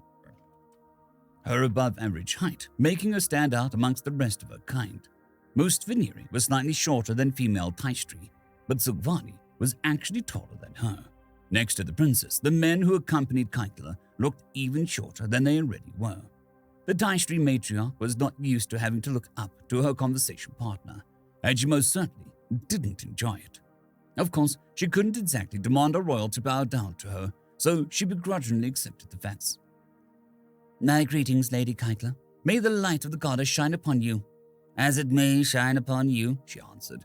By now, Kytler knew about the princess's diligence, so she was no longer surprised that she knew their traditional greeting, including the corresponding hand gestures, even if they looked a bit awkward with her 4 hands. Likewise, it would be futile to expect her to offer a bed in that ridiculously huge palace of hers or make a similar slip-up that she could claim to have taken insult from. We have prepared a cottage for you to stay in, as well as a shuttle to get around. Feel free to take your time to make yourself at home. Once you are ready, I'll expect you for the last meal at the Star Palace. We prepared a wide variety of food, including the Vatas, as is tradition. She took a step back and was now standing behind the 2 maids flanking her, females who were servants were amongst other things the matriarch would probably never get used to, no matter how many alien cultures she visited. These are Kyla and Savara. They will attend to your needs for the duration of your stay. Should you require more, just ask. Kyla's tail twitched slightly as she heard the name Kyla. That was the one from the photograph. Well, wasn't that lucky? That is very gracious of you, Your Highness. Kyla thanked her with a faked gratitude. But I do not plan to exploit your hospitality with a behavior so lavish that I would require that many servants on top of my own. She then addressed the maid on the left. Kyla, was it? Correct, milady. Can you fly a shuttle? She asked, already knowing the answer. I can, milady. Very well. She turned back to the princess. Then this one shall suffice. The princess accepted her proposition without further comment, followed by some meaningless wishes for a good stay. After the formalities were done, Kyla and her entourage entered the shuttle. While Kyla manned the cockpit, she waited until they reached the accommodations, and while the other servants unloaded everything, she pulled Kyla to the side. It was time to start preparing her backup plan. Can I help you, milady? Oh, nothing important, Kyla assured her with a faked casualness. But the other servants are more than enough for such a menial task, so I would like you to instead help me pass the time and engage in some conversation. You see, I was curious about something I heard. Is it true that the Venereal women only take one husband? I'm sorry, milady. I do not know what the term means. Ah, right. You don't marry before the... Anyway, it's basically another word for male partner. I see. Then, yes, we partner only once, she said, without the slightest hint of curiosity about the fact that it was apparently unusual for the Tice tree.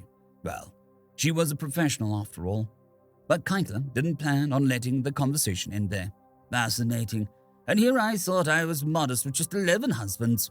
Finally, the maid's facade cracked. 11? She asked, confused, realizing the breach of etiquette right after.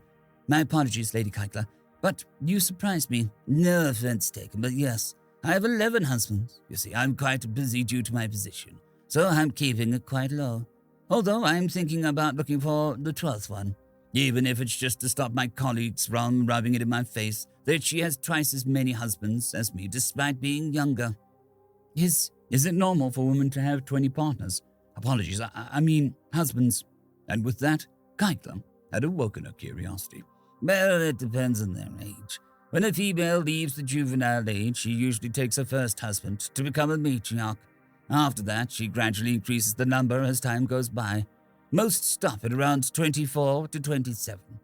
Please excuse my question, but doesn't it lead to an awkward situations? Keitler shrugged. Well, I guess from your perspective, it might seem awkward that my eldest son is older than my youngest husband. But to us, that is normal. Female Titree live almost twice as long as the males, after all. But despite being barely an adult, my youngest husband is an eager one, and has already given me a cute little son. Lady Keitler, if I may ask, how many children have you birthed?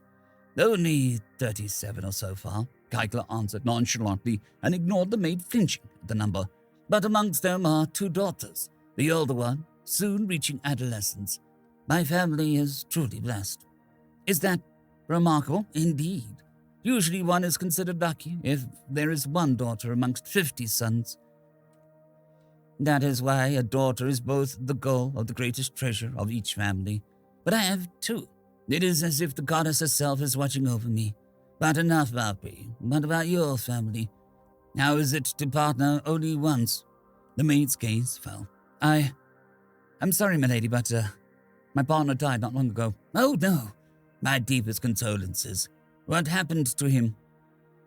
He was a member of Her Highness Princess Agvani's guards. He fell when the ship was attacked a couple days ago. Yes. I heard about that attack. But I hope you can find peace in the knowledge that she died a hero. I am sure Her Highness had a good reasons to leave the secure route. I mean, she wouldn't just risk the people's lives for nothing, right? I apologize for making you remember this. Feel free to retreat for the day and collect yourself. Thank you, milady. The maid bowed and retreated to the servant quarters of the cottage. With this, the seed was planted. Pressing further would not help her for now. She needed to be patient, slowly nurturing the growing discontent with the princess. Satisfied, Keitler went back to the others, leaving her soon-to-be ally alone in her grief. End of chapter. Chapter 24. Everything Eater. What's that? Kyerton asked, intrigued as Nadine placed a large box on the floor of the shuttle's passenger space. He had no idea where they were heading, but it was a nice coincidence Nadine was going on a trip. Actually, why hadn't she asked him to come with her from the beginning? That's a freezer, the alien answered. A freezer? Weren't those heavy? He had heard that Nadine was a fair bit stronger than a Venereal, but he didn't know by how much. Then again, he also didn't know how much freezers weighed. Heavy could mean a lot of things after all. Also, weren't there portable freezers? Maybe it was one of those, but it was pretty big. Oh, you brought food? If she was bringing that much with her, maybe she planned to go for a few days. In that case, he probably should have told one of the maids he was going somewhere. Whatever. Sis told me to stay away from the palace today, and that's what I'm doing. Wait, where could we possibly go to where there wouldn't be food? She mentioned a forest, but she isn't planning on sleeping in the shuttle, right? Now that he thought about it, something about his sister had been odd today. Sure, she had seemed strict as ever, but the way she talked had been somewhat different. It's not for food, no, I mean, it is for food, but not to bring food with. I'm out to, get some. Huh? So, what, you're just going to buy groceries? The revelation kind of killed his excitement. Why not just send some of the attendants? Because I'm not going to buy it. The thing is, Nadine hesitated, seemingly looking for the right words for whatever she was trying to convey. Do you know the term carnivore? No. What's that? It describes an animal that eats other animals. Oh, you mean a meat eater? The alien girl blinked a few times at his statement before turning to one of the guards. Does it get translated when I say carnivore? It sounds like the word for our language, one of the guards answered, but I don't know the term either. I also know them as meat eaters, but I'm no biologist, so I don't know the jargon. After hearing this, Nadine seemed strangely puzzled for a moment, although Kaiten didn't understand why. Okay, well, anyway, my kind, humans, are what is called omnivores. Our diet is extensive, but it includes meat. You're a meat eater? That was certainly a strange thought. Kaiten had seen dead animals before. They were always super smelly. Did Nadine really eat that? And shouldn't her room smell like that if she did? Not exactly, she retorted. As I said, I'm an everything eater. That means I can eat both meat and plants. And you have some pretty good ones, especially those weird sweet lemons, the guthra fruits. And I'm still convinced that I can do something with those tubers that taste like flour. Tycro. Anyway, my point is that there are certain things my body needs that are most easily obtained through meat. I don't have to eat meat. In fact, one can do completely without it if they know what they're doing. The problem is, I don't know what I'm doing because I'm on an alien planet, and Doc also doesn't know everything. So, meat it is. An everything eater? Huh. Kaiten had never heard of this before. Okay, but what does that have to do with going to the swamp forest?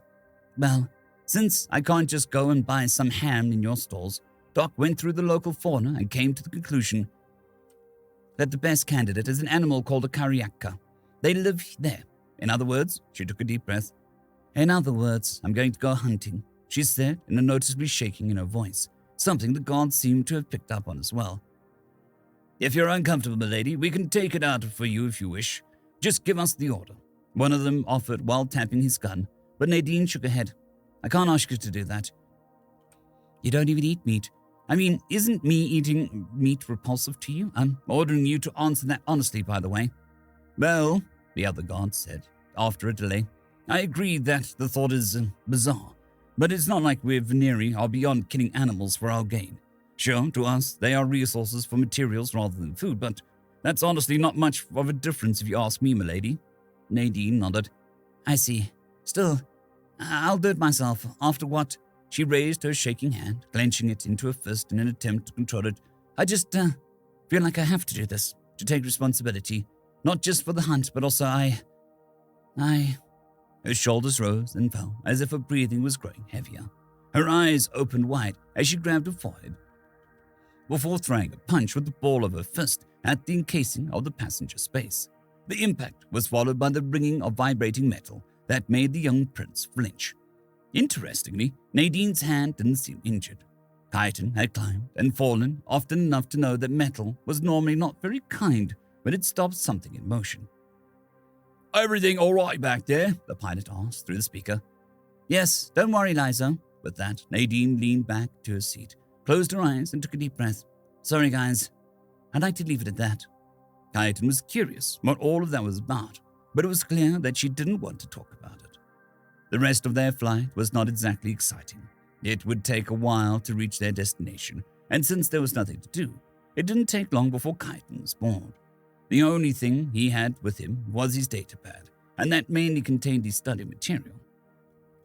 Time would show when he would be bored enough to look at that, not to mention that Nadine also looked like she could use some distraction. But how? Maybe she knew a story, although he didn't really want to risk hearing another scary one. He could ask her things about her homeworld, but the last time he did that, it led to her explaining what a wolf was, which made him unsure if he even wanted to know more about the planet where a creature like that didn't only exist, but wasn't something all too noteworthy. Human cities must all look like fortresses. After he cautiously voiced his boredom, Nadine offered a game. I Spy. It sounded like fun at first, but it became dull rather quickly once they realized that they were way too fast and way too high up to point at things outside, and there wasn't exactly much inside the shuttle to see. It was followed by a few other ideas that fell through the same or similar reasons, like something called the alphabet game, which didn't work through her translator. But in the end, each failed attempt brought some time, and after a few invers, they reached the forest. "Are you coming, Lizo?" Nadine asked as they stepped onto the grassy ground. Kaiten had been in a variety of gardens so far, but this was the first time he was in nature like this. In front of them, a tall, wide forest threw its shadows. "I'd rather not leave the shuttle unguarded, milady." "I see. Makes sense, I guess." Flanked by the two guards, they made their way through the trees. Some looked very old and great for climbing. Kaiten wasn't sure if he should try it, though. They were actually quite a bit apart, so the terrain wasn't very difficult, and they could see pretty far. "How do you plan on hunting anyway? Do you have a gun?" He at least assumed that that's how one would hunt. Most animals he knew were way too hard to catch otherwise. "Your guns are too big for my hands, not to mention I never used one.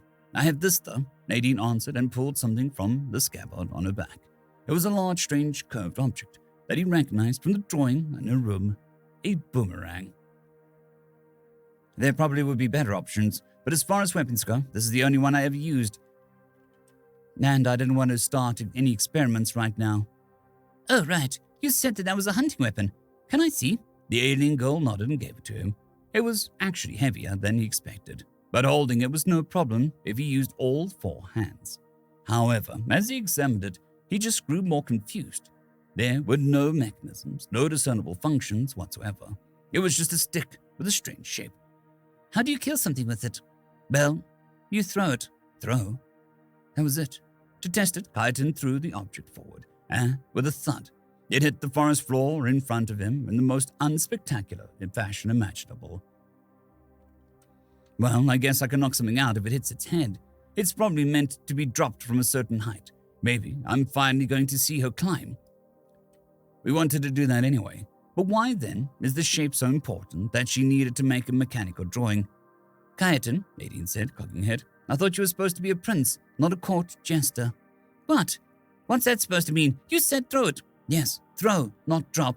"Well, then how am I supposed to do that?" To that, she thought for a moment. I actually don't know if you're strong enough, well. No harm in trying. Okay, first hold it in one hand, or since you have 4, 2 might also work. But hold it just with the arms on one side of your body. He followed her instructions. He held the boomerang in his 2 right hands. There was no way that he could do it with just one. "No, you need to hold it the other way."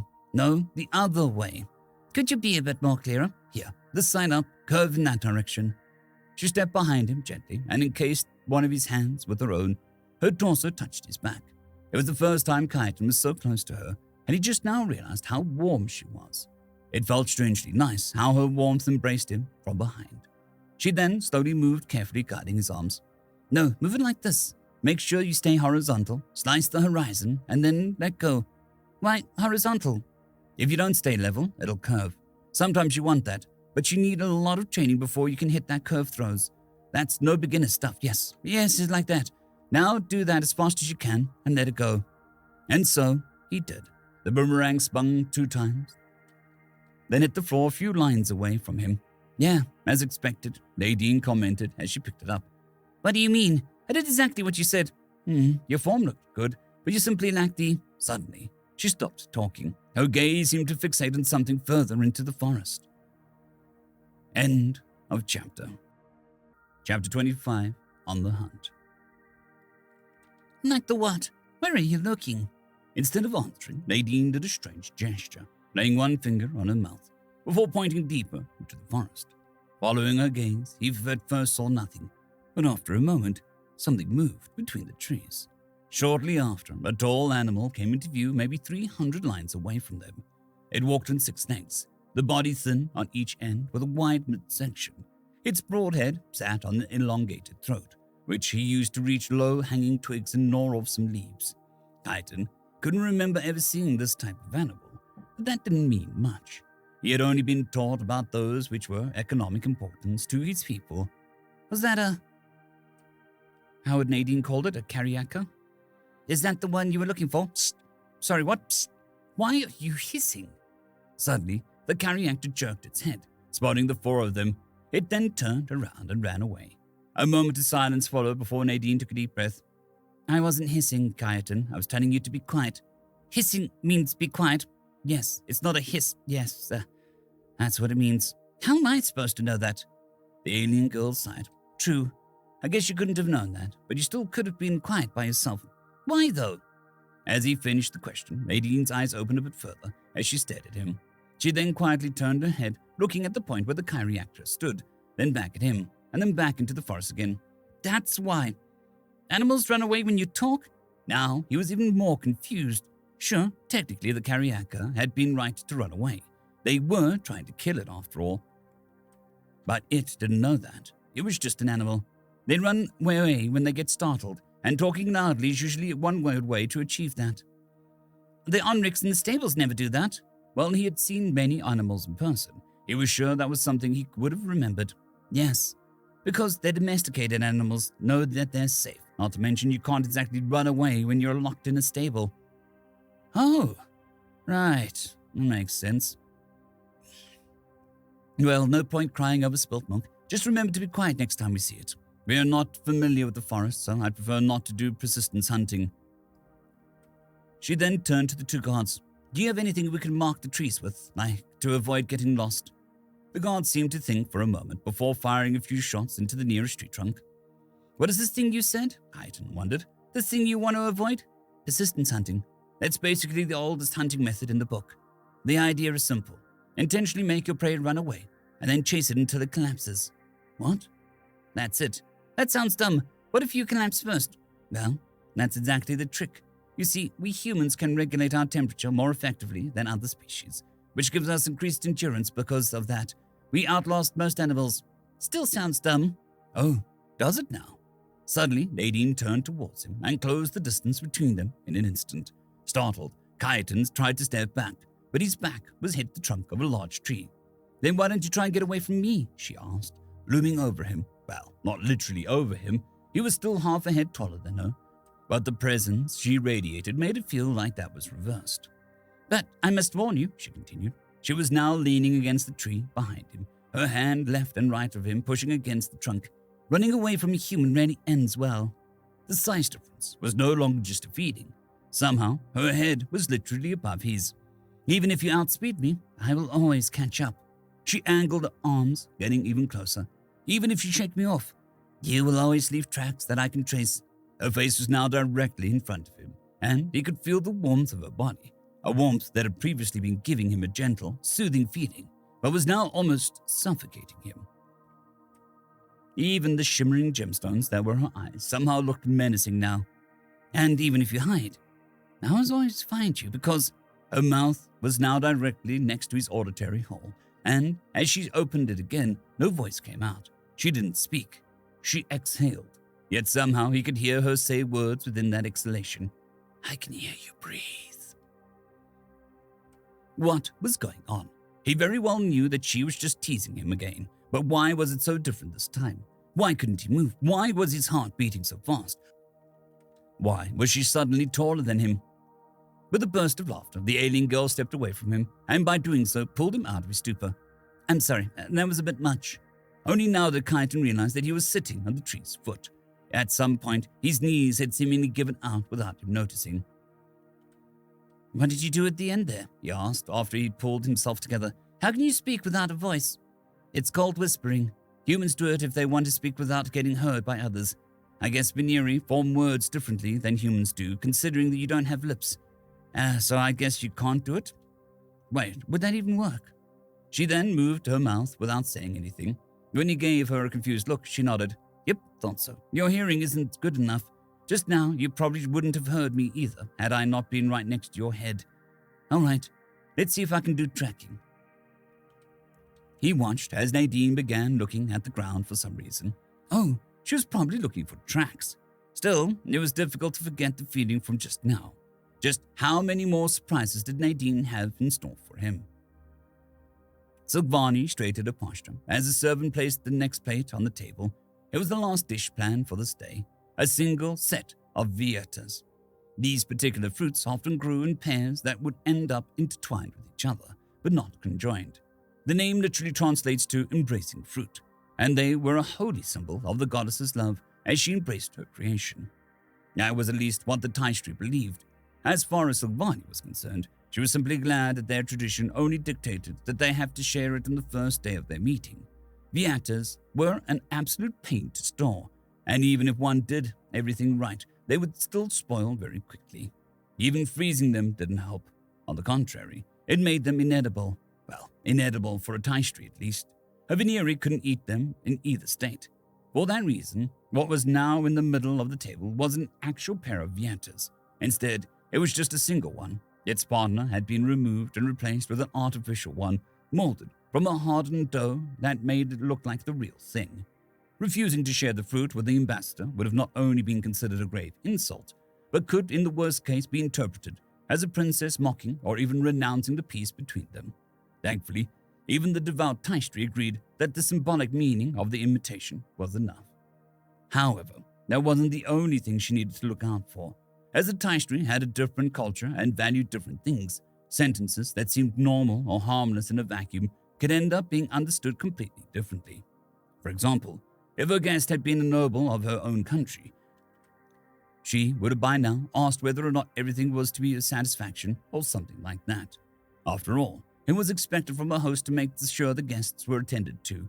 However, would she have given the ambassador the same question, it would have carried a very different meaning.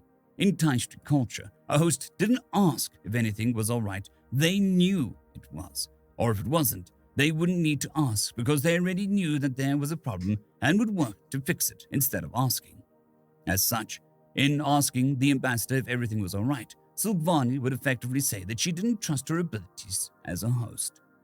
Similar problems could arise with certain small talks. Asking, "Did you have a pleasant journey?" would either mean that she doubted the comfort which, since the ambassador had arrived on her own ship, would express that she questioned the Taistri's ability to build proper ships, or the security, which, since the Veneri were the ones safeguarding the route, would express that she questioned the abilities of her own soldiers. Things would be different were a third, not present party involved. However, since Humne and Eros had a direct hyperlane connection, that wasn't the case. All of this was a result of a central belief. If someone's steps were guided by the goddess, they had the confidence not to question themselves. If they weren't, they shouldn't make decisions in the first place. As such, someone who showed doubt was considered to walk the wrong path. Of course, Silvani had no obligation to put up with this. It was the Taistri who had offered to enter negotiations for the new treaty, and she would have any right to refuse. In fact, many had advised her to do exactly that. They said that the chances for a treaty that was worth the effort were too low, that they didn't have enough to gain, and they were right. But Silvani hadn't told them, or anyone really, the true reason why she had agreed to the negotiation. The reason was the very thing that came to everyone's mind first when they thought of the Taistri: titanium. The metal was used in many things, and Taistri sat on an entire planet full of it. They had been selling it to basically everyone in the Alliance, and the Veneri couldn't have created their great fleet so easily without it. But over the course of 2 generations, things had suddenly changed. The Taistri had become more and more reluctant to sell their ore, slowly letting their trade agreements run out without renewing them. It hadn't been obvious from the get-go. Communications past the hyperlanes was difficult, so most races thought another race had struck a better deal. And when it finally came out, they blocked all questions, simply stating it was their decision what happened with their resources. Well, that was certainly true. It was also very suspicious. The fact that they completely refused to let any outsider visit them didn't help. Various rumors followed, many voices accusing them of secretly building up an army or other ulterior motives. The princess herself wasn't sure what to make of this. Why the secrecy? Threats like the Karosha were a valid reason to bolster up one's forces. There was no reason to hide it. However, they were clearly hiding something. If not, why cut off the main source of their wealth? And why keep trying to get treaties that aren't even close to being as beneficial to the old ones for either side? That was what Silvani was after. The ideal scenario would be to get the ambassador in a situation where she had to admit the truth. Or, to be precise, the ideal situation would be to get a new deal for metal shipments on top of that. But even if that couldn't be done, she needed to at least know whether or not the Taishtree's secrecy hid something that could be a threat to her people. That information was definitely worth the stress and trouble she had gone through for this meeting. May the goddesses love embrace us. Ambassador Kindler started the traditional phrase and picked up the real half of the Viata's pair, pointing the fake one at the princess. And may her light shine upon us, so we may meet in harmony and without discord. Silvani finished before both of them simultaneously took a bite. End of chapter. Book 1, Chapter 26.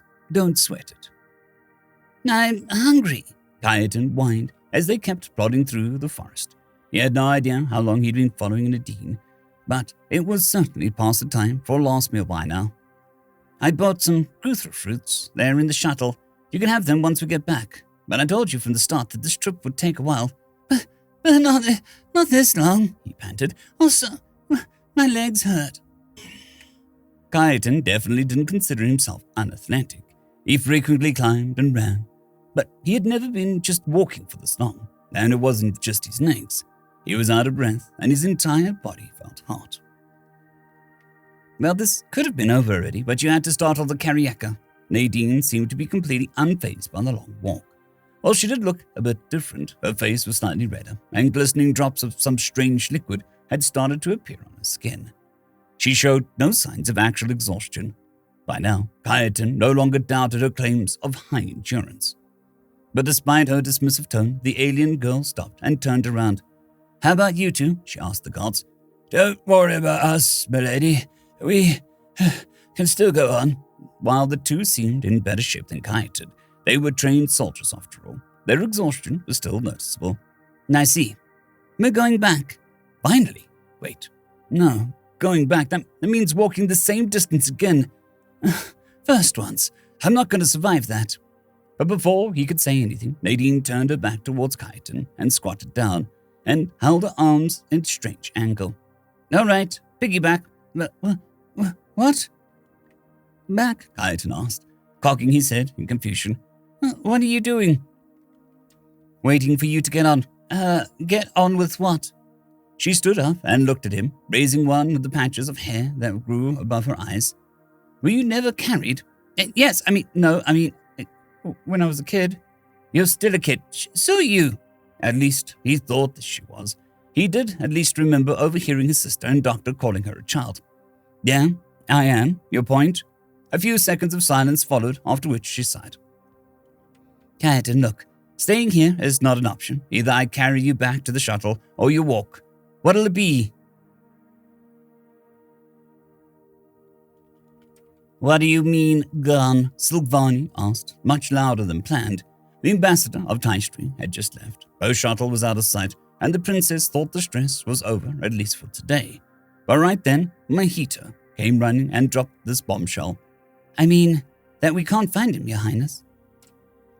The head maid explained. Well, we admittedly kept the search discreet so our guests wouldn't notice. He couldn't be this elusive. But as it stands, your brother was served first meal and was not seen again afterwards. Could he be hiding somewhere? He is quite good at that.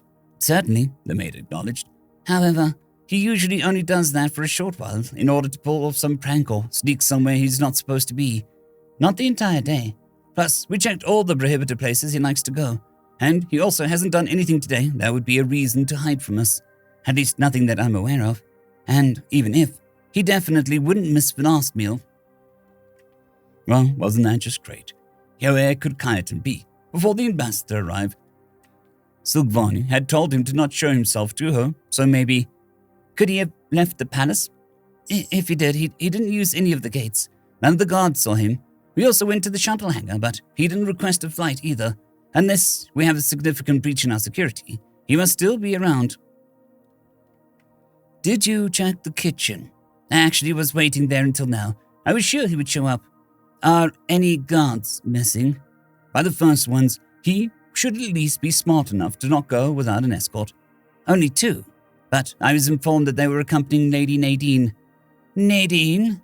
Oh, right, I remember. She wanted to go hunting today. Wait. Could he maybe have gone with her? Mahita was silent for a moment. I can't rule out that possibility. Considering all realistic options, that is the only one left, but that would be alarming in and of itself. 2 high-priority targets are way too much for just 2 guards. Silk finally let out a sigh of relief. Don't worry. You should have seen what happened on the Star Treader. Search the palace and the gardens again, just to be sure. But if he really is with Nadine, then his security shouldn't be of concern. It might sound hard to believe, but we can trust that he is safe with her. Something was wrong. However, Kaiten couldn't really put his finger on what exactly. The situation as a total was strange, sure, but it was not what felt wrong. Sure, being carried was a bit embarrassing at his age. After all, he was almost 5 cycles old. However, the way Nadine carried him was different, so that didn't count. He was sitting on her back, legs resting against her arms, while he held onto her shoulders to balance himself. It was also a showcase of the alien girl's strength. Kaiten was certain that he wouldn't be able to carry someone his own height, yet Nadine did so with seemingly no effort. That meant that she not only was strong compared to the Veneria size, but was strong compared to any Veneri. Not that he was so heavy an adult couldn't carry him, but surely not as nonchalantly as she did. Another interesting thing about Nadine was her soft skin. He knew there were races in the Alliance that lacked a shell, but this was the first time he had had such contact with one. While Nadine's clothing covered up more of her body than his did, most of her back was still free. So he could feel how it slightly gave under his weight. He could feel hard things beneath it, probably what she had instead of a shell. What was that called again? As she walked, he could also feel some things shifting and move under her skin. Were those muscles? Then there was a strange liquid. It had started to appear on her skin after they had walked for a while, in sync with her face getting redder. It felt weird when he touched it first time, but after sitting on her back for some time, he didn't mind that it was there anymore. On the contrary. The long walk had made his body turn quite hot, but wherever the liquid was on him, that part of his body was cooled off quickly. All of that was bizarre for sure, but none of it was what felt wrong. In fact, he didn't feel like he could complain at all. The forest had been interesting at first, but they hadn't met a single other animal after the first one, so it had grown boring quickly. But that was no longer a problem, since they were going back. Neither was his exhaustion, since Nadine was carrying him, and sure, he was hungry, but he would get something to eat soon as... Wait, you said you had Guthrie fruits in the shuttle, right? Yes. Didn't you say that you didn't bring food with you? No, I said the freezer wasn't for bringing food with me. Had she really said that? Well, it didn't really matter in the end. No, that wasn't what was bugging him either. But something was off. He couldn't shake off the feeling, but what? Sure, things weren't ideal, but Nadine did her best to... Nadine, that was the problem. She'd come here to find things that she needed and couldn't acquire by just buying them. This wasn't a fun trip for her. He just insisted on coming with her. But she had said it was fine, right? She said she didn't mind. That didn't change the result, though. He had made it about him. But what now? I can't just make the Kariaka come back. What he could do, though... Hey, he started, his voice so weak that it nearly failed him. It was almost as if he subconsciously didn't want her to hear him. If so, his subconscious clearly forgot the alien girl's insanely good hearing. Yes, I'm sorry. What for? She asked. And while it was possible that it was due to the translator, she didn't sound like she meant that sarcastically. Well, for this, if I had stayed in the palace, you would already have your food and be on your way home. A moment of silence followed before Nadine took a deep breath and answered. What happened was, unfortunate. But despite what I said, I'm not blaming you. I've never hunted before, so I honestly didn't expect to succeed first try. Also, I just did a few test throws with the boomerang to get warm with it, so chances are that I would have missed it anyway. Not to mention that you aren't the only one who is exhausted. Rinkus and Coria are as well. Who? Our guards. She even knows their names? Anyway, unlike you, they wouldn't have voiced their exhaustion in time. And I probably wouldn't have noticed it until it was being too late. They would have tried to keep up with me without thinking of saving strength for the walk back. Then she raised her voice a little. Which was really stupid, by the way. I don't know your limits. You have to tell me something like that. If you don't want to inconvenience me, think about what you two collapsing would have spelled. So yeah, from that perspective, you actually did something good. Anyway, it is what it is. So don't sweat it. Don't what? Sweat? Right. You don't do that. Don't think about it. It's just a figure of speech. But if you want to know, remember what I said about regulating my body temperature. Sweat is, sweat. She abruptly came to a halt. Fuck. End of chapter. Chapter 27, Opportunity. The sudden outcry of a word that didn't get translated startled Kaiten. Huh? What? Get off of me. What's wrong? When is your next molting? Nadine pressed without acknowledging his confusion. On the risk of repeating myself. What? What kind of question was that? Why would anyone ask out of nowhere? Your next molting. When is it due? How would I know? How couldn't you? It's your body. And do you know when you'll have to go to the toilet the next time? It just happens when it happens. Everything else is the doctor's job, he retorted as he climbed off her back. Well, what he had said wasn't entirely true. He had been waiting for his first molting to occur for quite some time now. It was frustrating that it took him so long. Still, what exactly was she going on about? She didn't want him to get off because she was finally getting tired. But why ask about his molting cycle? Shit, maybe. She palpitated her clothes. No. Too soaked already. Crap. Is there a problem, milady? One of the guards asked, not having missed the alien girl's apparent panic.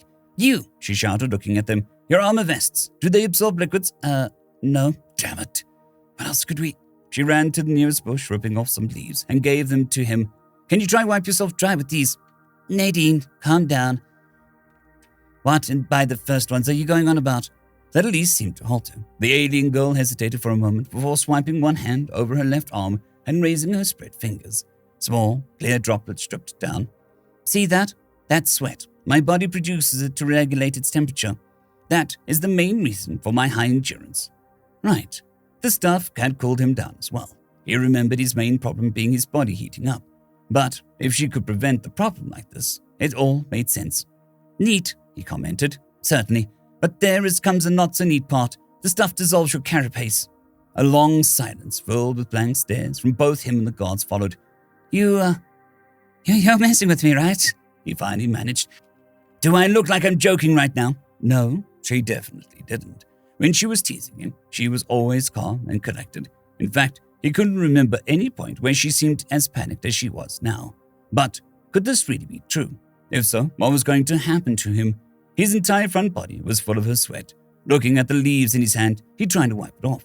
But while he did manage to get a big of droplets, the wetness as a whole stayed.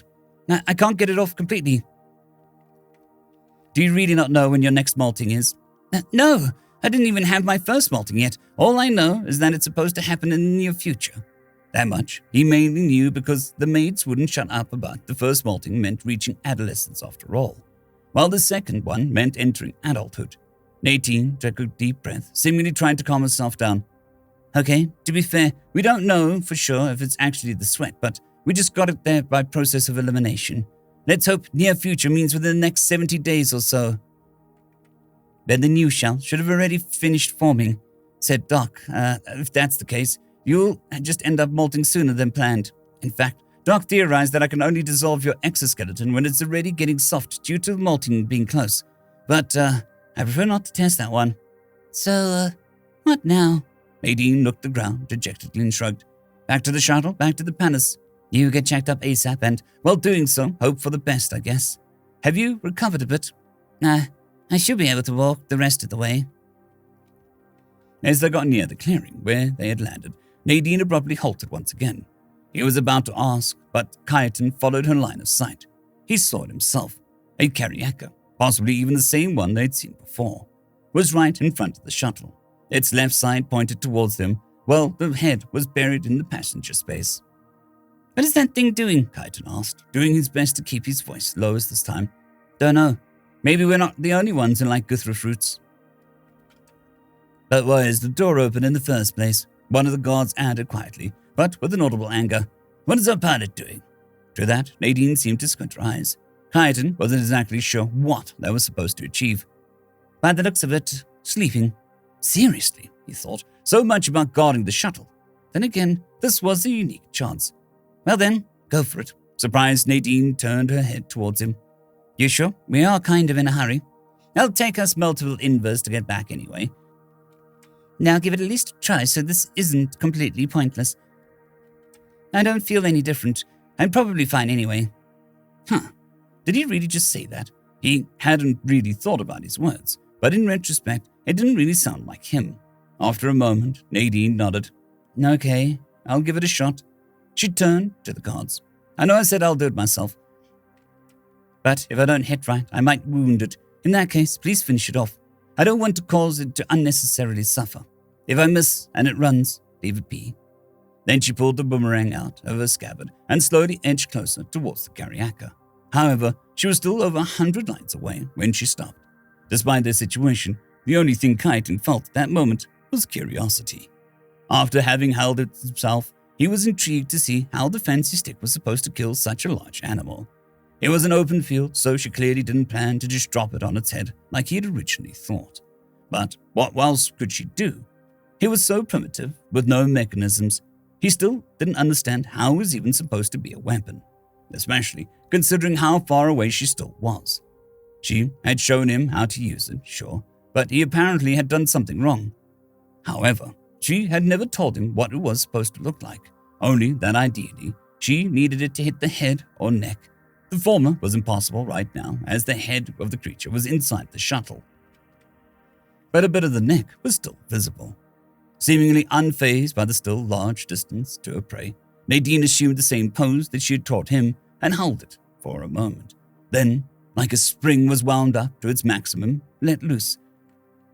Her arm snapped forward and let go of her weapon. The boomerang shot forwards, spinning so fast that it almost looked like a disc. In an instant, it had bridged the distance, but the alien girl's aim had been off, and instead of the neck, she only managed to hit the loin. Not that it mattered. With a force that rivaled the kinetic cannon, the weapon smashed into its target. The blunt impact was so brutal that the Kariaka's body, around the point of collision, just burst open, causing its blood to splatter against the hull of the shuttle. With a loud cry, the large animal stumbled back, but its body no longer had the integrity necessary to support its own weight. With an ugly cracking sound, it fell to its side, causing a tear of its loin to rip open further. As it hit the ground, a large portion of its organs were pushed out through the gaping hole, and with them, the remainder of its life force quickly left as well. Only a motionless cadaver remained. Whether its quick death was caused by the injury itself or something else, Kyton couldn't tell. Thinking straight, in general, had become difficult at that moment. He just stood there frozen and stared motionlessly at the scene, trying to comprehend what he'd just witnessed. The very same was true for the guards left and right of him, and even Nadine herself. However, the alien girl seemed to regain her composure quicker than him. Right, I kind of didn't consider that this thing was made to kill Earth animals. End of chapter. Chapter 28. Dismantling. A blood-curdling hell tore Liza out of his nap. As he shot up in his seat, he could hear the dull sounds of something heavy falling over. Looking around in the sleep-drunken confusion, he spotted a huge splat of blood on the left side of the window of the cockpit. For first once knows how long, he just was sitting there, blankly staring at the bright orange stain. He didn't understand what was going on. Was someone injured? But that was so much blood. Was this an attack? But by whom? Should he fly off? It was only after he saw movement outside that he managed to pull himself together. Crouching down and pressing himself against the casing, he made sure that someone looking in wouldn't see him, and then he confirmed that the cockpit was locked and couldn't be opened from the outside. After a few moments, voices became audible. They didn't sound rushed or in any form stressed. On the contrary, he waited a bit longer, but still, nothing seemed to happen, so he slowly raised his head. Through a still clean spot in the window, he could see Lady Nadine next to the shuttle's passenger door. The alien noblewoman seemingly just stood there, looking at the ground. Her mouth was pressed tightly shut, and her hands were visibly shaking. Shortly after, she balled her fists and hit them together, before letting her arms fall down. What was she doing? Finally, she took a deep breath, squatted down, and disappeared from his field of vision. Confused, Liza opened the cockpit. He was immediately hit by an awful smell that definitely couldn't be explained just by the blood on the window. Okay, let's do this. Please tell me I didn't rupture any digestive organs. Following Nadine's voice, he found her hunched over what looked like a carcass of some large animal. Judging by the gigantic wound on its side, the blood probably came from it. And that stench's origin then was the creature's organs spitting out from it. Taking another deep breath, the alien noblewoman pushed her fingers into the wound and, with seemingly no effort, tore the entire inside of the beast open. Liza fell back into his seat and closed the cockpit. He did not need to see whatever this was. Okay, come on, you can do this. Though apparently he had to hear it. Nothing with feces in it that has burst. So far, so good. Let's see. Some shuffling noises, followed by what sounded like a lot of wet things hitting the ground. Huh, that's actually somewhat worked. Ah, shoot. That's not a stomach, is it? Do you need help, milady? One of the guards asked, with a suppressed gagging noise. Actually, yes. Can you shoot this part? Maybe that'll cauterize it. Gunshot. Huh. Well, good enough. Wait. Is this even going to fit in the freezer? I'm afraid not, milady. Shit. Okay. Maybe without the legs? 6 times the sound of something snapping, followed by a tearing noise. Are you done yet? Can I look? He heard from the prince. 1 sec. Damn it. Okay, Rinkus, hold the lid open. I'll try and squash the middle. A loud crunch, followed by the sound of someone vomiting. Maybe without the head, milady. I don't know. That thing's brain seems to be in the head, so the throat should contain an artery with a lot of blood in it. We don't have the time to bleed it out. Kaiten needs to see a doctor. Okay, different plan. I'll just take out some pieces that look good, and the rest we'll leave here. You go, get Kaiten, okay? Where's the knife? Why didn't she use the knife from the start? Well, at least this time he didn't have to listen to the ripping sounds. What he instead heard shortly after was a knock on the window.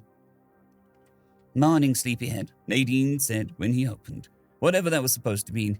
Can you make everything ready? We need to get back. As you wish, milady, Liza answered, deciding the best course of action was to simply not comment on what was happening around him.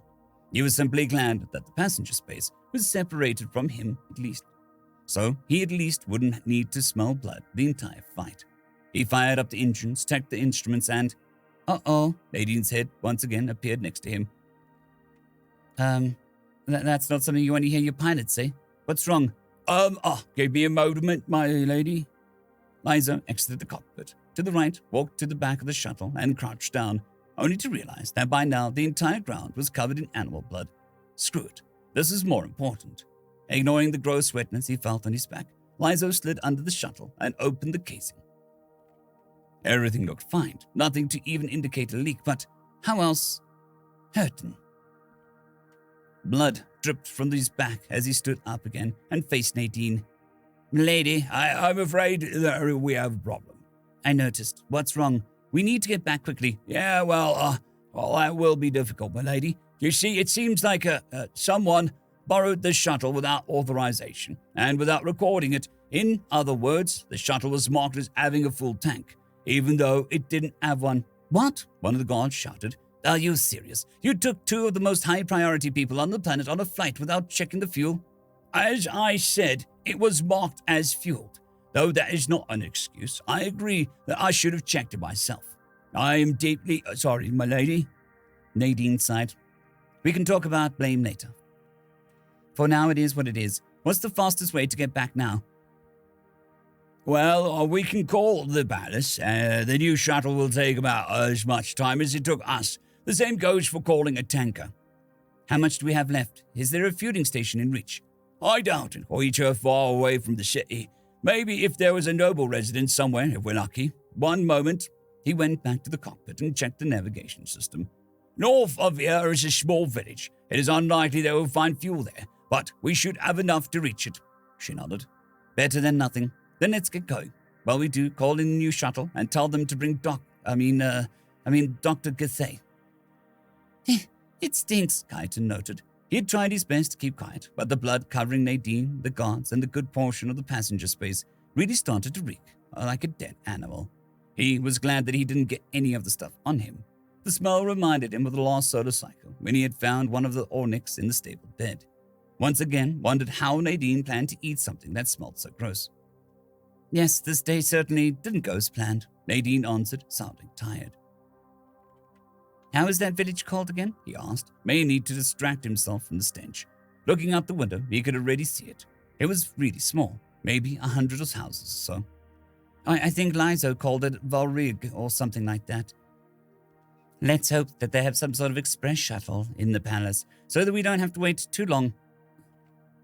Can't we just borrow a shuttle? Why are you even so sure that they don't have fuel? They also need to get around somehow.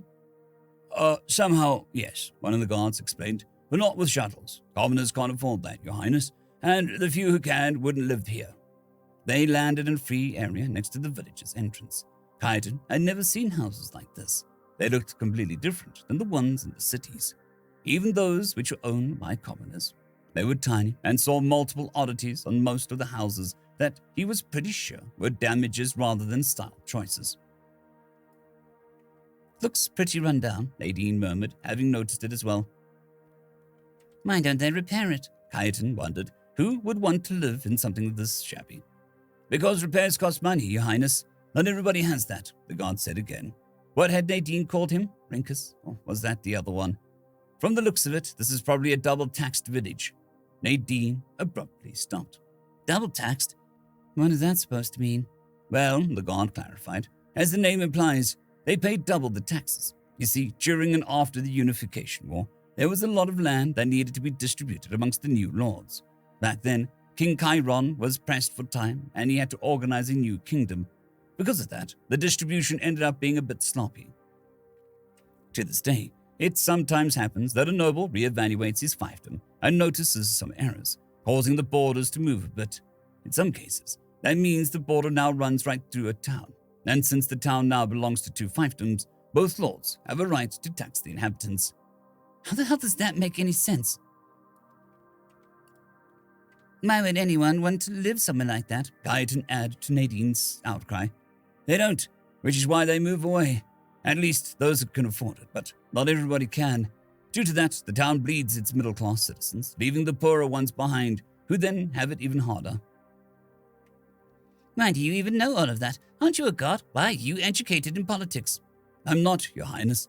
I happen to know this because my hometown was the same, though we were somewhat lucky. Most of the richer people lived in the same area. Once everyone from there was gone, we demolished their old homes, so the town no longer crossed the border. That is bullshit, Nadine pointed out. Why are there no safety nets for that? She took a deep breath. Well, it'll still take a few hours, Invis, till our new shuttle arrives. So let's hope they still have a doctor. After that, we should look for somewhere to clean ourselves and grab something to eat. Right after everything, Kaiten had almost forgotten his hunger, although the slight stinging in his abdomen didn't really feel like hunger. As he rubbed his hand over his belly, he could feel something wet and sticky. Oh, look, my first melting, he proudly proclaimed as he raised his hands. Then he realized that the stuff sticking to his hand wasn't his melted shell. It was blood. End of chapter. Chapter 29. Don't touch me. Trees were rushing by below them as Gathay's shuttle made its way eastward. While she was waiting for them to finally reach their destination, she took a look out of the window, watching the rural towns framed by fields and some patches of mostly untouched nature fly by. She hadn't spent all her life in the big city. She used to grow up in a smaller town, but this was probably her first time going this far into the outskirts. At this point, I've probably seen more of the other planets than my own. It's kind of ironic. Unfortunately, most things that she saw were quickly gone again, so she couldn't see many details. Maybe this was an idea to spend her next day off. Not that she believed she would take one anytime soon. Either way, for now, she was just here for her job. However, she wasn't completely sure what exactly her job was supposed to be this time. She had just been in her office when a servant came in and told her that she was needed. Apparently, there was some complication with Nadine's shuttle, and she had requested both pickup and Gathay coming with it. Why exactly that was, the servant didn't know, as the pilot hadn't told him. On one hand, that didn't even make the sound like an emergency. On the other hand, if it wasn't an emergency, why had Nadine asked for her to come? She could have just gone to her when she returned. Maybe there was a local who needs medical attention. A noble she might be, but due to their societal differences, Nadine's mindset was closer to that of a commoner. She probably didn't even think of what it would mean to call a royal physician to treat some villager. Not that Gathai couldn't understand her. Everyone who needed it deserved medical attention. And if said villager really had no access to a common doctor, for whatever reason, she wouldn't just turn her back to them. If push comes to shove, I can just say Nadine called me to make sure that she didn't contract anything from them. And it's not like the other nobles are surveilling me. As long as I don't spark any rumors, it should be fine. Unfortunately, that still didn't tell her what exactly she was needed for. She'd brought her emergency bag with her, which contained most of the things frequently needed, so unless it was some rare illness or something that needed surgery, she should be able to provide at least some help.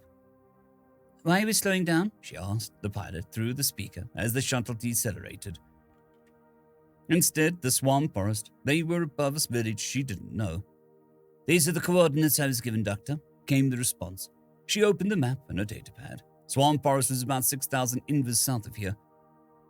And this place wasn't even on the beeline from the palace to there. Had they made a detour? But why? As the ground came closer, she could see someone standing on the road, waving at them. Was he trying to get their attention? Apparently so, because as they landed, he came rushing towards them. "Are you Dr. Gathai?" he asked, before the shuttle door was even open.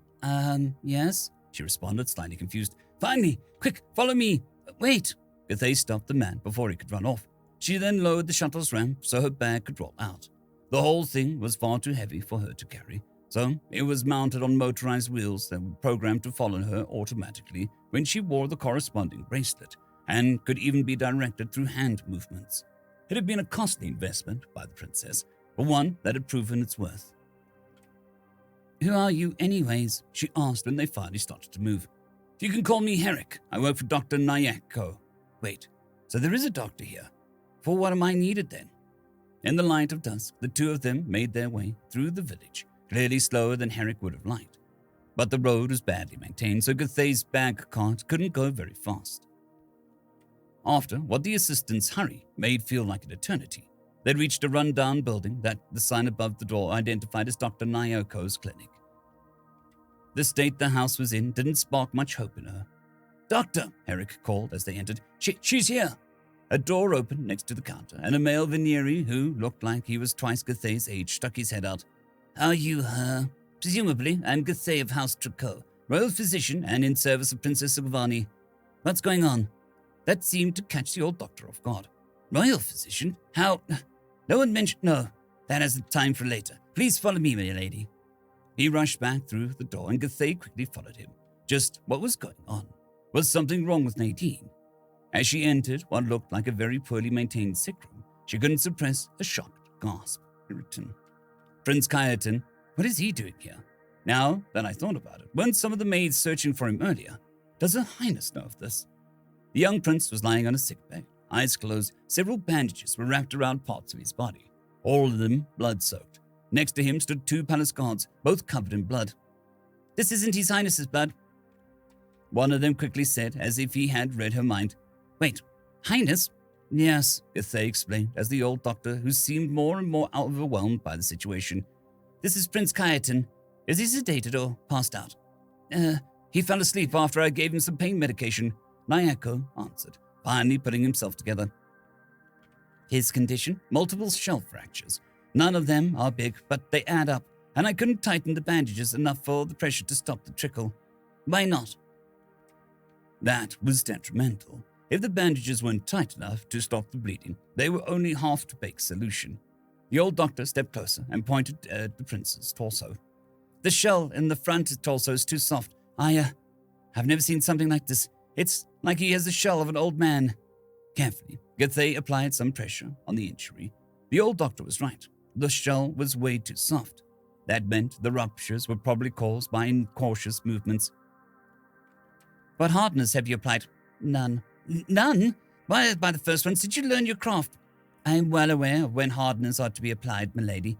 I would have already done so if I had any left," he answered, seemingly feeling attacked by her questioning of his expertise, as if letting your stock run out was any better. Peeling off one of the bandages on the abdomen revealed a crack through which blood trickled out. Thankfully, not very strong. With 2 fingers, she managed to hold the wound closed. Good.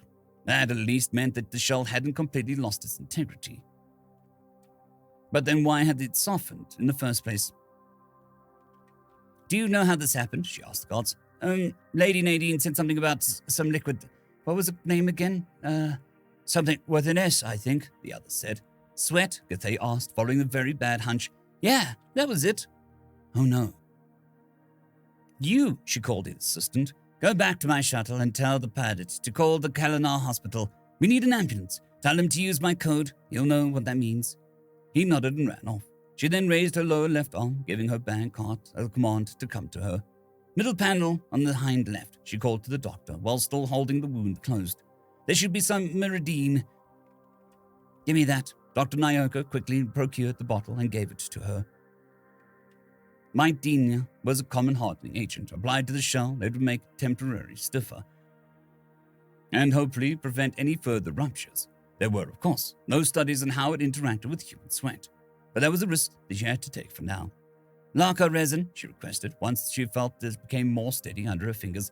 Upper panel on the front. The bottle was full, so she wasn't stingy with it. Lacquer resin was effectively a wound glue, not as effective as compression bandages, but better than nothing. Normally, it was only used in very old patients, as bandages were usually sufficient when combined with hardeners, but the prince's shell, right now, was too weak for that. Heater, the panel right below, she continued while applying the resin. She had the device in hand. She quickly turned it on, the heat radiating from the front solidifying the resin. There were a total of 4 spots where the prince's shell was torn, and a rushed job would only make things worse. The sun had already set by the time she was done, the last patch of resin still in the process of solidifying when the ambulance shuttle arrived. It was thankfully built for speed and had reached the village much quicker than a normal shuttle would have. Not wanting to risk any more injury, they decided to take the whole sickbed with them, promising the old doctor that he would be compensated. Finally, allowing herself to catch breath, Gathé sat down before fixating her gaze on the guards. Why by the first ones didn't you clarify the situation? Where is the pilot anyway? It wasn't that bad when he called. The bleeding only started once we were here. It was just one spot at first, but more open quickly after. We didn't know if carrying him would make things worse, so we instead helped Lady Nadine find a doctor. Right. Nadine, where is she? The guard pointed at the door that led into the waiting room. Inside, she found the small alien sitting on the floor, her arms hugging her knees, her face buried between them. She was covered in more blood than both the guards put together. Nadine, she carefully asked. No answer. Nadine, she repeated with a bit more emphasis. She knelt down in front of her, slowly extending her hand towards her, when suddenly her head shot up. Don't touch me, she screamed, causing Gathé to flinch backwards. For a moment, they just looked at each other quietly. Don't. Nadine ended the sentence, but her voice broke. It was as if all her remaining strength had been put into that last shout, leaving herself drained. Her voice almost wasn't audible anymore when a clear liquid started to flow from her eyes. Don't touch me. End of chapter. Chapter 30. Sick Visit. Eddie's 24 heads turned as the doors of the large shuttle opened, and 2 rows of heavily armed guards marched out into the light of the rising sun. When their total number counted 8 pairs, they stopped and formed a corridor. Silvani personally doubted the necessity of this presentation, not least because she was here for private reasons, but she understood that this was a formality expected from her, especially since this was her first public appearance since her return. Even if this wasn't really a public appearance, she simply had something to do here, and here happened to be a public space. Straightening her green cape, the symbol of her status, she stood up and exited. As quick as she could, while looking dignified, she made her way towards a group of buildings in front of her. Her guards also started moving so that she was right in the middle of their formation. Silvana had always been of the opinion that it looked ridiculous how she towered over her escorts. Most members of her family, from her father's side, were above average in height, but she was tall even when compared to them. Her uncle always called her figure imposing, rather than silly, as a child, but that was at best marginally better. She wasn't a warrior, there was no point in being imposing. Leaving the landing platform behind them, her group walked along the broad pathway leading to the entrance. It was a wide, paved alley, framed by statues of various Venerian alien species. Like most institutions in the great harbor town, the Kalhanar Hospital was designed for the purpose of being able to cater to the needs of every known otherworlder. Of course, the only otherworlders visiting Homne were the few political guests each cycle, so they almost never had patients who weren't Veneri. Still, if something were to happen to Sogvani's guests, they were equipped to handle it. As they walked, the other people visiting the hospital quickly cleared the way, most of them bowing when she passed them. Going by all the talks that started around her, she undoubtedly sparked some rumors with her appearance. And because of all this racket, it was of no surprise that the hospital's receptionist was already standing at attention when she finally reached the doors. "Your Highness," she greeted with a deep bow, "how may I be of assistance?" Instead of answering, Sogvani pointed further inside to indicate that she didn't wish to publicly announce it. The receptionist nodded and guided her to an empty waiting room. When they were finally cut off from the public eye, she announced that she planned to visit Kayatin.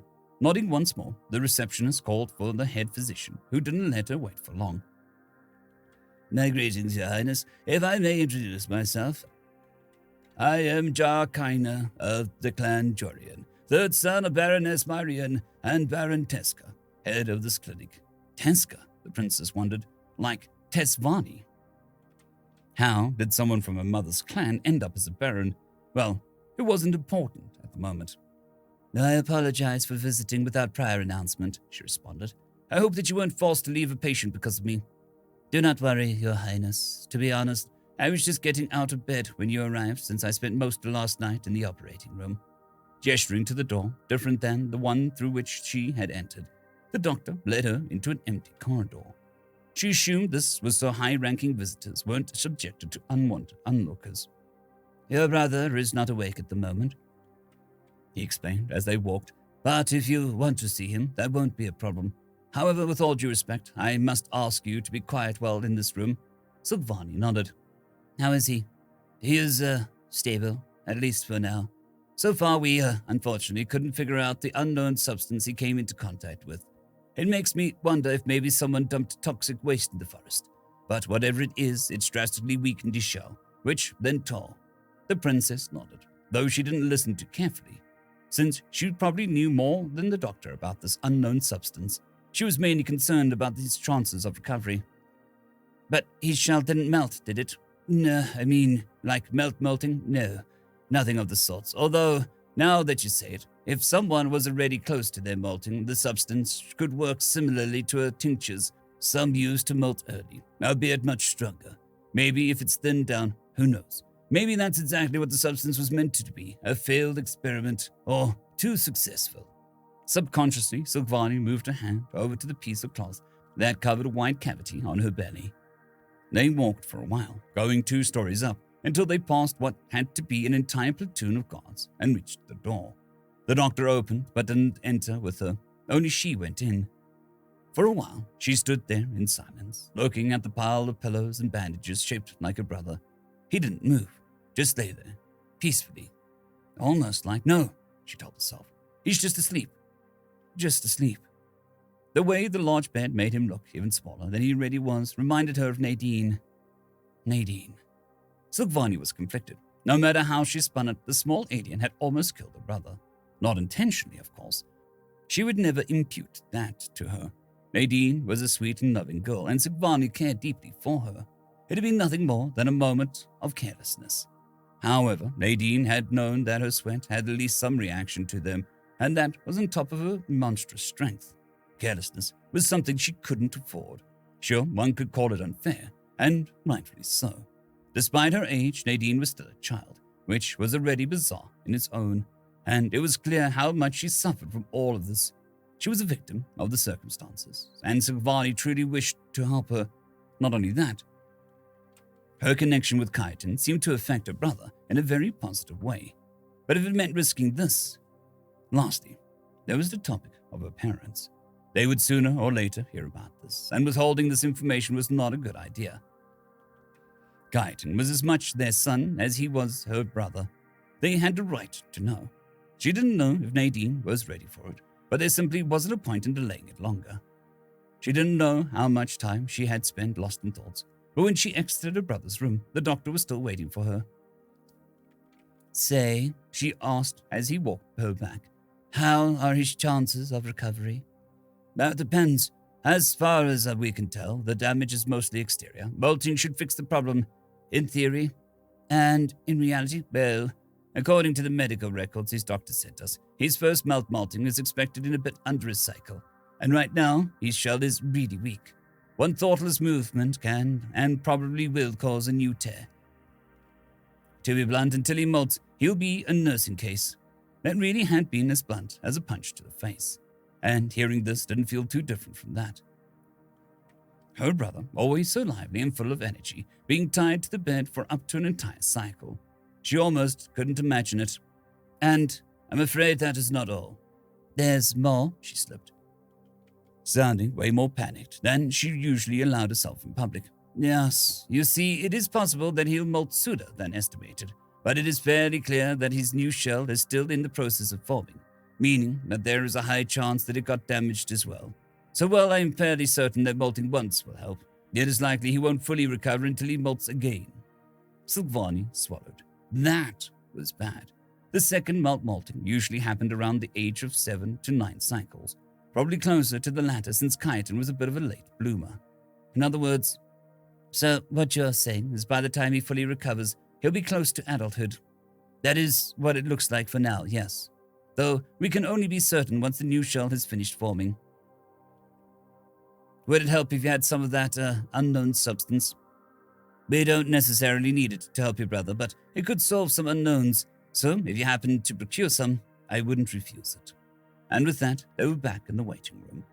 "If you wish, we can inform you should his condition change, but to be honest, this facility wasn't made to host long-term patients. Once it is safe to transport him, we'll probably send him to Weimar." Silvani nodded. Weimar, also known as the Sun City, was the planet's capital. It was also where the Sun Palace and Sky Palace were located, meaning their parents would be able to visit him frequently. It was probably for the best. Looking at the clock, she realized that almost 3 invers had passed since her arrival. Word probably had gone around by now, so she braced herself for the journalist, who would undoubtedly wait for her. To her surprise, she was proven wrong. The foyer was almost empty, and a few people present paid no attention to her. Instead, they were all focused on something outside. Upon leaving the hospital, Silvani spotted a new shuttle, even larger than hers. From the shuttle, framed by even more guards than her, a man walked towards her. He was tall, albeit slightly smaller than her, and wore a cape similar to hers, except his was blue rather than green. "Silvani," he called out to her in surprise when he reached her. The princess lowered her head. "Greetings, father." That was rather unexpected. Not that he came, but that he was thus quick. After all, her parents usually resided on the other side of the planet. Assuming the hospital had contacted them yesterday night when Chitin had been hospitalized, her father would have needed to rush off the moment he had gotten the news. In hindsight, it fits his character and explains why he looks so tired. "Is mother with you?" "No. She'll visit once I return. I assume that you are here for the same reason as I." "Yes. I was just on my way back, though I couldn't talk with him. He was asleep." "And is he..." "His life is not in danger right now, but recovery will take time." The king angrily shook his head. "Just by what the first ones happened. Did somebody attack him? Were these guards that useless?" "No attack," Silvani quickly corrected him. "It was an accident. Honestly, it's at least partially my fault." He cocked his head. "How so?" "An important guest arrived yesterday. I didn't want him to cause trouble, so I asked him to spend the day elsewhere. He went to the forest a couple of invers east of Star Palace, and there, She shook her head. That was it then. She had to tell them about Nadine. Omitting her in the reports was one thing, but she couldn't directly lie to her father. She had to tell him, even if it wasn't good time for Nadine. Nadine, who hadn't wanted any of this to happen. Nadine, who hadn't hesitated to put herself in harm's way to protect them. Nadine, who since her arrival on the planet suffered under the deeds she had to do. Nadine, who since she came back from the forest had locked herself in her room and refused to let anyone near her. He came into contact with some unknown substance. The doctor assumes that someone dumped toxic waste in the forest. End of chapter. Chapter 31, Quick to Judge. Thank you, that'll be all. You may leave. I still have to prepare everything for tomorrow, Kyla stated and gave Kyla a trained smile. The borrowed maid bowed in response. Of course, milady. And don't worry, I'm sure the negotiations tomorrow will still take place as planned. Hearing that, the Taishri matriarch looked up. What was that supposed to mean? After their arrival, an ambassador would be given 1 day to get settled, which was today. Then afterwards, the negotiations started. Those were the proceedings the members of the alliance had agreed on. So, what was the maid hinting at? Of course they will. Why would they not take place? Oh, haven't you heard, milady? Just this morning, the princess surprisingly cancelled all of her appointments for the day. Has she now? That was indeed surprising. The fickle king and queen, sure, they would do something like that on a whim. Princess Sugvani, though, she was a diligent, hard-working, and reliable person. As much as Kyla didn't like her, she had to give her at least that. Do you know the reason? Only the official one, unfortunately. It's apparently due to a personal emergency. Oh my, I hope it's nothing serious. As I said, I am sure that it won't cancel your appointment tomorrow. If whatever this emergency is were to last more than a day, she should know that and would have contacted you. Kyla shook her head. I don't care about that, she lied. The average trade negotiations last for at least 10 days before both parties are even start to get somewhere. One measly day won't make an impact. No, I'm more concerned about her. If she does something so unusual for her, something grave must have happened. Your forbearance is admirable, milady, but if you excuse my directness, there are certain standards to be upheld. Certainly, the matriarch agreed. But she still is just a person. I'm sure that she had good reasons for her actions. A few moments of silence followed. She probably had, Kyla finally said with an audible bitterness in her voice. She always has. After she left, Kyla turned off her translator but still waited for a few moments before she addressed her assistants. Your friends sure were right about her love for gossip. Indeed, Kylo agreed, though I am not sure that the fact that she isn't exactly a big fan of the princess and her relative progressiveness contributes to that. True, but still, those are interesting news, don't you think?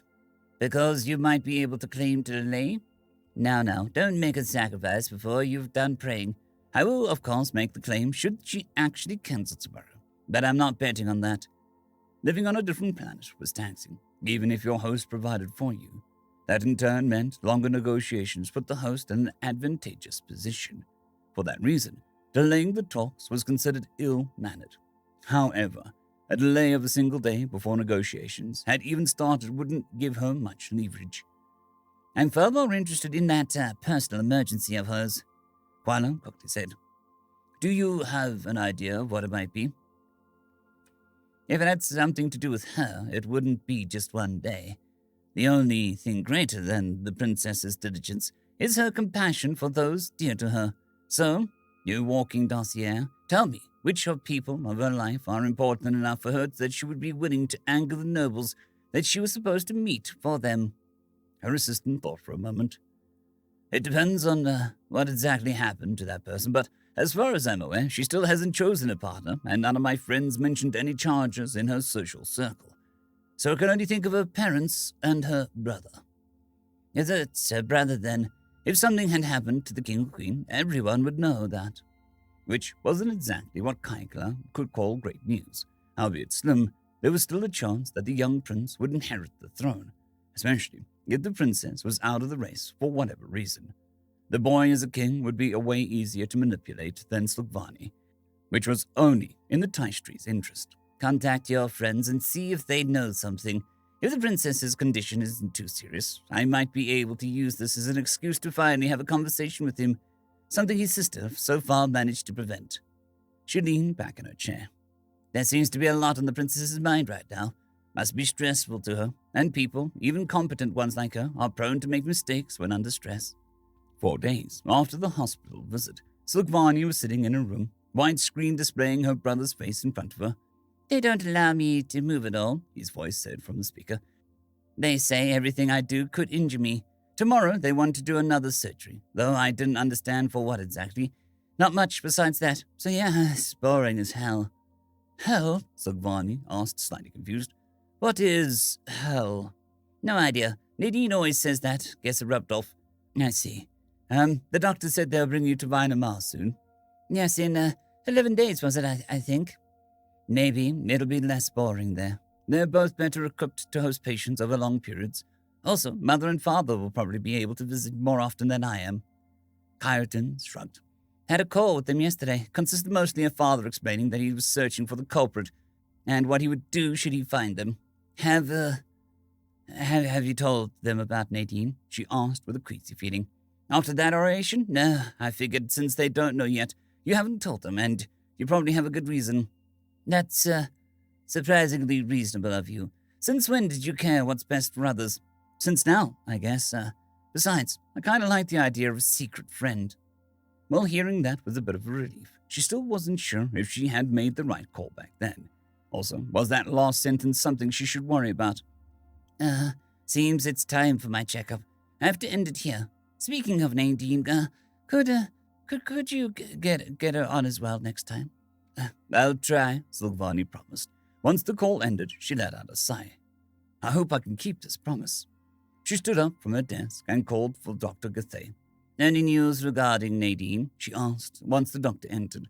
Normally something like this wouldn't be part of her duties, but since she worked so much with her, Gathey had sort of become a go-to person for everything that regarded Nadine. That she cared as much about the small alien as Silvani did contributed to that. Still the same as when you tried to talk to her, the doctor answered dispirited. The door is always locked, and the only thing she says is to not come near her, if she answers at all. Does she at least eat? Yes. When the servants leave her plate at the door, she takes it once everyone is gone. I would have liked to examine her, how adding the meat she gathered to her diet would affect her body. Well, she eats it, so at least Kabut seems to do a good job. She sighed. Your Highness, did you know that the servants are surprisingly fond of her? They seem no less concerned about her than we are. Because of that, they tried to wait in front of the door, but to no avail. It's like she always knows if someone is there. Because she does, Silvani explained, remembering the conversation she had with her brother a while ago. She can hear us breathe. Breathe? From a distance. Is her hearing really this sensitive? Fascinating. I need to test. A knock at the door interrupted them. Yes. Excuse me, Your Highness. His Majesty, your father called earlier, but you were busy talking to your brother. Does he want me to call him back? The maid shook her head. No need. He left you a message. Do you want it verbatim, or should I paraphrase it? That depends on what exactly you mean by paraphrasing.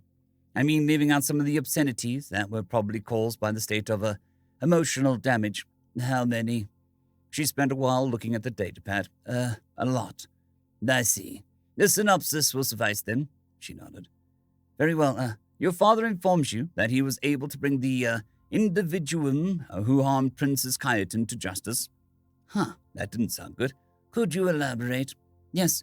After you met him in the hospital, His Majesty sent an investigation group to the forest, who found the illegal garbage dump site shortly after. Wait, there really had been someone dumping their waste there? He also sent an investigation report, which I allowed myself to skim over. The investigators found the origin of the waste of the company called Gattray Materials. They are led by a noble called Gatmar of Clan Gattri, the third child of the Marquis Gatteron and Marquiness Alton, who owned the land around the forest. They claim not to be affiliated with their son's company and to know nothing about the waste. Further investigation showed that the Gattri Materials produces chemicals that are primarily purchased by pharmaceutical firms. However, about a cycle ago, a certain chemical that made a large portion of their revenue, and that I'd prefer not to attempt pronouncing, was no longer requested. Due to the new trade deal, most of their customers switched to a different chemical that produced better results. Said chemical gets imported from Hesvexblier and can't be easily produced on Homne. Unable to make up for the loss of revenue, Lord Gatmar tried to cut costs. He decided to save money with waste disposal, switching to a less expensive but also less legal method. Once she heard this, Her Majesty immediately pressed charges. Sogvani tilted her head in surprise. My mother, shouldn't a duke suffice as a judge?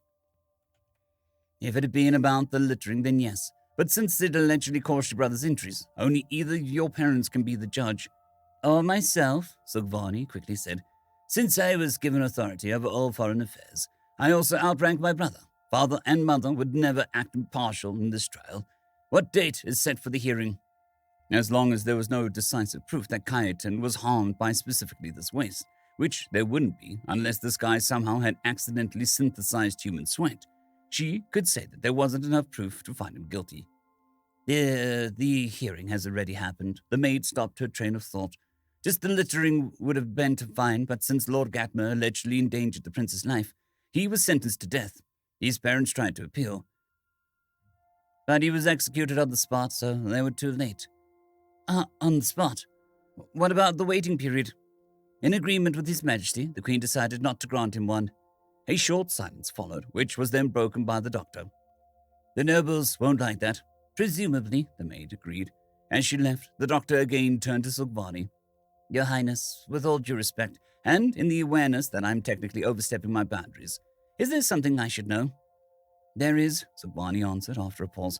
But, could you also step out for now? I need a moment.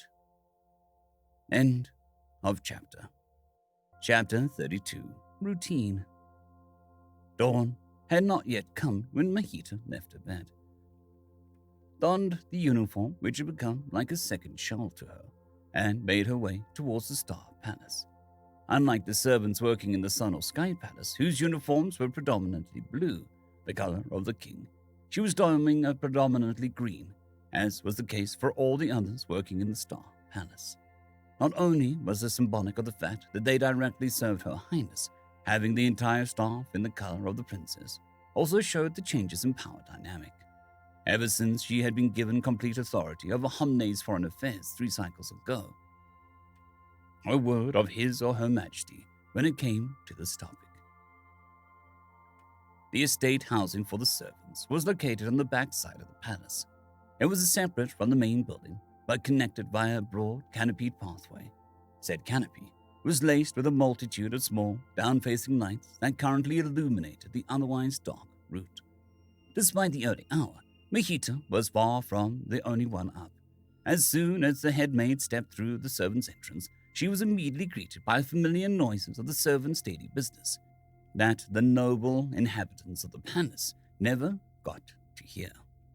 After getting the report from the night shift, Mahita dismissed them before giving the morning shift their individual tasks.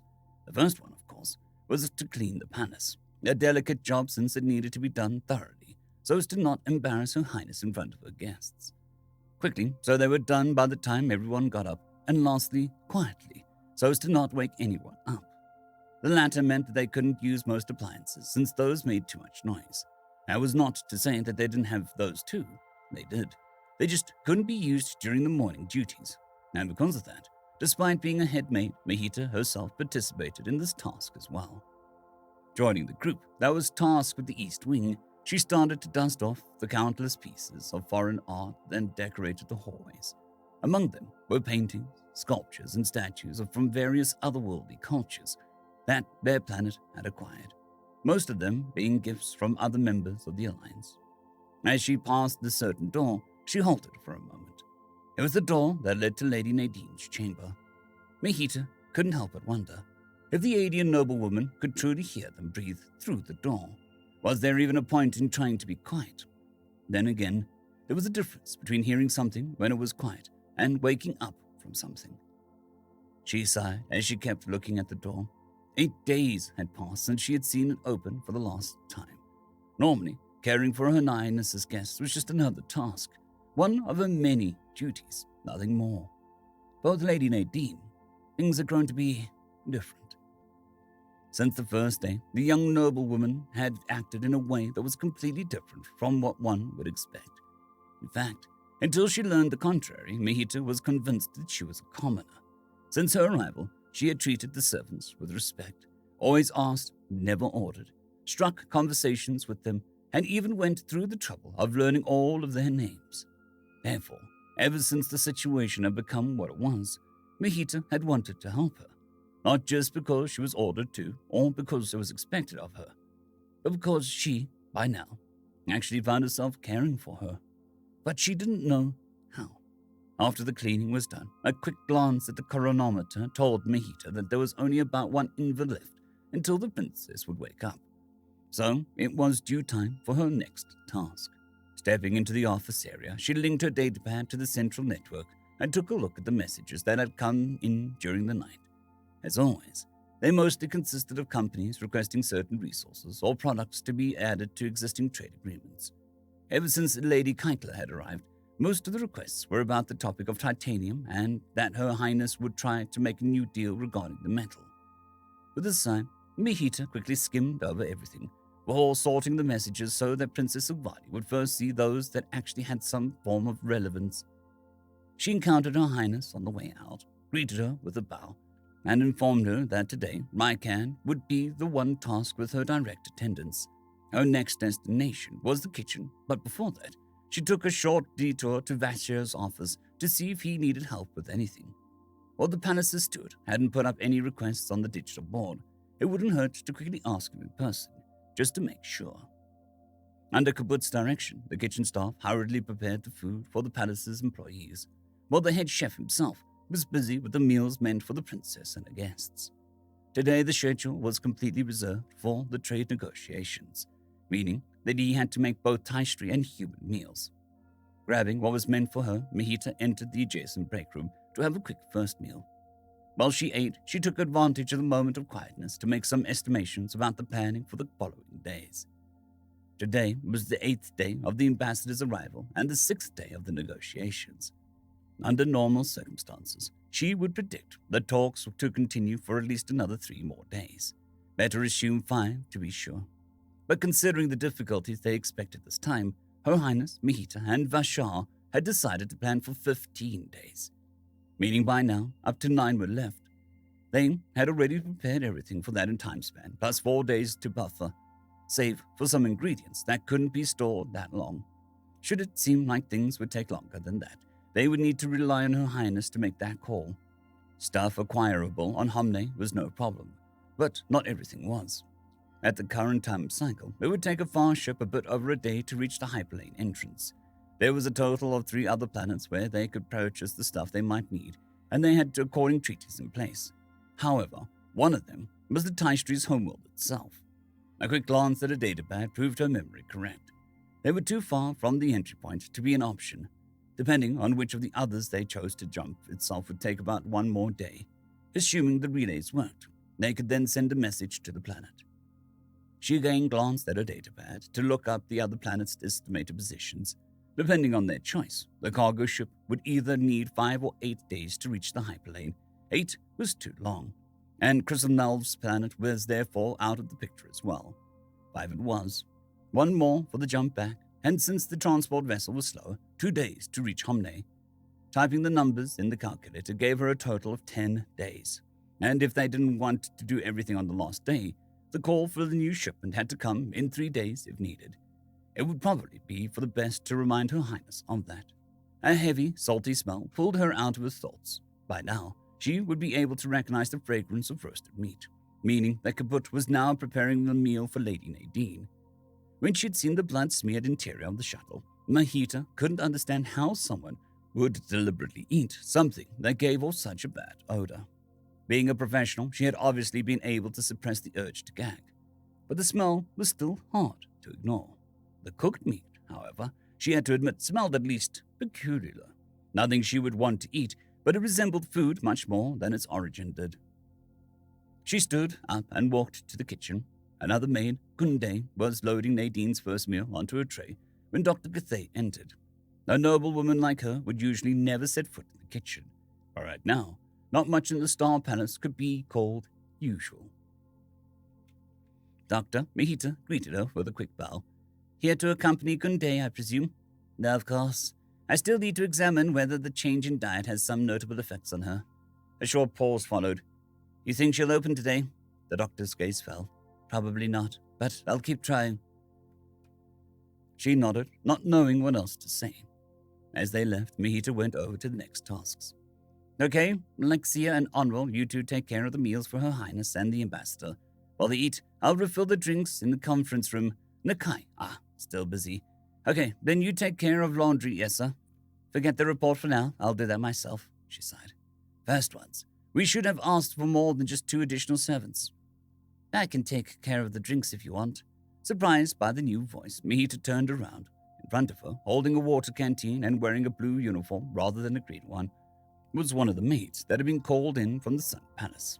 For some reason, there was something about her demeanor that didn't quite feel right to Mahita. Was she nervous? She couldn't be. Kyla, right? Why are you here? Weren't you supposed to attend Lady Kyla? I am. She sent me on an errand. Mahita crossed her arms. Then I'd say you should probably do that. She's busy talking to Her Highness right now. I have more than enough time to give you a hand. She turned to the door, but Mahita stopped her. I don't know if that is how things are done in the Sun Palace, but here we take tasks given to us seriously. Kyla scoffed at that. Too bad that the same can't be said about respecting your seniors.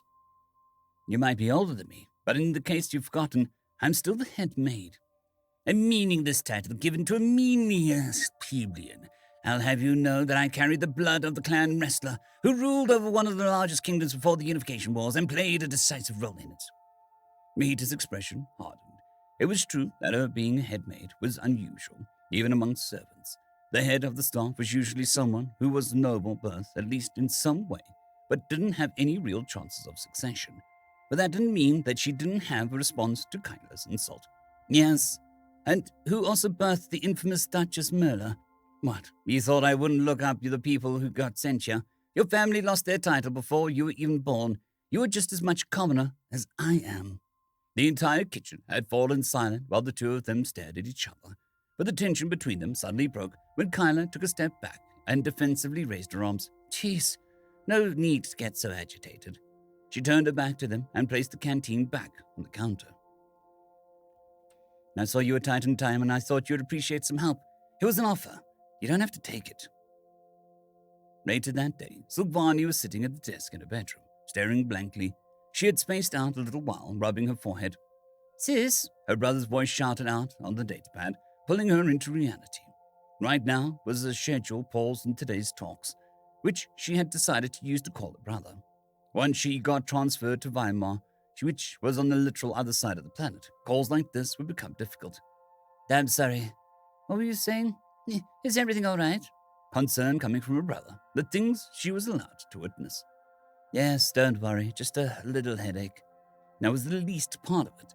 There were a lot of things on her mind right now, but the headaches certainly didn't help. Is Nadine there today? Sorry, no. Oh, come on, is she that busy? That's not it, The princess took a deep breath. Ever since she came back, she has locked herself in her room and lets nobody in. Huh, why? She is scared. After what happened to you, she's afraid it'll happen again. That's bullshit. Silvani blinked. That's, what? Her word. Well, whatever. Let me just talk to her, he insisted. We've been trying for that for 8 days. She answered with a sigh. She doesn't even answer the door. Have you tried the window? Window? Yes, her window that's facing the garden. It's always open. That's how I usually get in. No, of course you do, she said sarcastically. Oh, shut up. You want to help her or not? Since when was her brother so assertive? I can't believe I'm actually doing this, Silvani murmured while shaking her head. Okay, I'm in the garden. What now? Go along the wall. Don't use the path. You have to walk on the grass. Make slow, long steps and make sure not to step on dry leaves. Once you're up past the orange lyska bush, hold your breath. Mess up any of those and she'll hear you coming. I'll mute the call until you're there. I can't believe I'm actually doing this, she repeated quietly. Avoiding the leaves wasn't too difficult. However, the distance between the bush and the window wasn't small. But for what could be the first time in her life, Silvani was thankful for her tall body, as her long legs allowed her to bridge the distance just before she ran out of air. Hey, she panted as she reached her destination. Immediately, Nadine's head snapped in her direction. Not even a tag later, she was sitting on the opposite side of the room, her back pressing against the wall. Relax, I won't hurt you, she tried to calm her down. However, her joke didn't seem to be appreciated. You know what might happen, Nadine answered with a tired-sounding voice. Yes, it may happen that I molt a bit early. I'm close, remember? The small alien closed her eyes and took a deep breath. Please, leave. I will, Silvani affirmed with a nod, and then reached into the room and leaned her datapad against the wall under the window so the video call was visible. But he won't. As soon as she stepped away from the opening, she could hear some shuffling in the room. Kayatin! Kayatin! Oh my God! How are you? I'm so sorry. Are you all right? No, I'm not, her brother's voice answered. I'm bored. I wanted to speak with you all the time. Why didn't you let anyone in? But what happened to you? Was an accident. And it only happened because I clung to you for multiple invers. Did you act as if I'd fall over dead just because you touched us once? It can still happen. I knew about some sweat, and my carelessness almost killed you. My strength is also... Well, then I guess you just have to stop being careless. Problem solved. I mean, be honest. How many people have you touched since you got here? There was that one time with Liza. And did anything happen to him? I think not. See, first ones. When did I become the voice of reason? Silvani scowled a bit at her brother's harsh tone. Then again, maybe that helped. In any case, she had to go back now, so she decided to leave the two alone. The sun had set, and the ambassador had left the palace when Silvani heard a knock on her door. It was Mihita, the Star Palace's head maid, who seemed happy for some reason. Did something good happen? Indeed, Your Highness.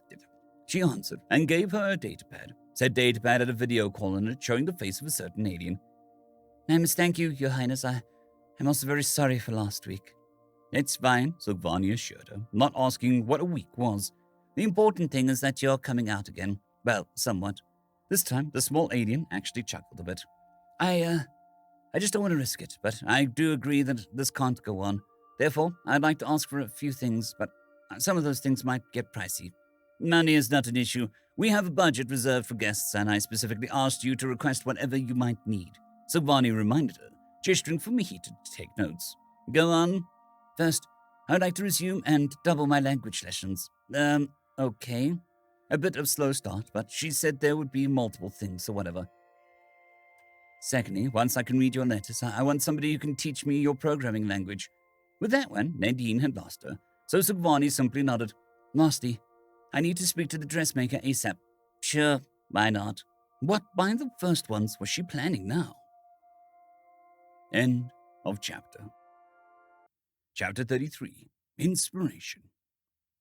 The rain was drumming against the window of the workshop, and with the same rhythm, Osian tapped his fingers on his desk. The tabletop consisted entirely of large screen, as the whole thing essentially was a datapad. Currently, it showed his newest design, or what would be his newest design had he actually started creating it. For now, it simply showed an empty slate. Just as it had been doing for the past 6 invers, he spent staring at the thing without any progress. Osian sighed. Why did he have to make something so boring? Well, he knew why. Because bills didn't pay themselves. Unfortunately, his motivation was at an all-time low. It was like having the most exquisite meal imaginable. Whatever you ate afterwards, even if you liked it, would taste dull. The sound of the door opening behind him made him look up. Yes. A message from Lord Wenger, his assistant announced. He's asking about the status of his order.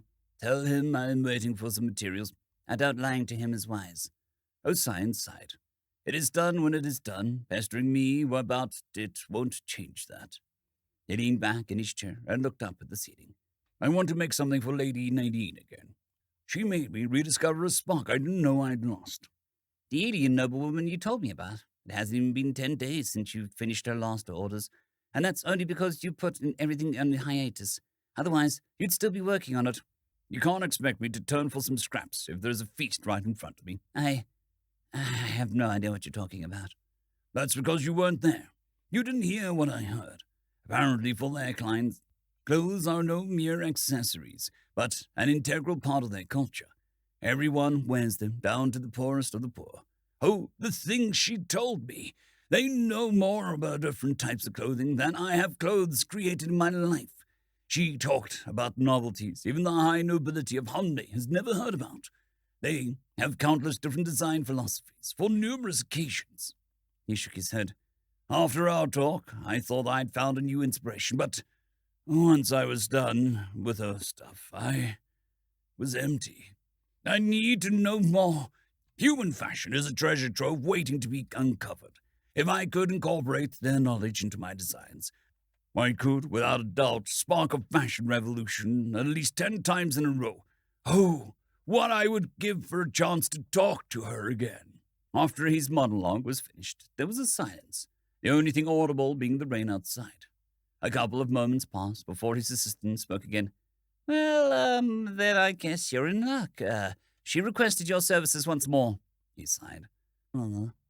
"Since you won't get anything else done anyway, I'll clear your schedule and you can go there tomorrow." That was at least what our scion assumed the end of the sentence to be. He himself couldn't hear it because by the time his assistant had finished talking, he was already out in the rain, making a beeline towards the palace. Mahita stood in front of Her Highness's head office, the same spot she usually did. She was half certain that the carpet would already by now have footprints at the spot, would it not get scrubbed daily. As she usually did, she raised her hand, knocked and waited to command to enter. A command that didn't come. She knocked again. Nothing. That was not what usually happened. "Your Highness?" she asked carefully, but to no avail. "Your Highness," she repeated with more force in her voice. What?" A muffled voice came from outside. Come in." That was not what she usually heard. Carefully opening the door, she found the princess sitting at her desk. All four of her elbows were rested on the table, her face buried in her hands. "Is everything all right, Your Highness?" Yes, I'm fine," she groaned. Half an hour until Lady Kaikla comes over to continue our talks. I still need to finish the drafts." She started counting on her fingers. I also need to go over the proposal from Lord Uskip and, As she spoke, her upper right hand started to tremble. After a few moments, she realized it herself, grabbing the wrist of her lower left hand and forcing her hand onto the desk and taking deep breaths until the trembling subsided. "Actually, no, I'm not fine. Please go ask the doctor if she has anything against headaches. They've been getting worse the last couple of days." With a quick bow, the head maid turned on her heel and returned to the corridor. The princess's room, her office, and the doctor's office were all located in close proximity to each other, so it was a short walk. The door, on the other hand, was locked, implying that Dr. Gathey wasn't there right now. On one hand, Her Highness hadn't explicitly stated the urgency of her request. Then again, Her Highness's well-being always had top priority. As such, Mahita hesitated for not more than a moment before pressing the emergency button. It didn't take long until the person in question came running. "Doctor," Mahita greeted her while the doctor was still catching her breath. "Her Highness laments severe headaches and requests medicine." "I somewhat expected that to come up sooner or later," she responded, as she unlocked the door, needing but a moment to procure the item in question. "This will ease the pain, but not completely suppress it. I'd prefer to give her a stronger one, but that would require her to lie down and rest, and I know that she won't do that. Tell her to take 3 drops now, and then every 4 invis. Tell her also that I told her that all the stress would lead up to problems like this." Nodding, Mahita made her way back, placing the medicine on the princess's desk. "The dosage is 3 drops now and every 4 invis," she repeated. "Thank you. I was also asked to remind you that earlier advice from Dr. Gathey already informed you that the stress you subject yourself to would sooner or later catch up with you." "I know," she groaned. "Once the negotiations are over, I'll take it easier." "Did she tell you how long the stuff will take to take effect?" "Unfortunately, no, but speaking of Lady Kaikla, do you expect the talks to take longer than planned? We would have to make a new order at the latest tomorrow." "I'll tell you tonight." "Very well." Leaving the office once more, she made her way to the entrance hall so that she could welcome Lady Kaikla, who would arrive soon. Apparently, she'd done so even sooner than expected, because she could hear the doorbell before she even reached her destination. Odd, that was far too early. But as she opened the door, rather than a Tystri ambassador, a Veneri, out of breath and drenched in rainwater, looked at her. "Yes?" she asked, doing her best to mask her emotions and stay professional. "You messaged me regarding the new order for Lady Nadine," he panted. "We did," she affirmed. "We asked you to message us back and propose a date." "Exactly. Yet you are here. I propose now as a date." So it would seem.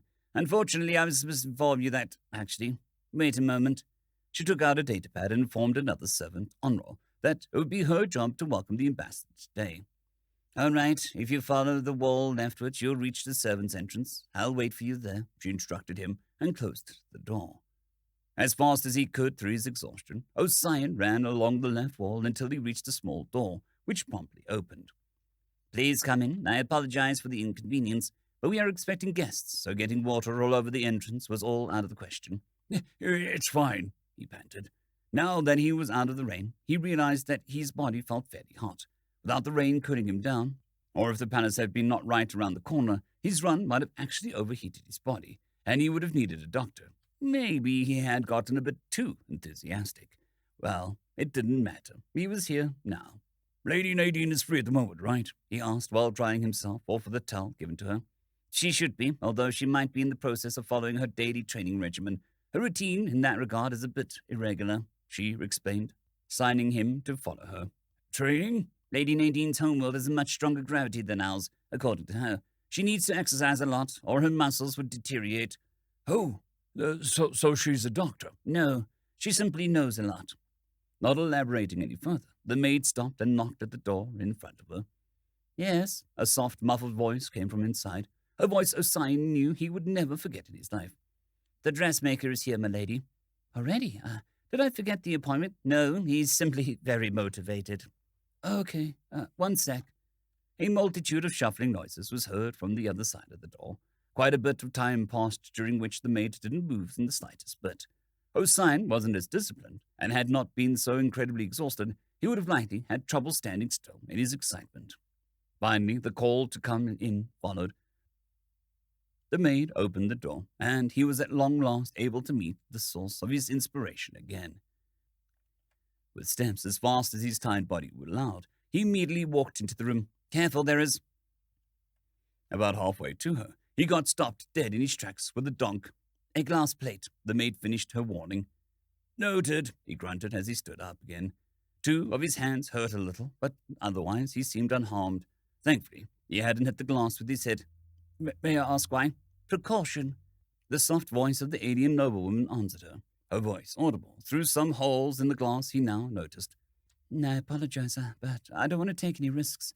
This is actually part of the reason why I asked you to come here. First, I need a pair of gloves. A moment of silence followed. Gloves? He asked, feeling his motivation slip away. Yes, is that a problem? No, of course not, my lady. I was just hoping for something, I'm not one to usually make more protective gear. Fashion, that's my craft. The alien tilted her head. Well, these particular ones are indeed supposed to be protective in nature. Who says gloves can't be fashionable? He immediately perked up. They can? Sure. Sleeve gloves, for example, are often paired with sleeveless dresses. There are also those weird half gloves, though I admit I was never really into those. Please, do go on, my lady. What exactly do you need? He had to learn more about this. Even if the ones she needed were protective gloves, maybe he could combine them with these fashion gloves. My body emits a substance called sweat that shouldn't come into contact with veneer's shell. Unfortunately, if I wear something that's just completely sealed, I will sweat like crazy in it, which kind of defeats the point. They need to stop the sweat, but let air through so the heat can escape. Is that doable? O'Cyan was no scientist. He only knew about normal fabrics. If that annoying shoe ad that refused to leave my head is to be relieved, yes. I'd prefer to eventually have an entire suit, but for the sake of speed, gloves will suffice for now. He nodded. I see. But please tell me more about the suit you're imagining. Well, in essence, just like the gloves, full body, maybe leave out the feet. I doubt anyone will touch those. And I can lose a lot of excess heat through those. As long as it does that, I'm good. O'Cyan shook his head. No, we can't have that, milady. Protection is all well and good, but you still need to be presentable. Depending on how that material works, maybe patterns can be integrated during the crafting. Then again, a one-piece won't look good like that. Maybe it's for the best to make it neutral. Either completely black or white, and then combine it with accessories. Or, if it's a bit more tight-fitting, you can wear formal clothes over it and... I'm sure you'll think of something, she interrupted his train of thought. Right. I'll have to make some calls regarding the material, but it'll be done. Oh, and one more thing. He stepped closer to the glass. I would be willing to give you a discount, but in return, you must tell me everything there is about your homeworld's fashion. The alien thought for a moment. Sure, I don't mind. You have a number I could call or something. We can't do that now, O'Cyan asked, slightly disheartened. Well, you wanted to hear everything, right? I could spend an entire day just talking about hats. Don't get me started on shoes. Hats? Was there any protective gear that hadn't turned into fashion? If there was so much to say just about those, how much could she tell him about clothes for the actual body? I promise, he started, only now realizing that he was pressing his body against the glass. I will fulfill all future orders with priority and will never ask you for any money. But please, I need to hear everything. The talks continued, and they continued to be fruitless. Silvani had tried to nudge the discussions towards the topics she was actually interested in a few times now, but so far to no avail. She couldn't be too obvious about it, or so she needed to be patient, something her headaches didn't help with. She could also feel herself getting increasingly agitated, and the hammering pain in her head made it hard to stay professional. Come on, I always stayed calm in these situations, she told herself. Though I must say the rain is slightly annoying. You went from the lodging directly to the shuttle, and from there to the palace. You couldn't have gotten more than a few drops in you. I hope it won't stay like this. I'm afraid it will. We are reaching the rainy season. The rain will start to fall more and more often, and in about 30 days, the rain won't stop at all for another 50 days. Well, then let's hope we are finished by then. Yes, we wouldn't want to be forced to stay in a house specifically built for your people and made to accommodate any possible need any longer than necessary. But in general, that is something that needs to be addressed, don't you think so? You live on a planet where a fraction of the land mass is habitable. You know as well as I do that rain doesn't bother you in the slightest. Maybe you should adapt the structures of your cities to better address such problems. Maybe you shouldn't act as if irrelevant banalities are problems, and rather than seek excuses to act as if you've insulted over nothing, stop being so secretive about why you are suddenly hugging all of your awe for yourself. Then we wouldn't have to go through any of this. No response followed. The silence hung in the air as slowly realization dawned upon the princess. Wait, did I just say that out loud? Lady Kaikla, she started in a desperate attempt to salvage the situation. Your Highness, the ambassador interrupted her, you don't seem to be fully yourself today. Maybe you should rest, and we can continue tomorrow. Without waiting for an answer, she stood up and left, leaving a disheartened princess behind. How could she make such a faux pas like that? She scolded herself. I keep foreign politics away from our parents to prevent exactly things like that. How could I allow this to happen? The first ones. My head is killing me. End of chapter. Chapter 34, Coming Clear. Both Quilo, who was currently once again posing as a god, and the borrowed maid Kyla turned their heads in surprise as Kyla exited the conference room much sooner than expected. She ignored them, making a beeline towards the entrance hall and then a shuttle, since she didn't know for how long she would still be able to keep her emotions in check. She didn't want to spend any more time than necessary in the palace for now. Overcoming their initial surprise, her two servants hurried after her. Is there something wrong, milady?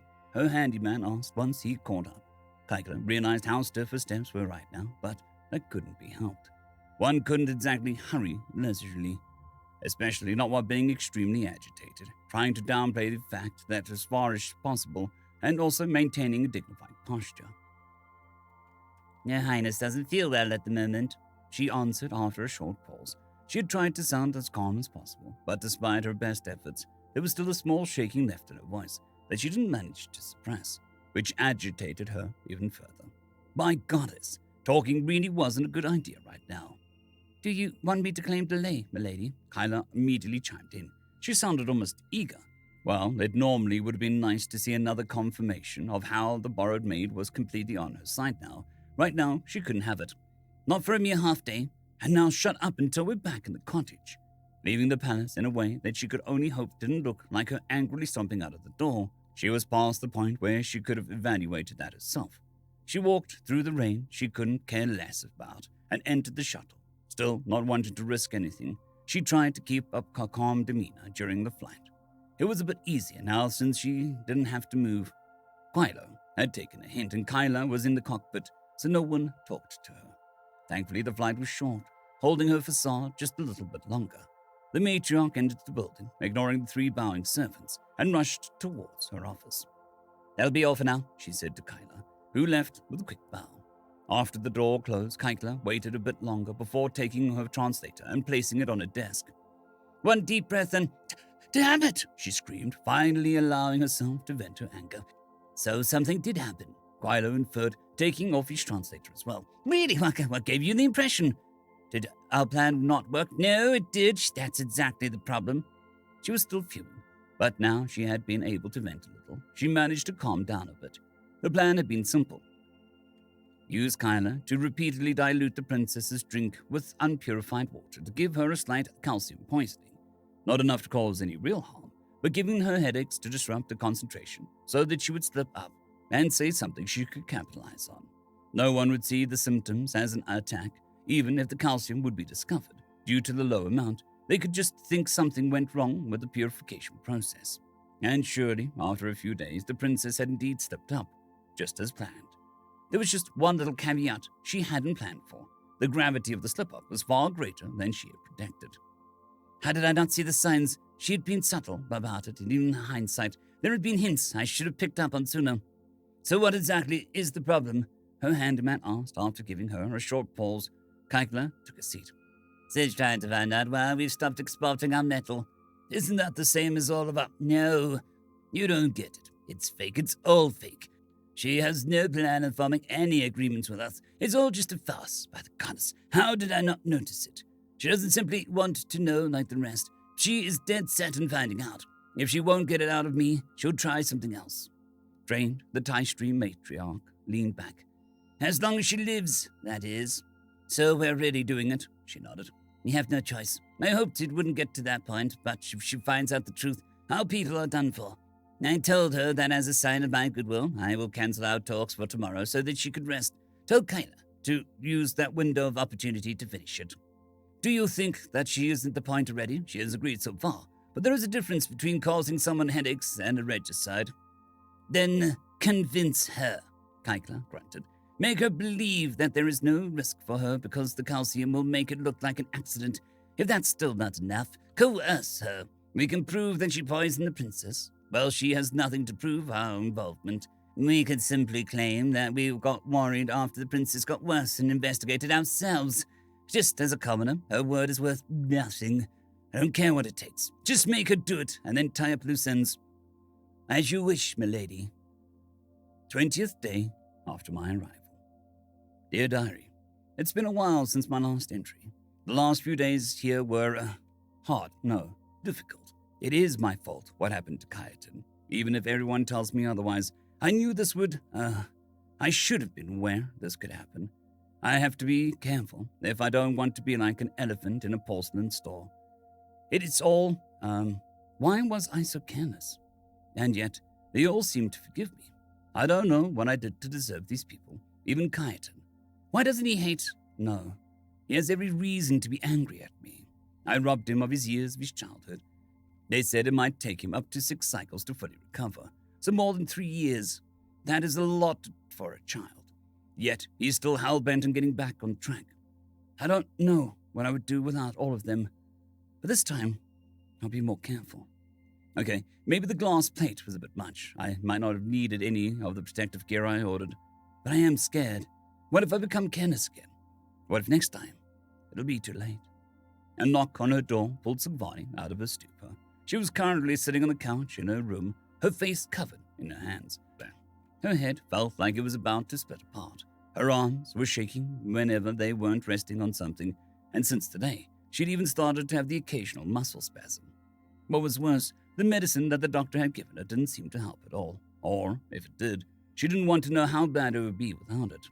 Come in. The door opened, and Mahita entered. I'm sorry to disturb your day off.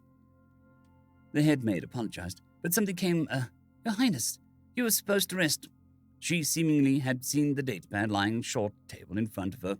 I did, Silvani defended. Mostly. Is your headache better? No, it's worse than ever. Then why don't you rest? It has reached a point where even the ambassador is concerned for your health. She stepped closer and grabbed the datapad. You are free to punish me for my insubordination later, but for now I'll be taking this. Silvani was too drained to argue with her. Fine, she grumbled. But didn't you come in for something else? Right, earlier today I encountered Kyla. You know, the maid you called from the Sun Palace to give Lady Kyla. She claimed that the ambassador sent her on an errand. But just now, the lady called to complain that Kyla was being missing for the entire day. When asked, she didn't know anything about an errand. That is indeed stranger. Then I'll... She tried to stand up, but another surge of pain made her fall back into a seat. Okay, not I, she groaned, but have someone look into this.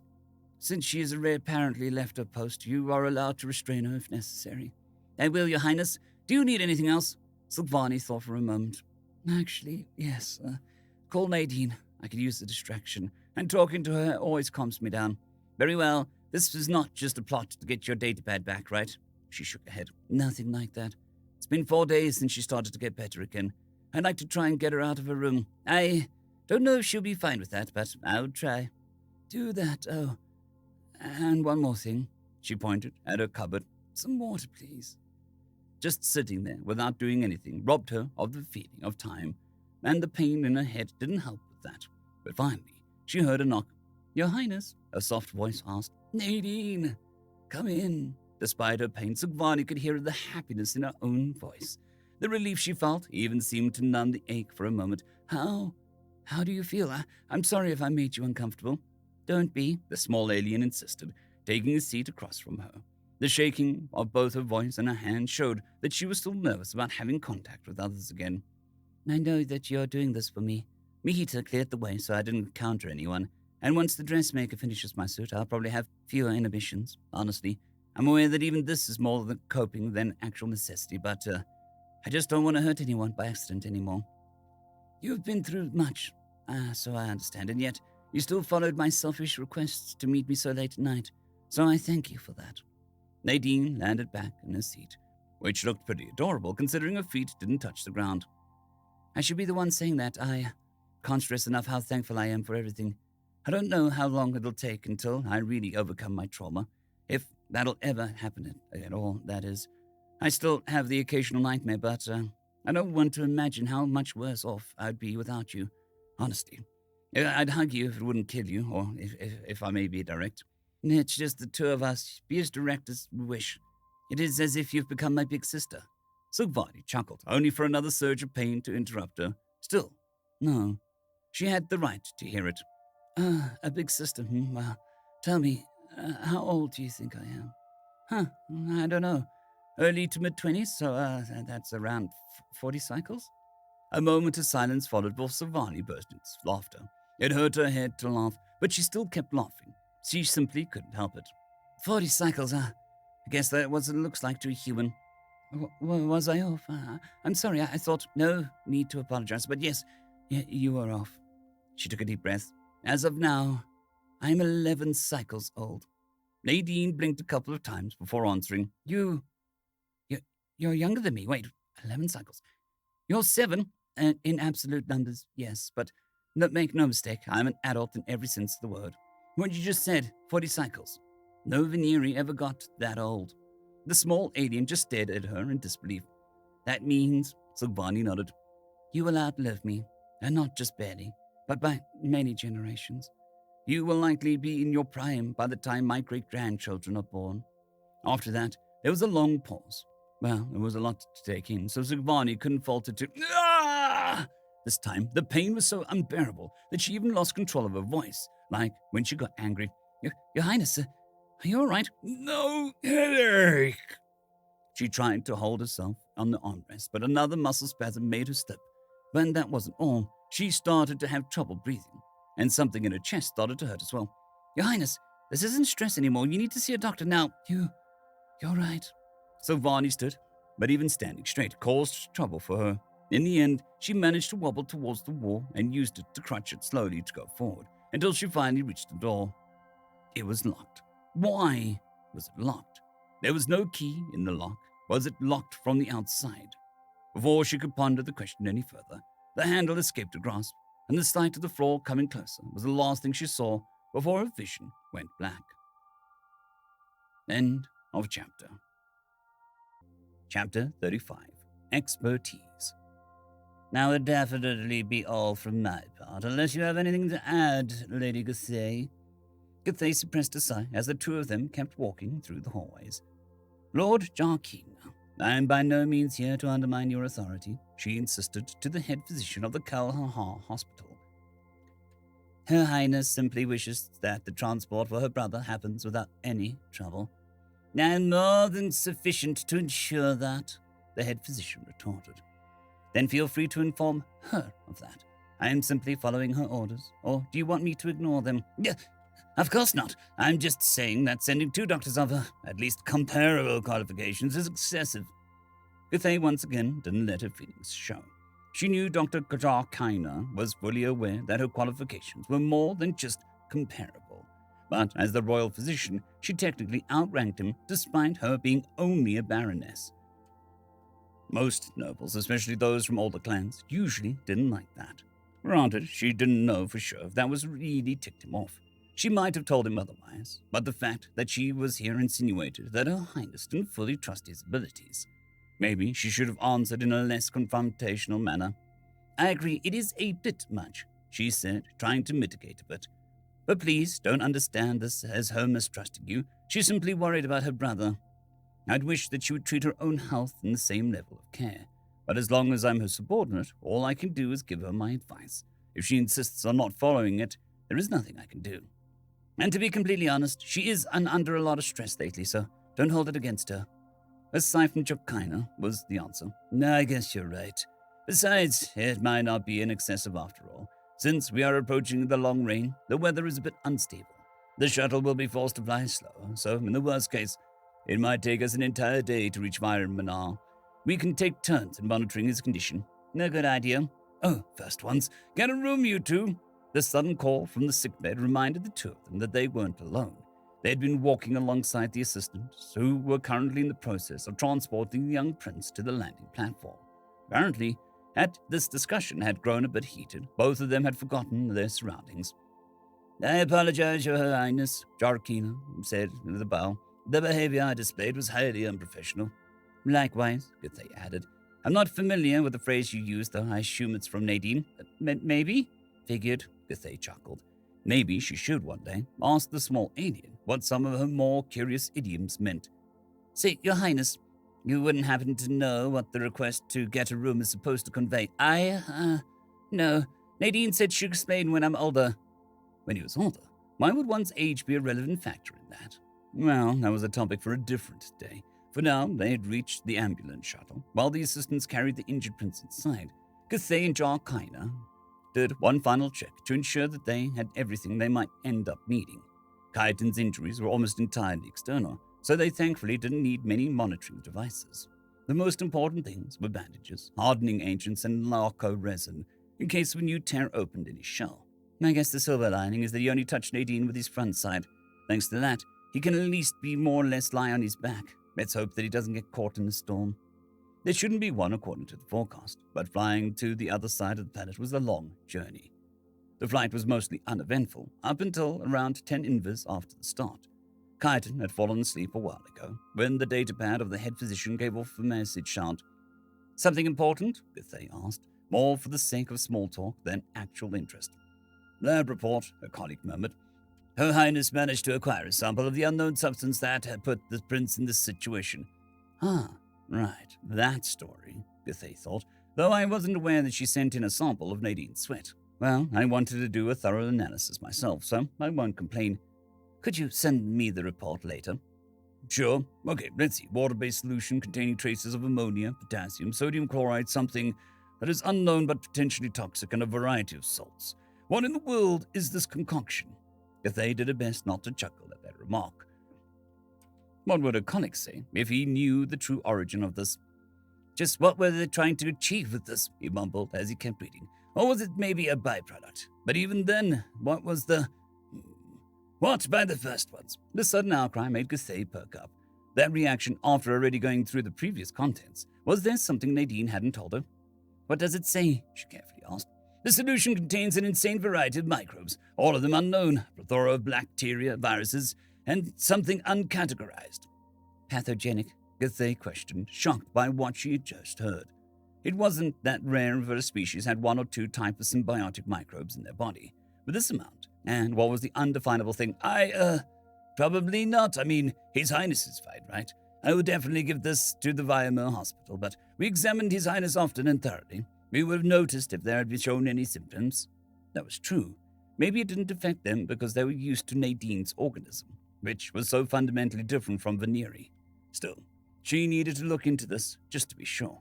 Viral infections usually were not an issue between species of different planets, as their organisms were too different, but on very rare occasions, they were similar enough for a mutation to allow the jump.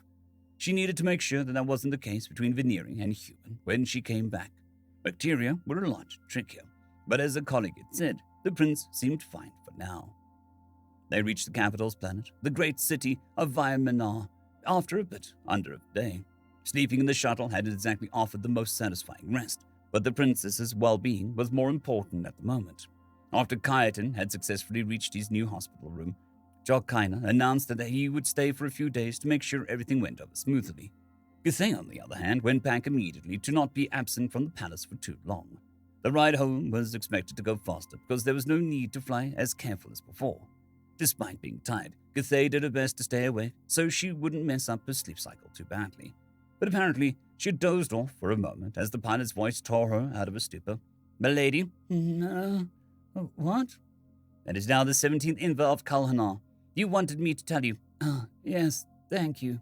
If they went by schedule, which was to be expected, the negotiations should have a break right now. As Githea issued a call to the Star Palace, the servant in charge informed her that Her Highness was indeed free at the moment, and after a short waiting period, the princess's face appeared on the screen. "Doctor," she greeted. "is there an issue?" "Not so far, Your Highness. I merely wanted to inform you that your brother's transport went over without any problems." "That's good to hear. Do you know when you'll return?" "Probably not until tonight. You'll likely be already in bed by then, but I also called for another reason." "How are your headaches?"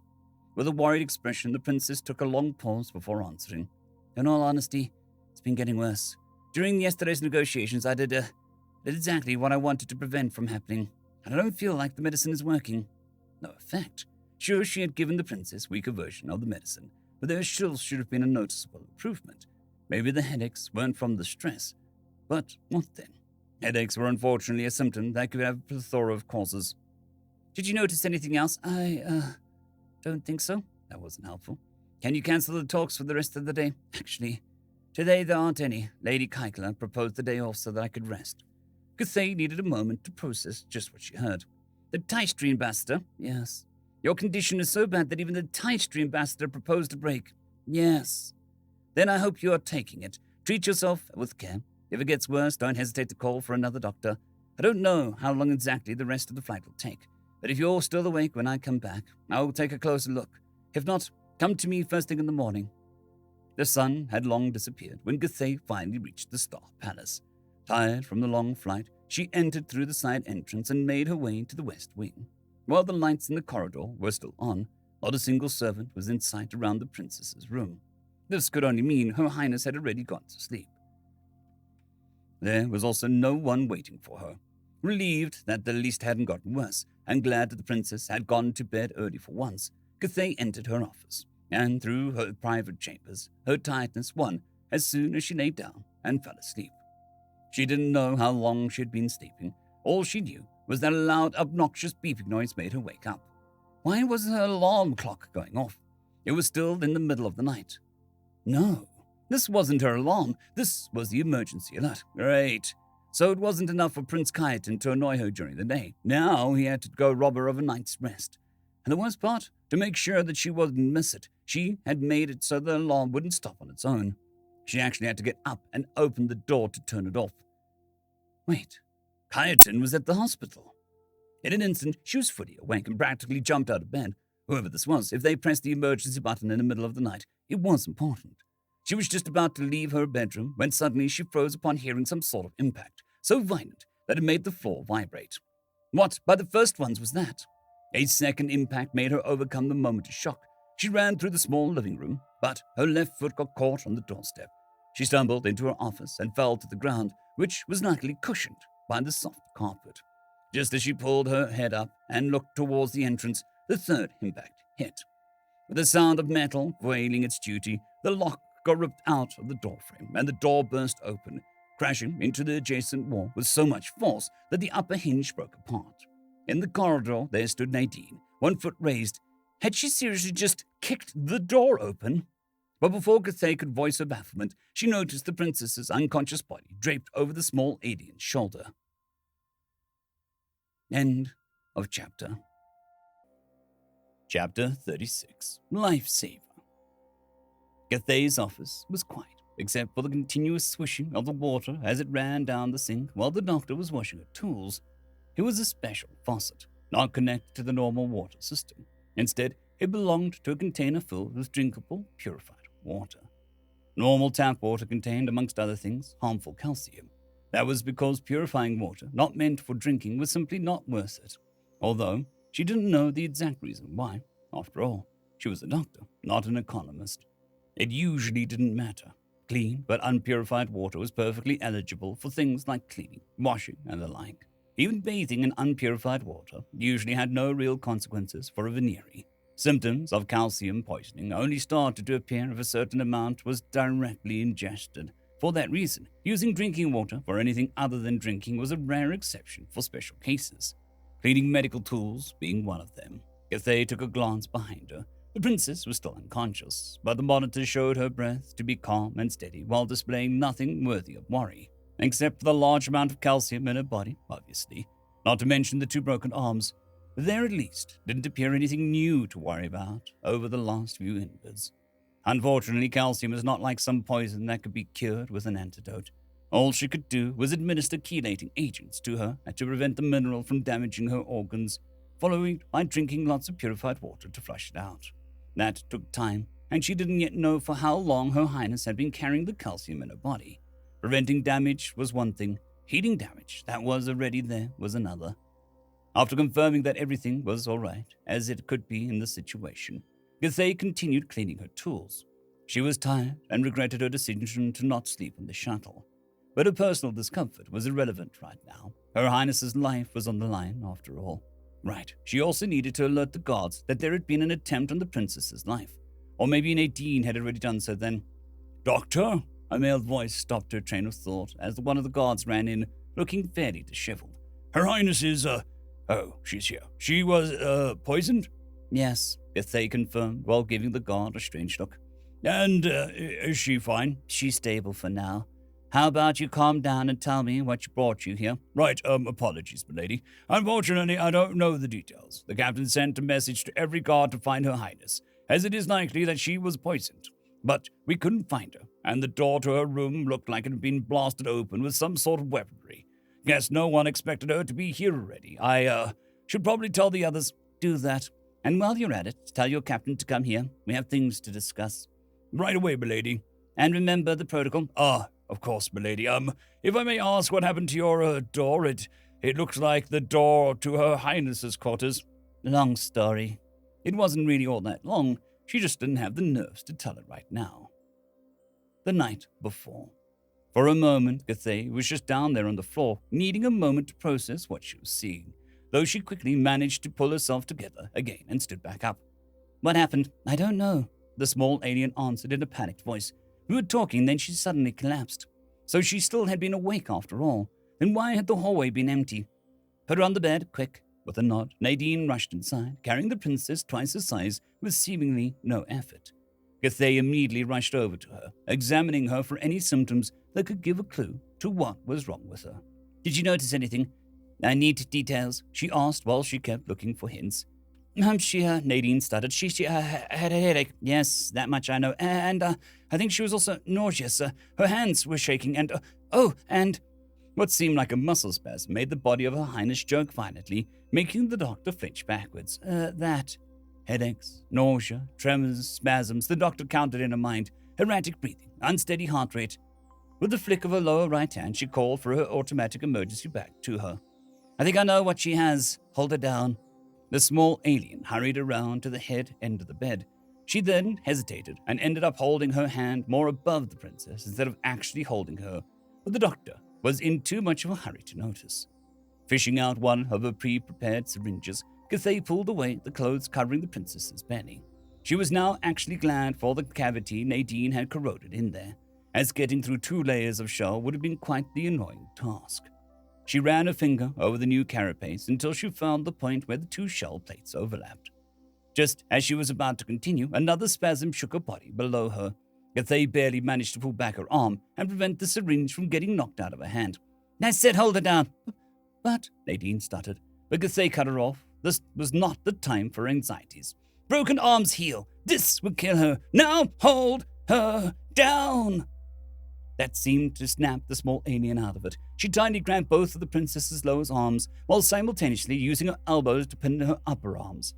Gathai, on her end, used her 2 arms to hold her on her highness's hips. She then brought the syringe down again, pushing the needle through the overlapping plates and piercing the flesh below it. She could feel another spasm, but this time, the body part she was working on almost didn't move at all. Instead, she could hear a telltale snapping sound. She didn't care right now. When the syringe was empty, she pulled it out again and fetched the next from her bag. You can let go now. As the girl did as instructed, Gathai could see orange blood dripping down her hands, as well as a panicked look appearing on her face. It's fine. That was a necessary evil. Your words, remember? Nadine swallowed hard, but nodded. Is she, safe now? No, Gathai retorted. So far, I've just suppressed her body's reaction. The important part comes now. While she spoke, she poked a new syringe through a different overlap in her shell. She then used the needle to feel around, trying to find a similar overlap to the new shell lying underneath it. This time, she unfortunately couldn't use the cavity. The second syringe contained the chelating agent, meant to bind the calcium and prevent it from doing any more damage. But to maximize its effectiveness, she had to inject it in close proximity to the organs that might have been affected. And for most of them, this meant going through 2 layers of shell. She had to use up all 3 of her pre-prepared syringes until she was sure that it was enough. But she couldn't rest yet, as she shifted her attention to her highness's extremities. A moderate but steady stream of blood was flowing out of her 2 lower arms, right beneath the wrists. One glance made it clear that it was no mere shell fracture. No, the fight against the grip on the bench vices that were Nadine's hands had clearly broken them. Still, nothing life-threatening. For now, she would just stop the bleeding and later straighten them so they could heal. After disinfecting the wounds and applying the hardening agents and lacquer resin, she bandaged the sections and placed the arms in a lower stress position. Once that was done, Gathai finally allowed herself to collapse onto a chair. Is she going to be okay now? Nadine's voice broke the silence. If nothing more goes wrong, she'll likely recover. Her answer made the small alien give a sigh of relief. And, how long do broken arms usually take to heal? Well, her molting cycle is just about to end, so new shell broke as well. It'll take a while. That answer seemed to confuse her. Why does it depend on the molting cycle? Of course it does. The new shell has to form after it. It's not like the pieces can just grow back together once broken off. A blank stare from the girl was the answer. Let me guess. Your bones do grow back together. Yes, don't quote me on that, but I think it normally takes up to 80 days. Up to? So it can take even less. That's pretty quick, Gathai marveled. So much about one of the greatest disadvantages of endoskeletal species. A moment of awkward silence followed, broken once again by Nadine. So, why did she collapse? Calcium poisoning, the doctor explained, but I would like to know how it got so severe. Our general water supply can't be contaminated, otherwise the others would show symptoms as well. And while our tap water contains trace of calcium, it's not that much. Her headache started to appear just a few days ago. No, that doesn't add up timing-wise. She would have needed to drink nothing but tap water, and even then build-up should have been more gradual, not such a quick escalation. That's because it wasn't an accident. The doctor's head poked up. What do you mean? When it happened, her room was locked from the outside. Someone wanted her to die before help could arrive. This was an assassination attempt. It was as if the room had just gotten significantly colder. Gathai's heart skipped a beat. Assassination? The princess? Who would do something like this? Also, if the room was locked, how did she... Her gaze wandered to the remains of her own door. It was just barely held in place by the lower hinge and the door handle, which had lodged itself deep into the adjacent wall. Never mind, but why does Nadine seem so calm about it? Before the doctor could finish her thought, the small alien walked to the group of chairs close to the entrance. Doc, she asked with a slightly shaky voice, would it be bad if one of these broke? No, the doctor answered, confused. I'd rarely need them, and the palace would pay for new ones anyway. I see. Then I apologize. For what? With a sudden ear-splitting outcry, the small alien lifted the heavy chair above her head and slammed it into the ground, the combination of her strength and gravity causing it to shatter. For a moment, she stood there, panting. Then her face shifted again, taking on an expression that Gathai hadn't seen before. No, that wasn't right. She had tried to forget it, but she had seen it before. Once.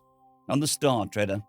I don't care what or how long it takes, she growled, her voice oozing with hatred.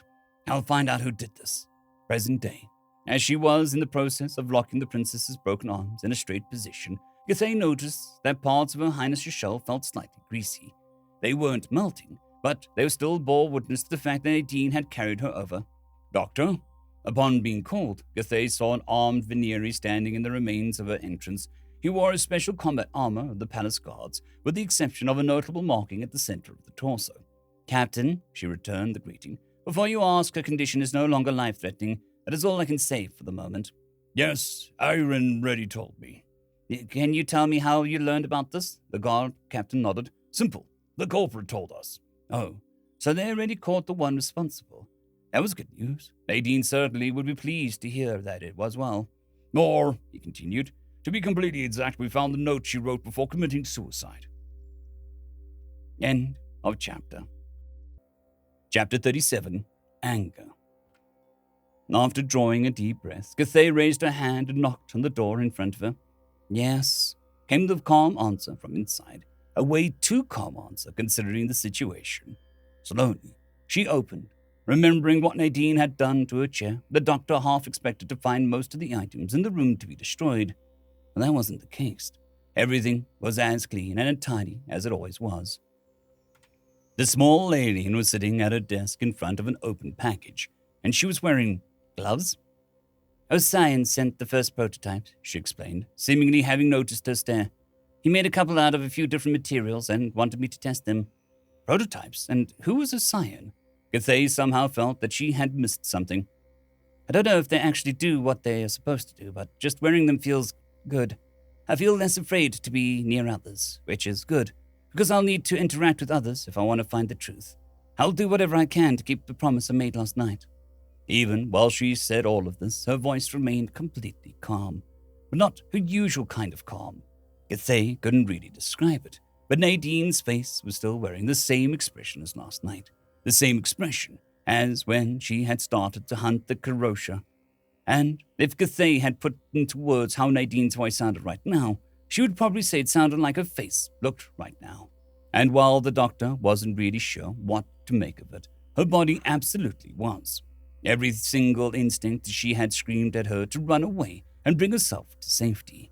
Had she not known Nadine by now, she was not fully convinced that she would have been able to fight those instincts. Even now, she wasn't able to stop herself from flinching when the small alien moved, even though all she did was close the box. That won't be necessary. The guards already found the culprit.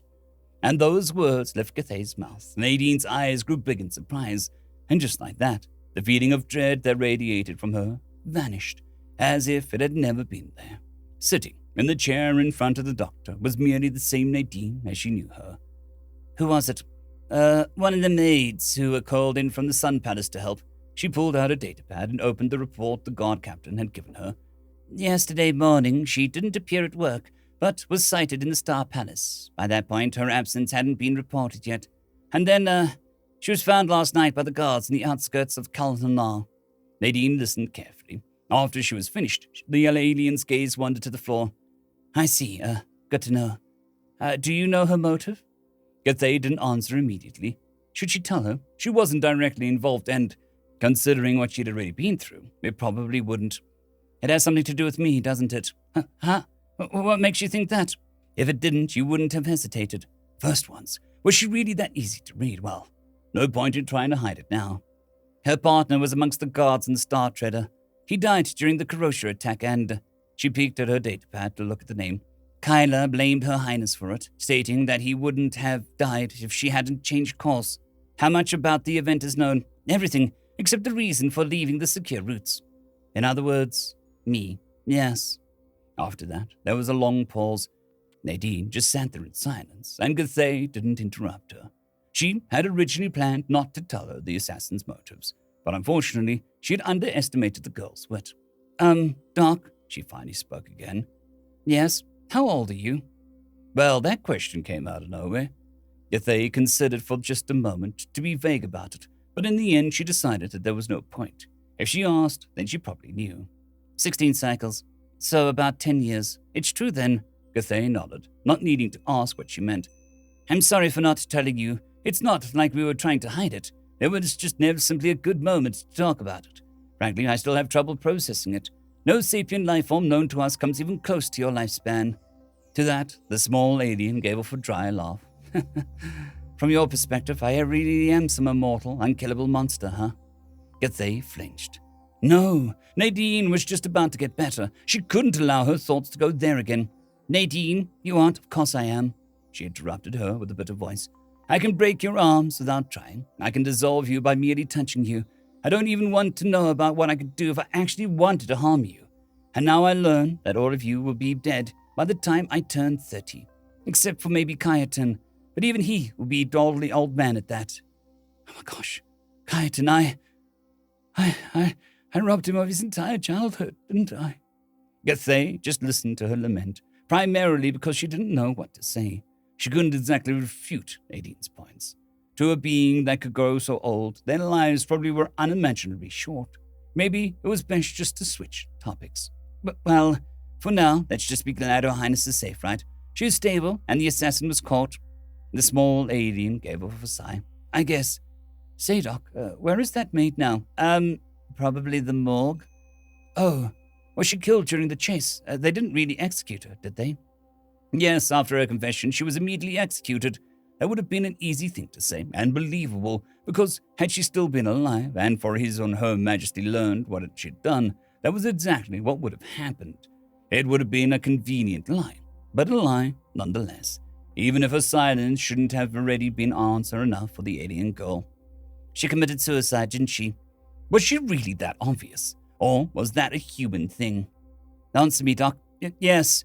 In her confession note, she wrote that she couldn't bear living without her partner. Another moment of silence, then Nadine took a breath so deep it almost felt like she exchanged the air in the entire room. Can I see her? See who? She couldn't be talking about the corpse, could she? Are you sure that this is a good idea? No. But it feels like something I should do. Gathé sighed internally. It can be arranged, but I won't be able to accompany you. I need to watch over Her Highness. Not to mention that I really need to catch up and sleep, so I don't have to make sure that all monitoring devices work as intended. To that, Nadine did that strange contortion with her face during which she seemed to push up the skin above one of her eyes. Seriously, how many muscles did her face have? Why not call in more doctors? Because that would be against the emergency protocol. Should Her Highness get incapacitated until she regains consciousness, no one is to be informed except for the absolute minimum amount of people necessary to ensure her survival. What kind of suicidal protocol is that? One that is meant to prevent the king and queen from finding out about it without Her Highness being able to perform damage control. To that, the small alien simply gave her a blank stare. Don't worry, I guarantee you that I will call more people the moment I see even the slightest possibility of it making a difference. Keska was angry, more than he'd ever been in his life. He was angry at the maid who had almost killed Her Highness. So what if she was sad about her partner had died? Guards occasionally died on duty. That was part of the job. And yet she attempted regicide for no other reason than him doing his job, giving his life so the one he'd sworn to protect could live. Unbelievable that someone like this had been employed under His and Her Majesties themselves. He was angry at the staff at the palace. One single person had been able to almost kill the princess without any of them noticing anything.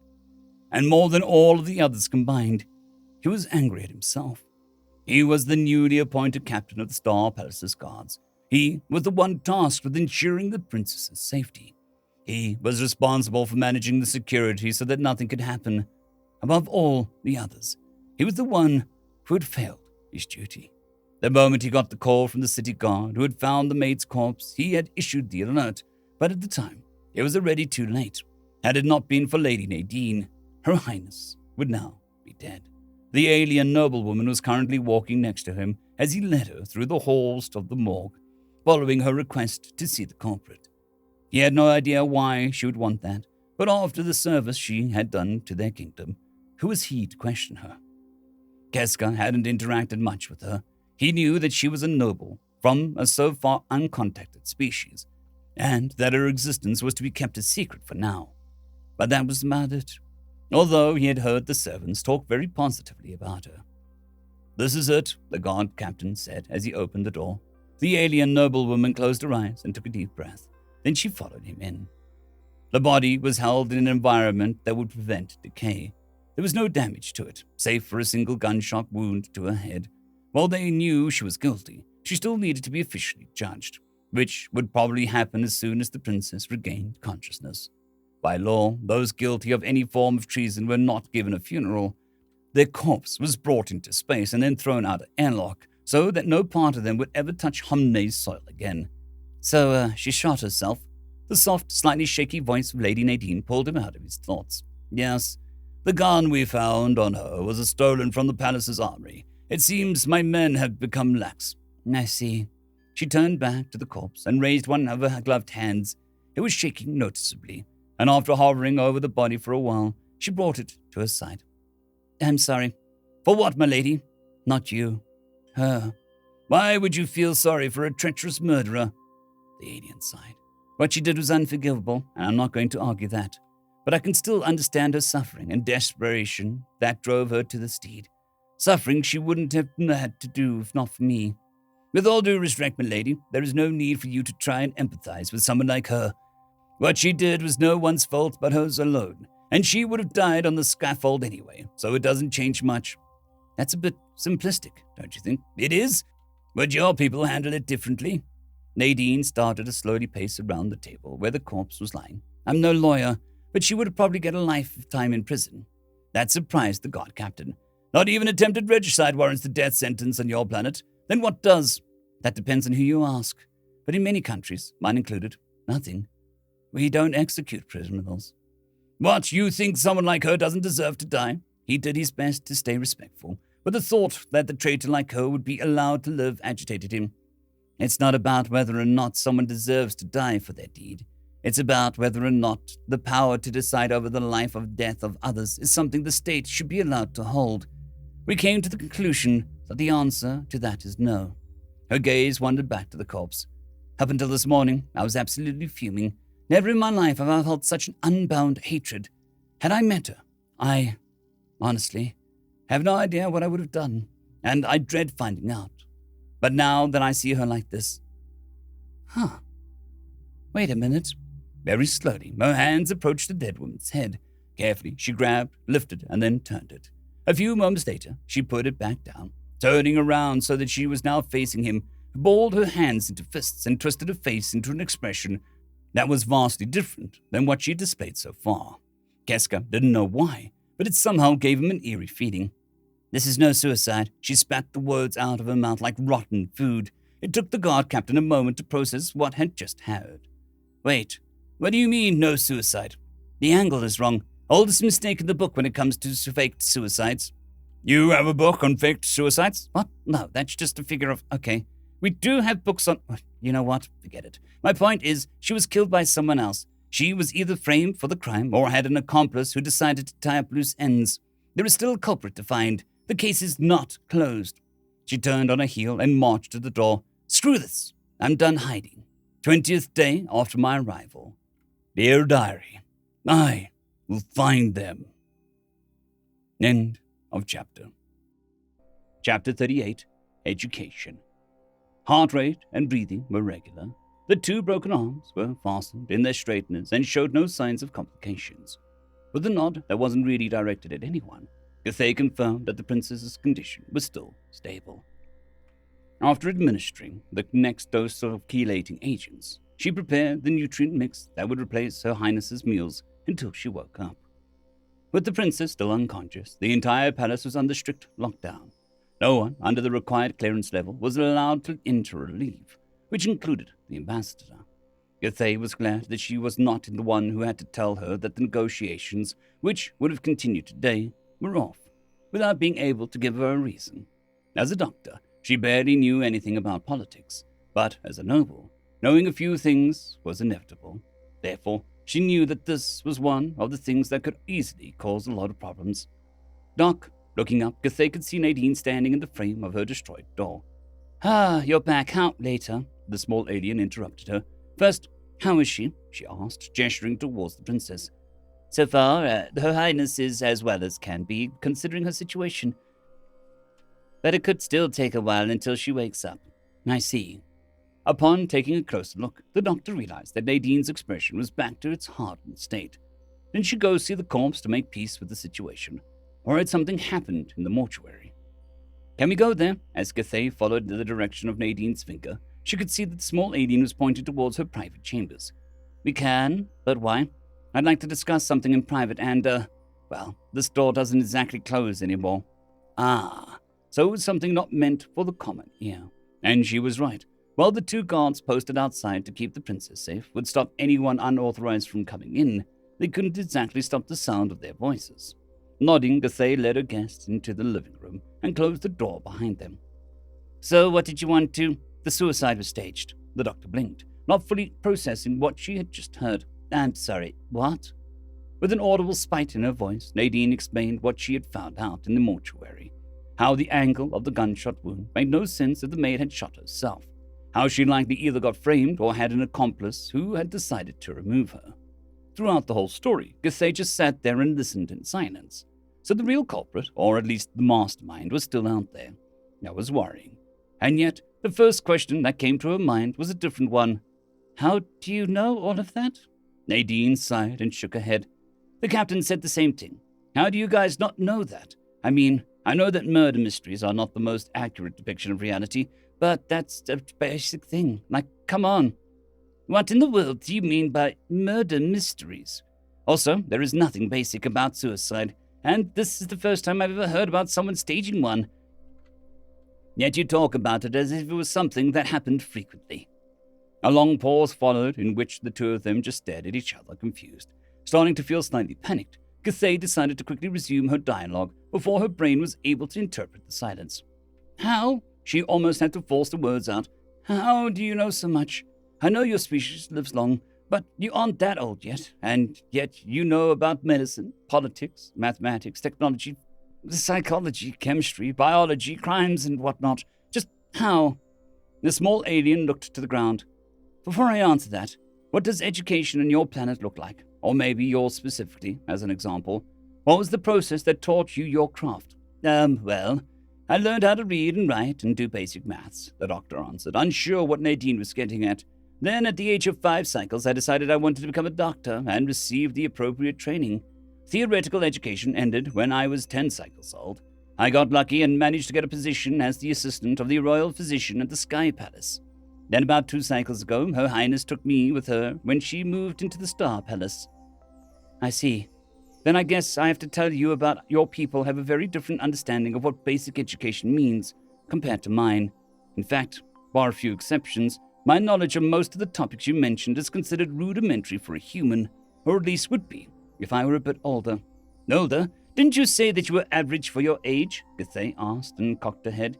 We were talking about physically back then, Nadine reminded her. In terms of education, I hate to brag, so let's just say an average 15-year-old or 24-cycle-old wouldn't have been allowed to join a colony expedition. I would still be at school. At 24 cycles, you would still be at school. On average, basic education lasts until we're 18 years, so, about 30 cycles. By the time the average first-world child starts working full-time, a Veneeri would already have died of old age, though in other regions, like the USAC, it's not as long. That was a lot to take in. Cathay needed so much of her thinking capacity to process this new information that she didn't even ask Nadine what she meant by first world. She previously had some ideas on what the human's long lifespan made possible, but hearing it outright was something else. So humans spent what equaled an entire lifetime's worth solely on education, and that didn't even factor in the practical knowledge gathered over time. Now she really wanted to meet a 100-cycle-old human doctor who had what would be multiple generations' worth of experience for her. It's also not rare for a human to learn multiple professions, Nadine continued, either because they switch paths or because they benefit from a combined knowledge. That, doesn't appear to happen here, does it? It doesn't, Cathay affirmed. No Veneeri could afford to waste that much of their life. So basically, you know close to nothing on topics that don't involve medicine.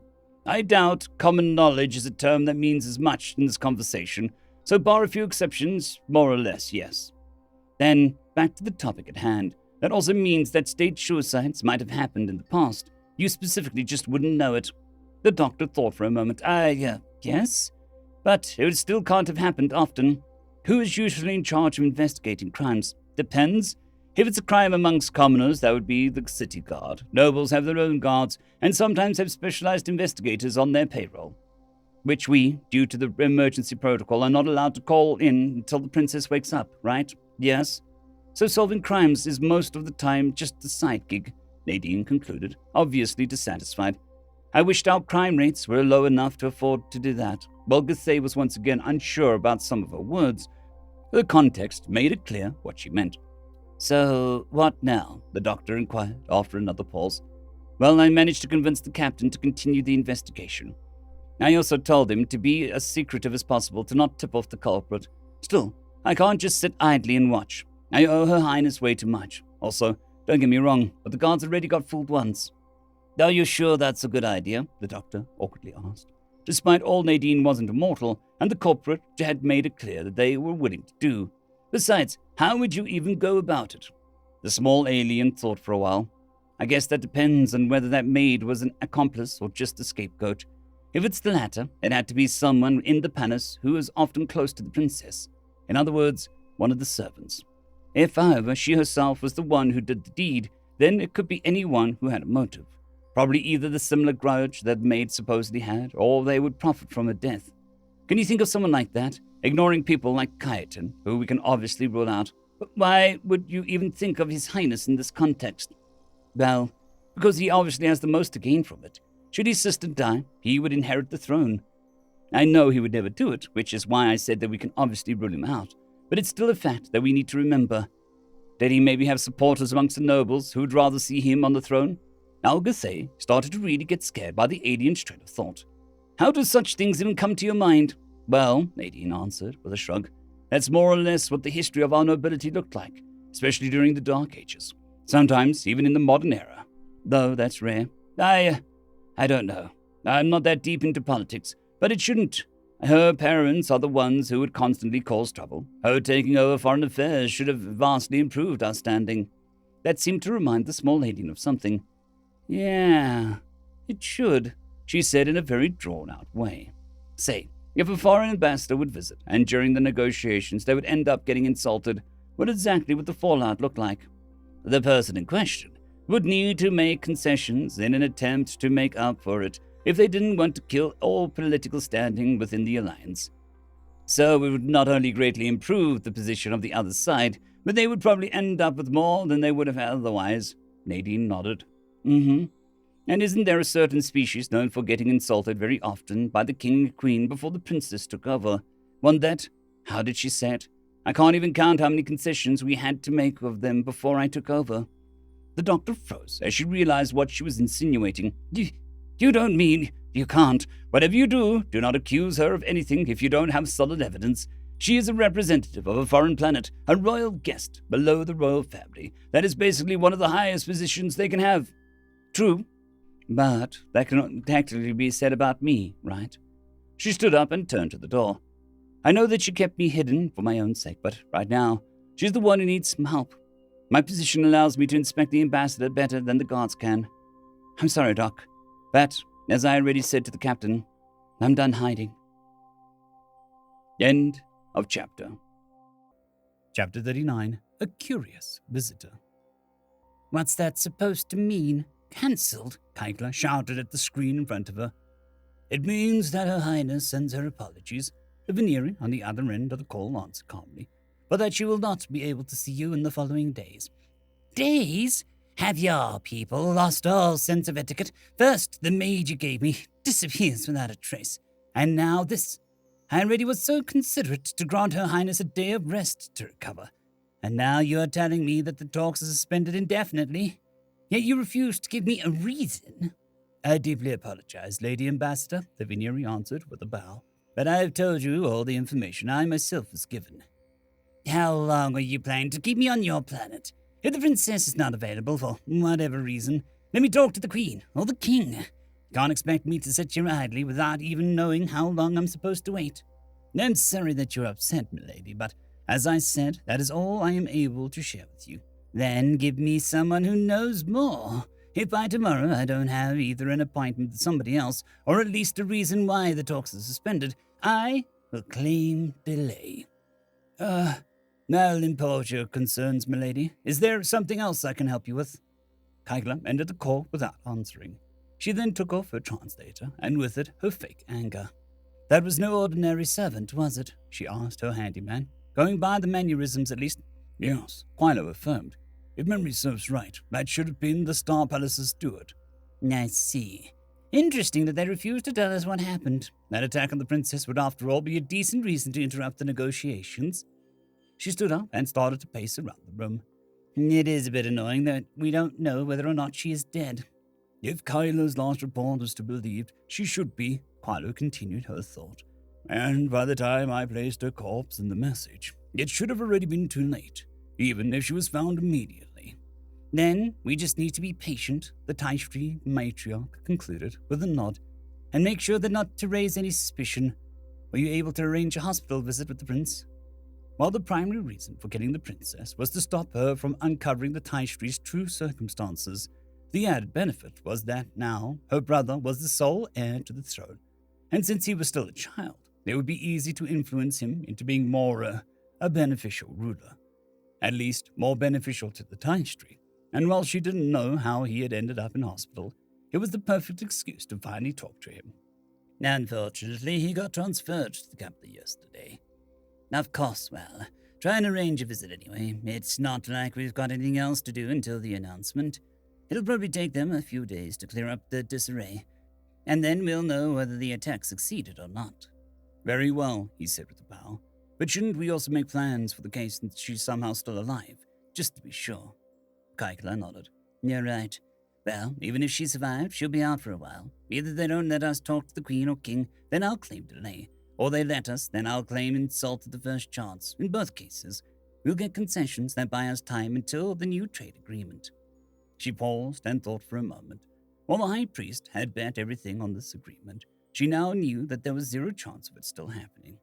But the concessions should give them enough time to come up with a new solution. That wasn't for her to decide, though, but there was something else that she needed to deal with. However, assuming that she did indeed survive, there would of course still be a problem of the princess snooping around. She wouldn't stop just because she was out for a while. And now that our scapegoat is gone, we can't just try and kill her again.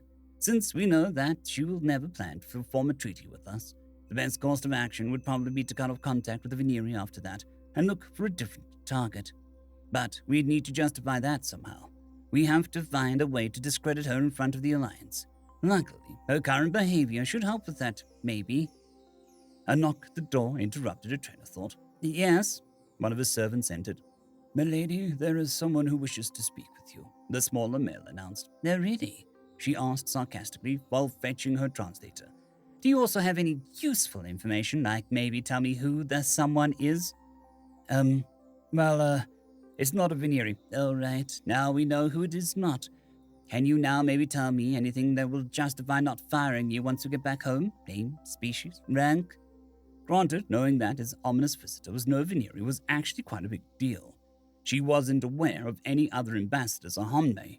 The negotiating with multiple people at once was considered bad manners, and the princess knew that. As such, the fact that another species was invited at the same time certainly was not nothing, but it didn't excuse her servant's incompetence. How did she hire someone who didn't even know how to announce someone? I deeply apologize, milady, but I don't know their species, and the name was too long. I couldn't memorize it. Huh? After some quick preparations to make herself presentable, Kaikla ordered the servant to call her mysterious guest in. She was now getting really curious, because she was certain her servants knew all species in the Alliance. Maybe one that the Taishri rarely had contact with. Her first thought was the Krawal, with whom they had zero contact ever since they had stopped exporting metal, meaning the still somewhat young male would have never seen one in his life. Still, she was fairly certain that to qualify to accompany an ambassador, a servant needed to know them regardless. And how bad was his memory to not recall the name just because it was a bit longer? The door opened and someone entered. A someone who very distinctly was not a Krawal. The person was small, notably smaller than even the male Taishri accompanying her, and only about half the height of a Kaikla. They had a frail frame and a pale appearance that lacked any form of scales, shell, or fur, bar the very large patch of silvery hair with a yellowish hue on the top of their head. 2 arms and 2 legs each, similar to her, but unlike the Taistri, thinner limbs and no tail. The 2 eyes were rather big, and with an intricately patterned blue circle in the middle. Their clothes seemed to be close in style to what the Veneri had copied from the Moravi, supplemented with a pair of gloves and some strange plates that were strapped to her feet with a complex set of straps. There was no denying it. The person in front of her did not belong to any species in the Alliance, and she was very obviously not a Karosha. But there was no known species beside the Karosha who weren't in the Alliance, which could only mean one thing: a new contact. Kaikla desperately tried to stay calm. This was a once-in-a-lifetime opportunity. She could not afford to screw this up. The unknown alien, despite their short height and strong presence and dignified demeanor, but there was also something else, something that deep down irked some primal instinct in Kaikla, but she couldn't really identify the feeling and chose to simply ignore it. The point was, her visitor was likely not just a messenger, but someone of influence, and while she wasn't prepared to host a foreign noble, she would not allow herself to let this chance slip. I apologize for letting you wait. I'm Kaikla, representative of the Taistri. I would greet you in turn, but I hope you can forgive my incompetent servant for not being able to deliver your name. There is nothing to apologize for. I have taken no offense, the incredibly soft voice answered. I am well aware that my name can be confusing to those who are unfamiliar with the naming style of my people. While she had already assumed it, the response made it clear that she was talking to a noble. The speech patterns and the regal aura she was radiating weren't something found among commoners. As such, allow me to introduce myself. I am Nadine Valentina Esmeralda Anastasia von Clout of the House Heidenfeld. It is a pleasure to make your acquaintance, Lady Kaikla. On second thought, I may have treated my servant too harshly. As I already said, the alien continued, I completely understand that my name can be confusing to those not used to it. You are free to refer to me as Lady Nadine. Then why even have that long name? Then I shall do exactly that. Allow me to once again welcome you in the name of the Taistri, Lady Nadine. May the light of the goddess shine upon you.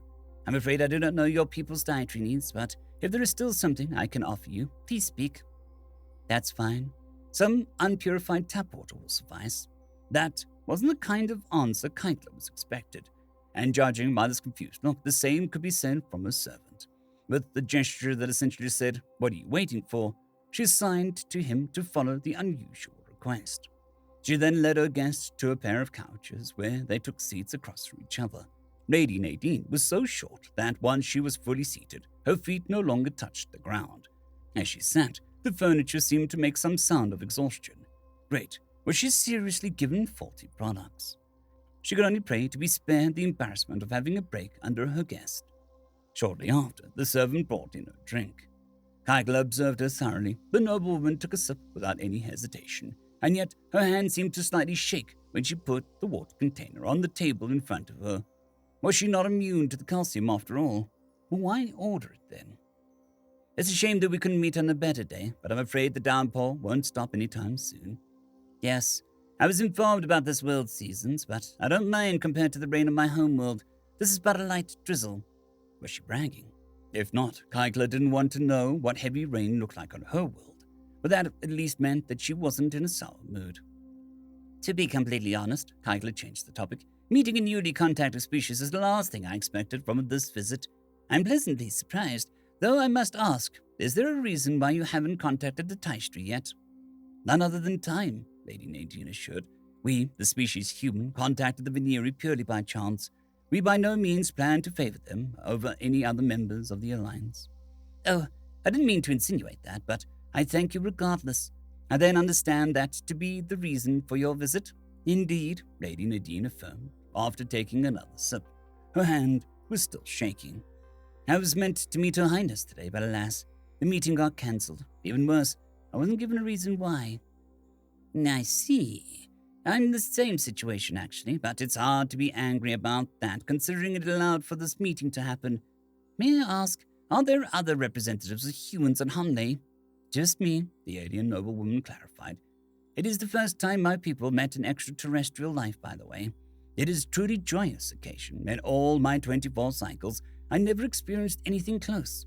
Well, that was perfect. Since the Veneri weren't cutting a dash right now, this was her chance to win the new species over. Even if they later talked with the other species later, the first impression always stuck. If this went well, the Tie Street trouble might be a thing of the past.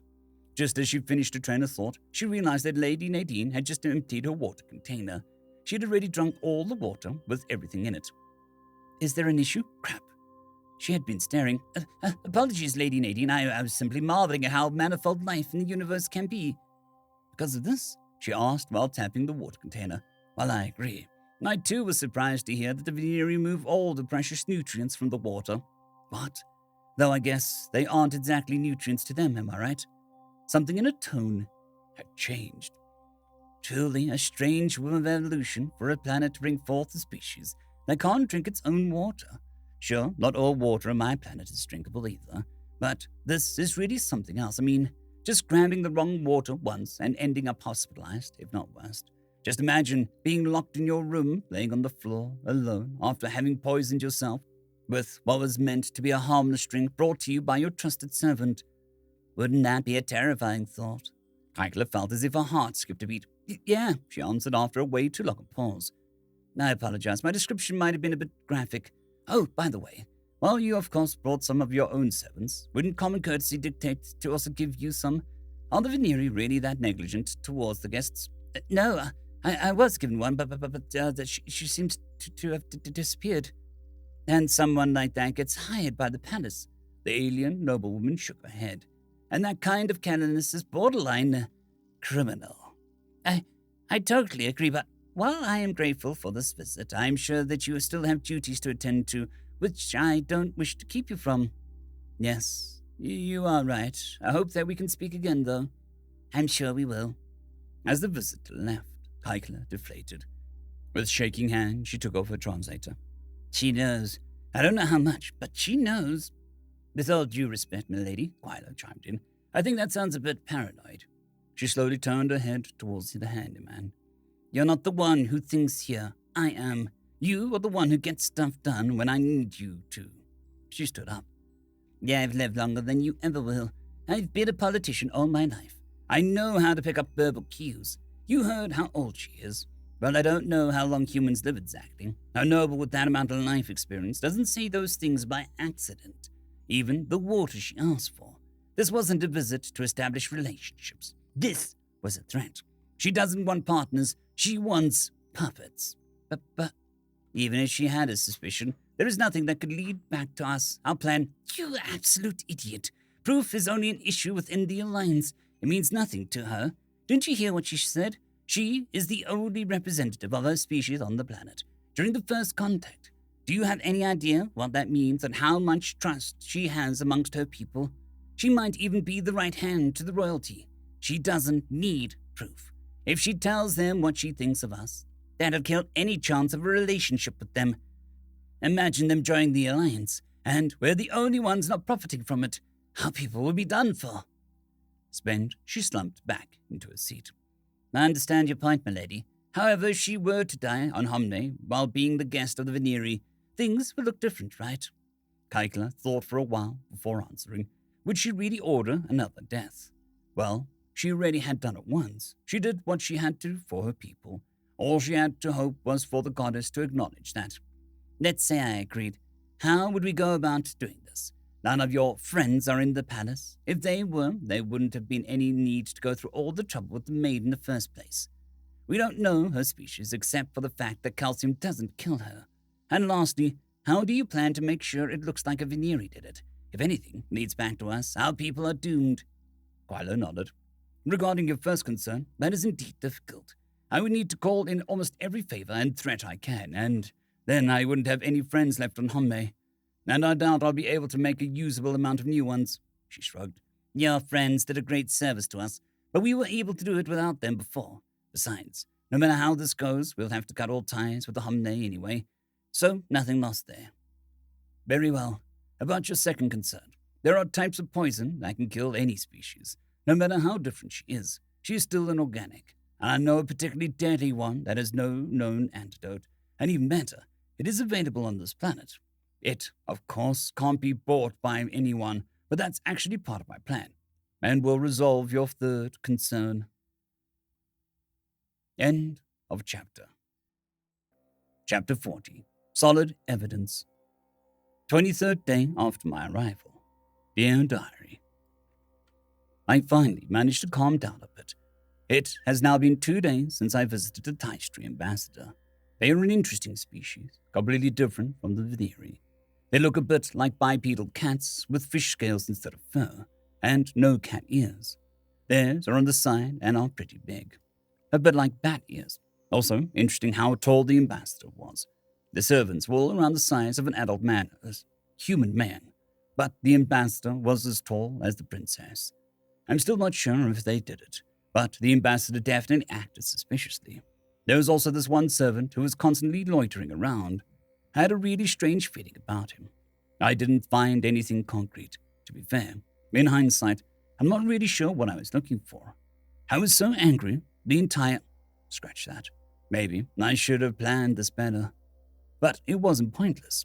My suspicion of her was definitely grown. Once the guard captain comes back, I'll have to tell him about her. Maybe he can find something out. Though, thanks to the mobility crap, she's basically untouchable until there is damning evidence against her.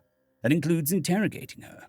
Until the princess wakes up, I'm more or less the only one who can talk to her without things getting ugly. Stupid politics. Assuming she really is the one behind this, in an ideal world, my visit made her panic, and she will try something reckless. But I doubt she's that stupid. Still, I better tell the guards to be on the lookout, as well as the captain once he comes back. Once she got called in, Githey opened the door and entered Nadine's room. After her, 2 maids brought in an assortment of food before leaving again with a bow. The small alien sitting on the pile of pillows on a chair that allowed her to reach the desk, seemingly writing something again. Is she better, considering you're here? She asked, hopping down to the ground. Yes, Githey confirmed. Her readings are all stable, and I couldn't detect any noteworthy traces of calcium. It has all been flushed out. The damage done to her body will take time to heal, but there should be nothing to worsen her condition. I hooked her up to many control monitors that could warn me in the slightest anomaly. The only thing left for her is to wake up and then rest. She made a pause before adding, You really saved her life that night. You can be proud of that. Nadine closed her eyes and took a deep breath. No, not before I bring this matter to a close. But speaking of resting, shouldn't you do that too? I have able to catch up on my missed sleep, so my body has rested enough. This right here is actually a good way for me to get my head free. That made Nadine chuckle. You sure love research, huh, Doc? Well, I'm the first person in the Alliance to examine a foreign sapient species and first ones who knows how many generations. She shrugged, chiming in on the alien's delight. Both kept enjoying the moment a bit longer, before Nadine let out a long, melancholic sigh. You know, Claire would have loved meeting you. Claire? Githey repeated, sure that she hadn't butchered the name. That didn't sound like it belonged to a Veneri. Another human, maybe. If so, as far as she could recall, this was the first time Nadine had mentioned any person by name. Claire Accombue. She was a biochemist from Belgium and is also part of the colony program.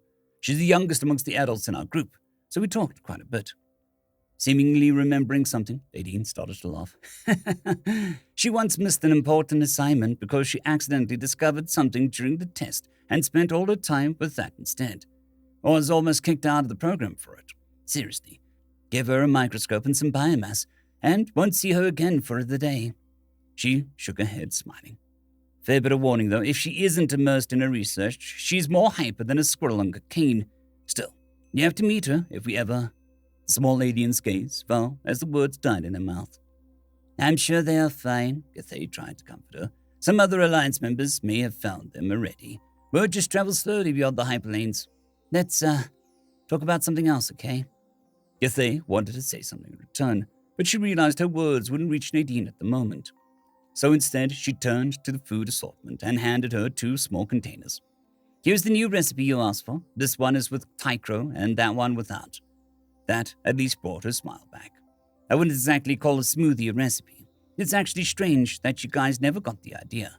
But I still hope that these fruits work together. It would be nice to have something good and easy, especially when I'm training, she explained as she took a sip, then put the container away immediately. It's liquefied, it's mixed into other stuff, and it still tastes like dry flour. What is wrong with that stupid tuber? This thing screams nutrients. There has to be a way to make it edible. Slightly frustrated, she took a big gulp from one of the other ones, only to then stop and make a confused face. Huh, that one doesn't taste like I thought it would. Is that really just the fruits I listed? I didn't make it, but it should be. So both are failures. Nadine shook her head. Wouldn't exactly call it a failure, she took another gulp. There is an aftertaste I can't really assign to any of the fruits I've tried. Maybe some things in there react weirdly. She drank some more. The fruity flavor is too strong. Can't really discern it. I feel like I know this taste from somewhere. I can't really put my finger on it. She thought a bit, but seemingly not reaching a conclusion, she emptied the rest in one go. Still, wasn't bad, so no worries. Anyways, is there something else that's new? One after another, Gathé went with her through the meals the staff had prepared this time. Right before the assassination attempt on the princess, Nadine had given a couple new suggestions, so there were indeed some new things that she hadn't tried yet. By now, they had figured out a decent amount of food the small alien could consume. Whether it was what she needed to consume was a different topic. Occasionally, Nadine recognized the names of some of the nutrients, but this simply wasn't her field of expertise. Could she maybe feel that her body was missing something, and because of that was so obsessed with the Tycro? Gathé explained more about each meal while Nadine quietly listened, though sometimes she seemed to giggle for no apparent reason. Some time passed until they had finally gone through everything. Finishing a meal, Nadine got up, but she somehow lost her balance and tumbled a bit to the side before getting a hold of the wall. She giggled again. Are you all right? The doctor asked, surprised. Nadine had always shown an impressive balance of her body, so this was unusual. Yeah, I'm fine. And that was about the last kind of response that she had expected. Are you sure? Because you don't sound fine. Come on. You can be a schlegler when I'm done for the Columbus, she grumbled. What? Was her translator glitching out? But it had worked fine just now. It had to be the translator, though. Physical speech impairment wouldn't get through the translator, so something had to be wrong either with the device or with her brain. Oh no. Nadine, look at me. Why? Hey, Josetta. What? Is she hallucinating now? Nadine, I think something is wrong with your food. Come on, we need to get to my office. Nadine tried to say something else, but this time it was completely unintelligible. She got away from the wall and lost her balance again, crashing into the food trays and breaking it in the process. She didn't get up afterwards, but simply lay in the wreckage. Nadine! Nadine! No response. Gathé hurriedly ran out into the hallway. Guards! She screamed. Guards! We need help! Quickly, 3 of them answered the call. What happened, milady? I don't know. I think Nadine ingested something harmful to her. You need to get her to my office, quick. How? I don't know. Get creative. With that, she left the guards behind and rushed over to the other side of the palace, hoping that she could already do something before they arrived. Running past the princess, who was still lying peacefully in her bed, she activated the blood testing machine. All her research regarding Nadine so far only encompassed day-to-day things, so she had no idea what symptoms she showed to what. Therefore, her only hope was this apparatus. Grabbing a syringe, she ran back. The guards, now 6 in total, had managed to get Nadine onto an oversized spreadsheet and, rather than carrying her, dragged the package over the floor like a heavy sack. Not exactly dignified, but that wasn't something that they could care about now. Gathé quickly drew a blood sample, hoping the machine would be done by the time they reached the office, and rushed back. She put a drop in each of the testing tubes, every tig feeling like an entire inver. The machine didn't have human blood registered in its system, so it didn't know what results to ignore. That only served to make the process even more tedious. As irrelevant compound after irrelevant compound popped up on the screen, calcium, potassium, copper, magnesium, all things that would be concerning in other species, but were irrelevant now. She had already analyzed the alien's blood once. She just needed the machine to show something that hadn't been there before. Finally, just as the guard managed to drag Nadine in, the test showed a relevant result, and it was one that let out all the strength in Gathé's body. All the haste she had felt until now was gone, and left was only despair. What now, Doc? One of the guards asked. It almost hurt the doctor to move her mouth. Nothing. Nothing? What do you mean, nothing? There is nothing I can do. I can't help her. Oh! Hearing a groan, Gathé jumped to her feet. It was the early morning, and the doctor had skipped another night, unable to stop Nadine from succumbing to the poison. All she could do was attempt to keep her stable and hope for a miracle. And somehow, one had come. While her body had gotten hot for a while, her breath and pulse had quickly become calm and steady. No further reactions to the toxin had shown themselves. She was just lying on a bedsheet on the floor, peacefully. The only way that Cathay could explain this was that whoever had done the deed underestimated her body mass and mixed too little food. It was probably the weird taste that she had noticed. But who had done it? When? And how? Unfortunately, things were far from good. It was still all but guaranteed that she had suffered permanent neural damage. It was probably especially bad for her since her brain had such a high and fast computing power. Wherever the damage would manifest exactly, she would definitely have to live with severe impairments from now on. What? Nadine, who were the first ones you're awake? Loud! Sorry, what did you say? Could you talk not so loud, please? And maybe turn off the light. Fuck. My head is killing me. What happened? She talked much slower than before. Cathay nodded and followed her requests before taking notes. She quickly needed to assess all long-term symptoms. The headache would probably be the least of them. Nadine, I need you to stay calm. This will probably come as a shock, but someone tried to poison you. She sounded more confused than shocked. Poison? With what? With alcohol? The doctor was stumped. Despite her condition, and just from the symptoms, she was able to discern the toxin. Yes, ethanol to be exact. Oh, boy. Do I have a story for you once this hangover is gone? With that, Nadine rolled to the side and closed her eyes again. How was she so calm? Doctor? A voice called for her from the destroyed door. Turning her head, she noticed two guards as well as the guard captain. She signed for them to be quiet before stepping out into the hallway. I see you're back, Captain. She greeted him once she was sure that they were far enough as to not disturb Nadine. How did your investigation go?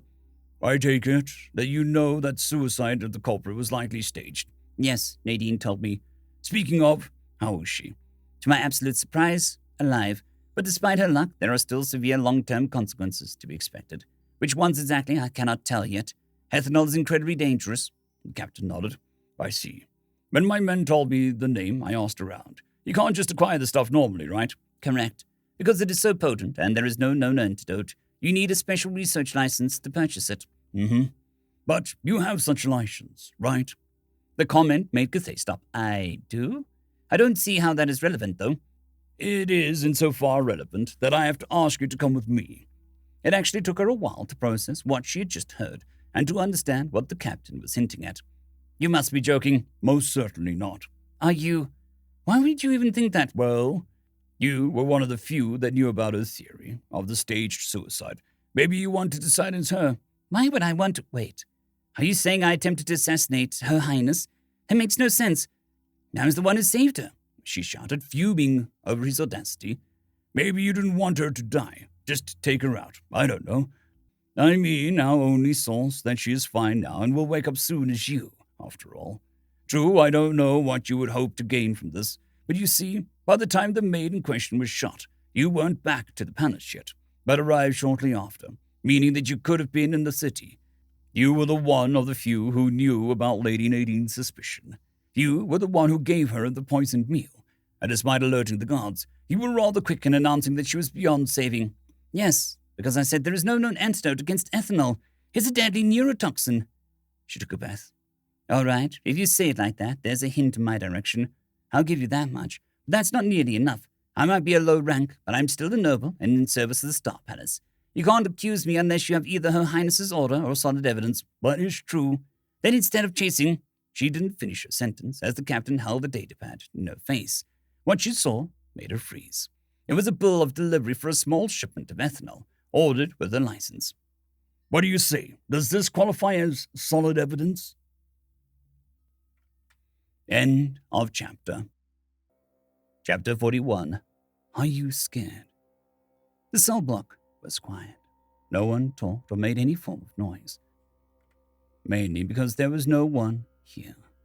2.5 cycles. That was the amount of time that had passed since the Star Palace's completion.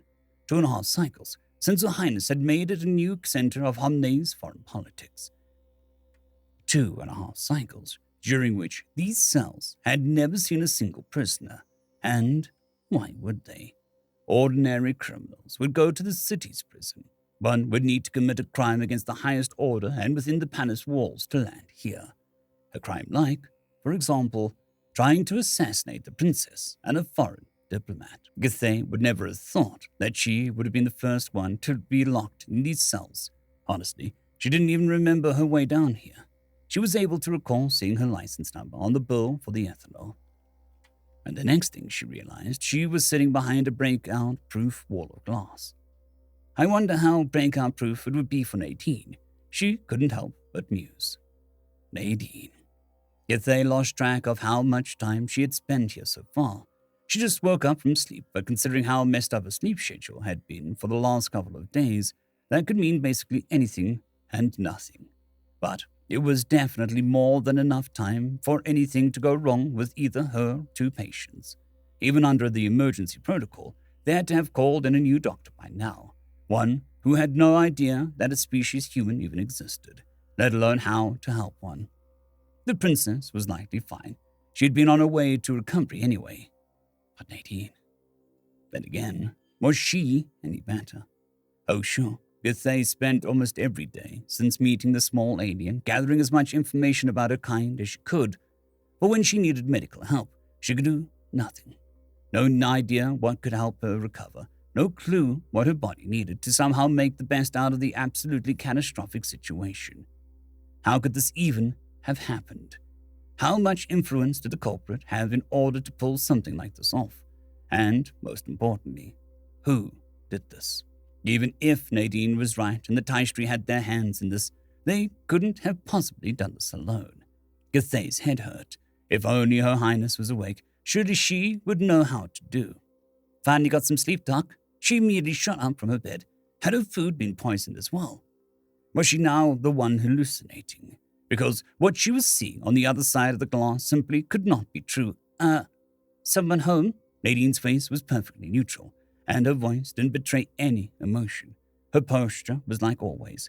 There was no way. It simply wasn't possible that she was the real Nadine. What is the name of your grandmother on your father's side? Githey finally asked. Now the small alien's face did show an emotion. Confusion. Rosal, she answered, which, now that I think about it, was probably a nickname. Everyone always called her that. I never put much thought into it. Why are you asking that? It was an answer Githey didn't know. It was also a long and clear answer. It was proof that she wasn't hallucinating. But the alternative was equally impossible. You're real? Well, of course I am. Is everything all right with you? With me? Githey finally snapped out of her stupor and stepped to the glass. What about you? Why are you up? You need to stay in bed. We need to assess your condition before you get up. If you walk around, you're begging for your affliction to get worse. Doc, I'm fine. Fine? Nadine's retort made a snap. You ingested ethanol. Just a minuscule amount of that is already guaranteed to do lasting damage to you. There is no. We don't even know the extent of the damage you suffered. You are insanely lucky that you're even conscious. Someone tried to kill you for first one's sake. How can you stand there and claim that you're fine? That's what I'm trying to explain. You're not letting me, Nadine deadpanned. The bluntness of the answer knocked the doctor out of her loquacity, and she sank back down into her bed. All right, she said, unable to contain her sarcasm. Then please enlighten me on how you're fine after getting poisoned with one of the most dangerous neurotoxins known. You say that as if alcohol's on the same level as botulism. As what? But anyway, she tapped the side of her torso. Humans have an organ called the liver.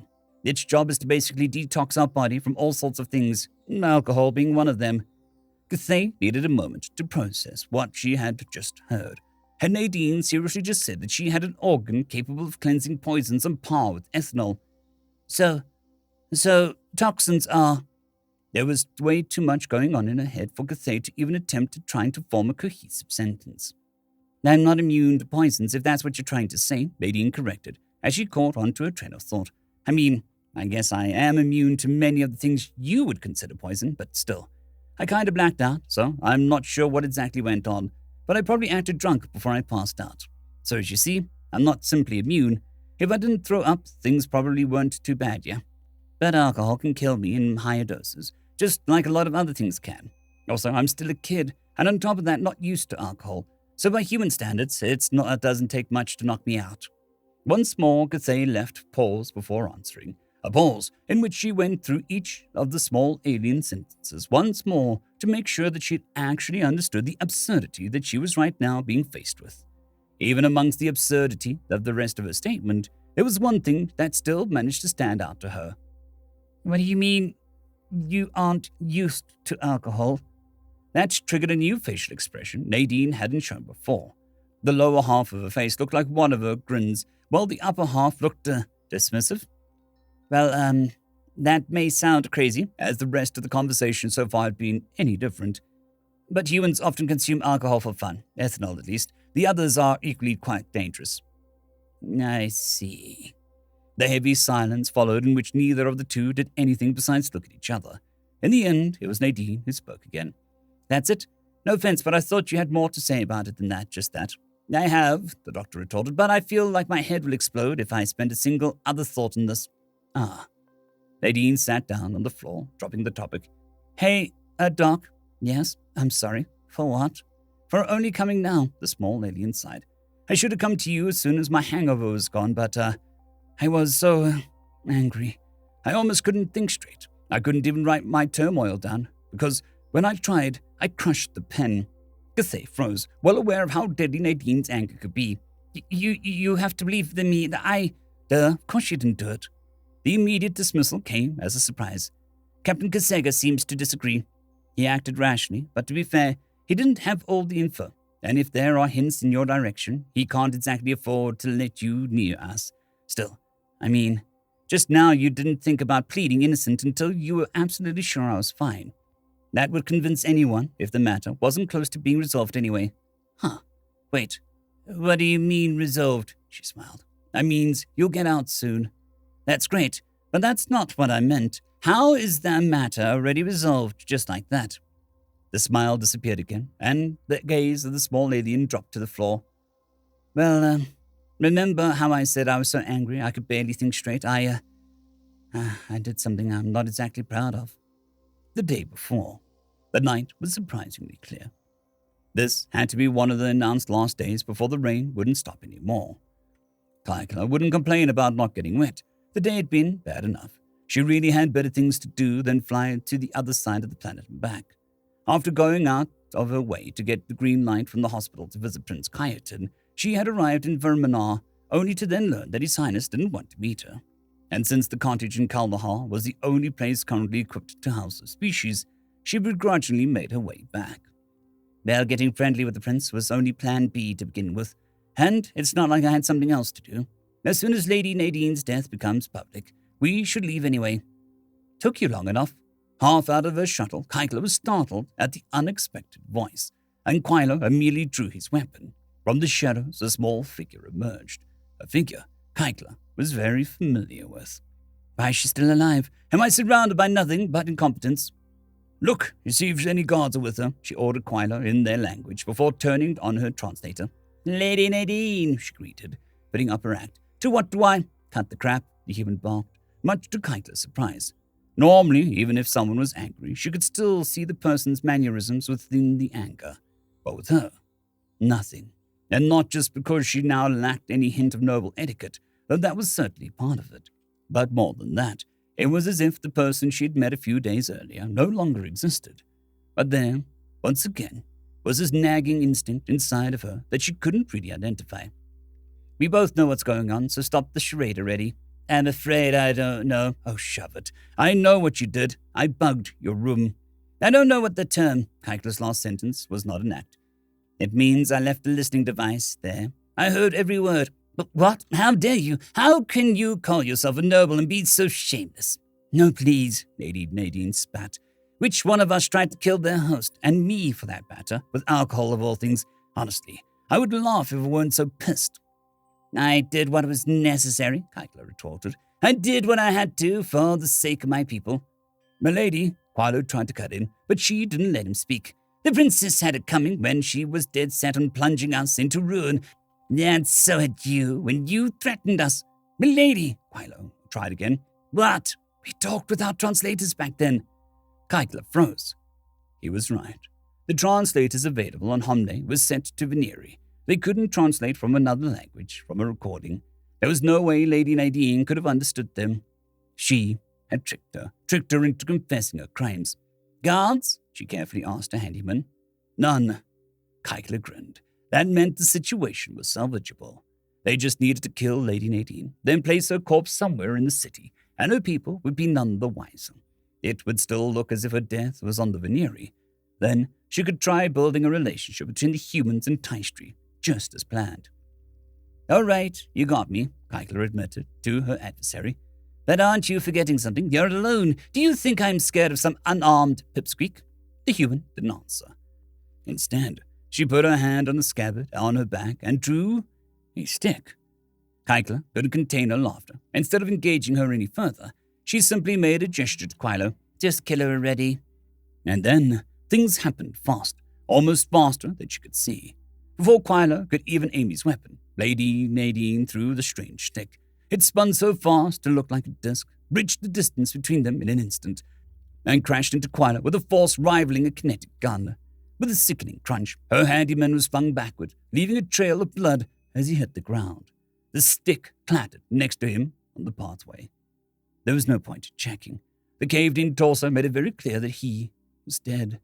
Had it not been for the security vest, he might have even got torn in two.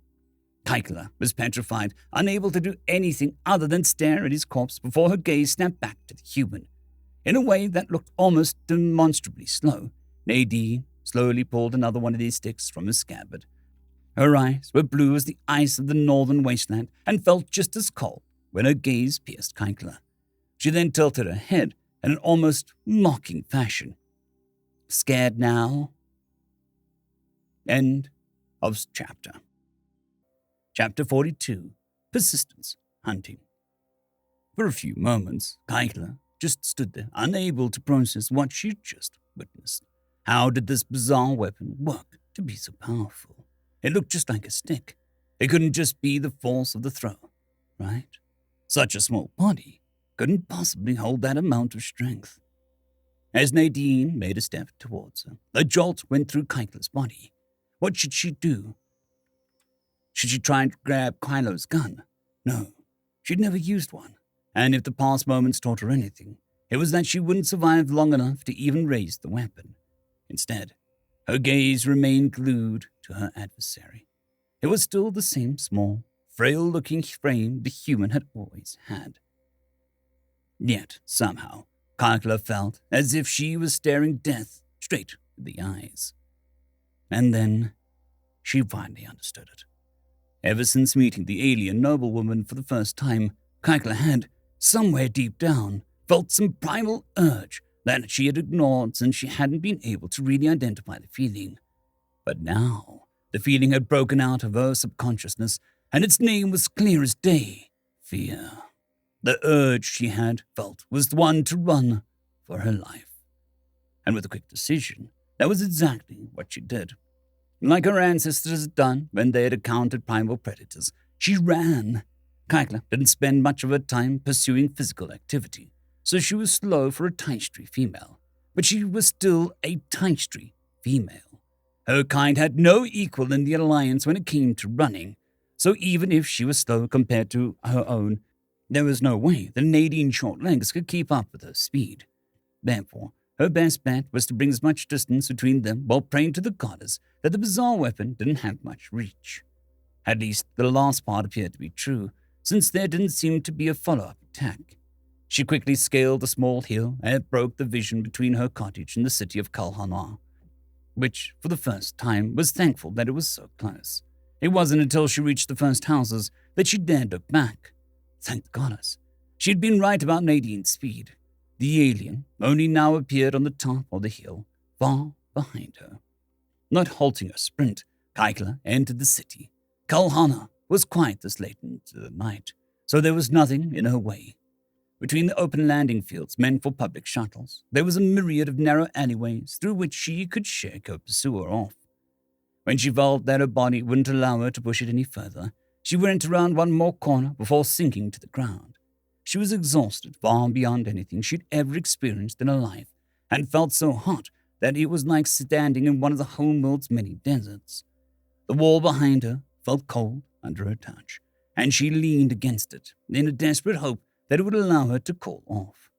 She, Kytla, a matriarch of the Tice Tree, the right hand of the priestess Isbal, an ambassador of her people, the one trusted with the future of her people, the one who'd been blessed with not just one, but 2 daughters amongst not even 40 children, was hiding in an alleyway like a common thief on the run. In any other situation, her shame would have been so great that she would have wanted to sink into the ground. Right now, she couldn't care less. She had managed to shake off her pursuer. That was all that counted at that moment. There was no way Nadine could find her amongst the countless alleys that spread in all directions between the landing areas. And now that she finally had some peace, she could think about her next step.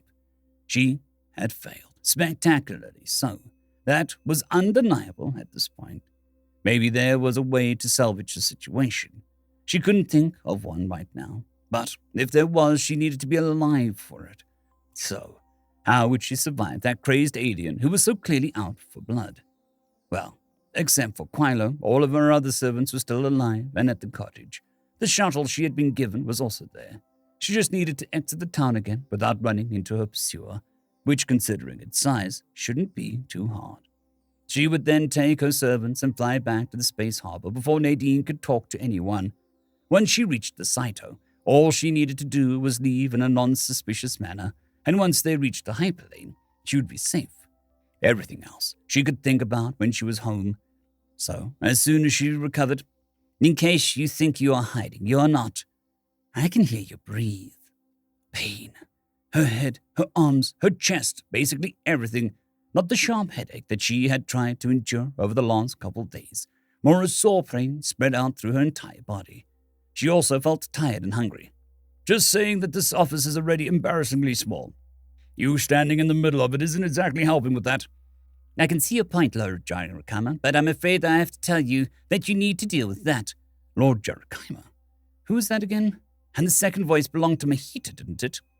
Well, we did call you in, Mahita continued. You are still an outside party, and we are still under the emergency protocol, so especially in light of the recent developments, I'm not allowed to leave you alone with Her Highness. What? Emergency protocol? What's going on? Slowly blinking herself awake, Silkvani tried to voice her confusion, but all that managed to leave her throat was an incoherent mumble. Your Highness! Immediately, 2 figures rushed to her side. As her sight cleared, she was able to make out Mahita's face, then the other one, who had to be Lord Jarakhina, who looked somehow familiar. Right, he was the physician treating Kayatin. Why is he in my room? Is this my room? Careful, Your Highness. Don't overexert yourself. What happened? She managed to croak out. You have severe calcium poisoning, the doctor explained. I just took over, but you're apparently being unconscious for days. That explains the emergency protocol. But how? A cough made her unable to finish a sentence. There was no accident, Mahita took over. You were poisoned. The exact circumstances are still being investigated, but it was really close. Had it not been for the Dr. Gathay and Lady Nadine, it is likely that you wouldn't have survived. I see. In that case, could you call them?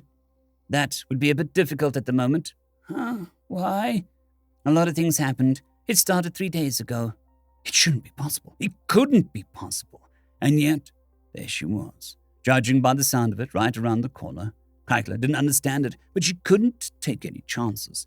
She jumped to her feet, and once again, she ran, making her way through the more alleyways. She quickly lost all sense of direction, but she didn't care. It didn't matter where she was right now. All that mattered was that she had to get away. She quickly left her pursuer behind, but that hadn't stopped her last time. Her body was now practically burning, but she couldn't just come to a halt. She apparently needed more than just distance and branching paths, and right in front of her. That something. As if the goddess had heard her prayers, the door of one of the houses opened. A Venerean, maybe curious about the commotion, stood in the doorframe, and she was not one to waste a gifted opportunity. With a last bit of strength, she jumped past him and collapsed on the floor. Close! She tried to command the Commodore, but both her exhaustion and her overheating body were getting to her head. What's going on? Who are you? Quick, close! She would have probably been angry with the cobbler if she still had the energy for it. Thankfully, even if he was smart enough to realize that an alien with her quality of clothing and ornaments, even if they were a bit disheveled right now, could only mean one thing. So he did the one smart thing and closed the door. Like from far away, Kyla could hear his voice afterwards. He was still talking, but she didn't pay any attention to him. She was simply lying on the floor in a hallway that definitely didn't suit her status, and wheezed as if her life depended on it. Then a hard, heavy impact tore her back into reality. The door rattled as if something hit it with an unimaginable force. The commoner screamed and jumped backwards, and Kyla probably would have followed suit had she had any strength left in her body. But she didn't, and so she could do nothing but watch as with the second impact the door got practically ripped out of the wall, and in the open frame, there she was again, panting slightly, strange droplets forming on her forehead, but nowhere near as exhausted as she should have been. As she stepped closer, the fear and survival instinct sent Kyla's body functions into overdrive again, but she was still too hot, too exhausted to react accordingly. And so, with the monster looming over her, she passed out. End of chapter. Chapter 43. The Princess and the Human. So yeah, that's the gist of it. Nadine finished her retelling of the events of last night.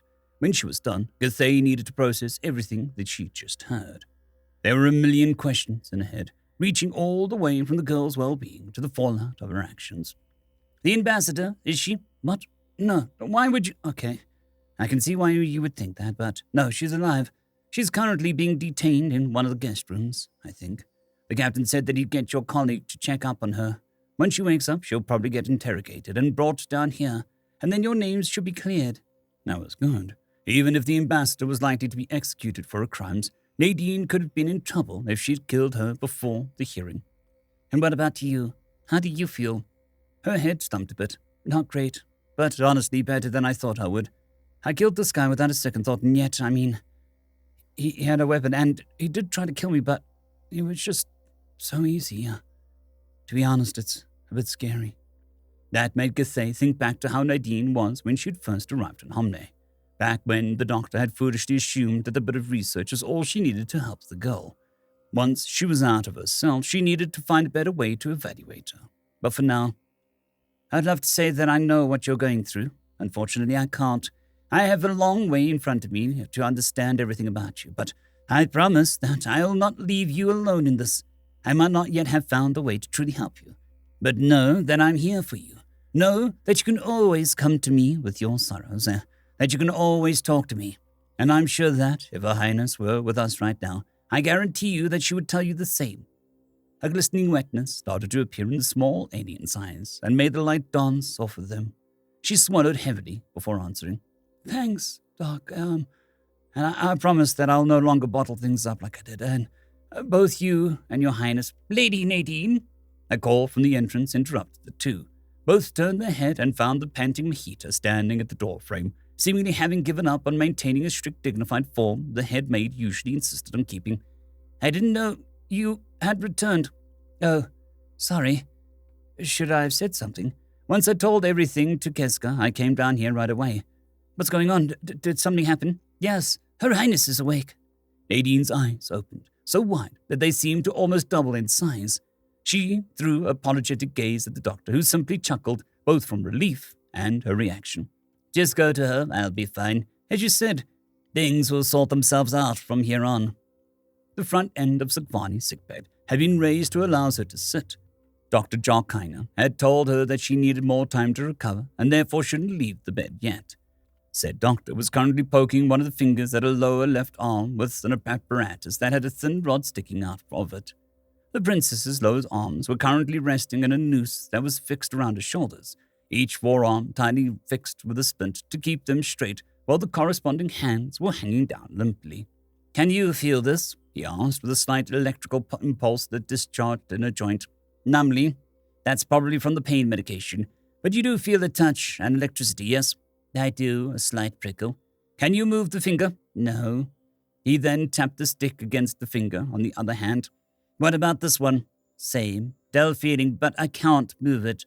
Next was the left wrist. The same here as well? Yes. He nodded and put the apparatus away. As I feared. Complete fracture. The wound was closed and splintered well, but you'll have to learn to live with 2 arms for the foreseeable future. Until your next molting, do not, under any circumstances, attempt to use your lower arms. If the new shell breaks while they're still being formed, you'll have to wait another molting cycle for them to heal. Understood. Do you?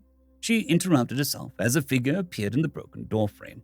Even though she had only been awake for maybe half a day, it felt like ages since the last time she had seen the human girl. As the two locked eyes, a moment of silence followed, during which they simply looked at each other. Or maybe it was a complete silence. Maybe Dr. Joaquina was still talking to her. If so, she didn't notice. Doctor, she finally addressed him, not knowing or caring whether or not she was interrupting him. Is there something else you need to do? Well, I wanted to do some more tests. Do they need to happen now? No, not necessarily. Then please leave us alone for now. He hesitated shortly, but then bowed and left. As soon as he was gone, Nadine dropped all formal etiquette and sprinted to the bed, making Silvani almost flinch. Good morning, Nadine. Is it morning already? It is, she answered with a smile. It is. How are you feeling? Well, I'm alive, thanks to you, as I heard. Me and Doc, for sure. Mihita told me that Cathay is in a bit of a predicament right now. The small alien shook her head.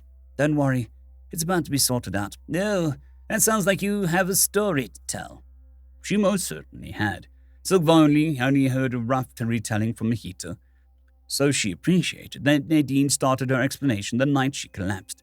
She told her how she'd broken her out of her room, how she and the doctor had desperately tried to save her, and her broken arms in the process.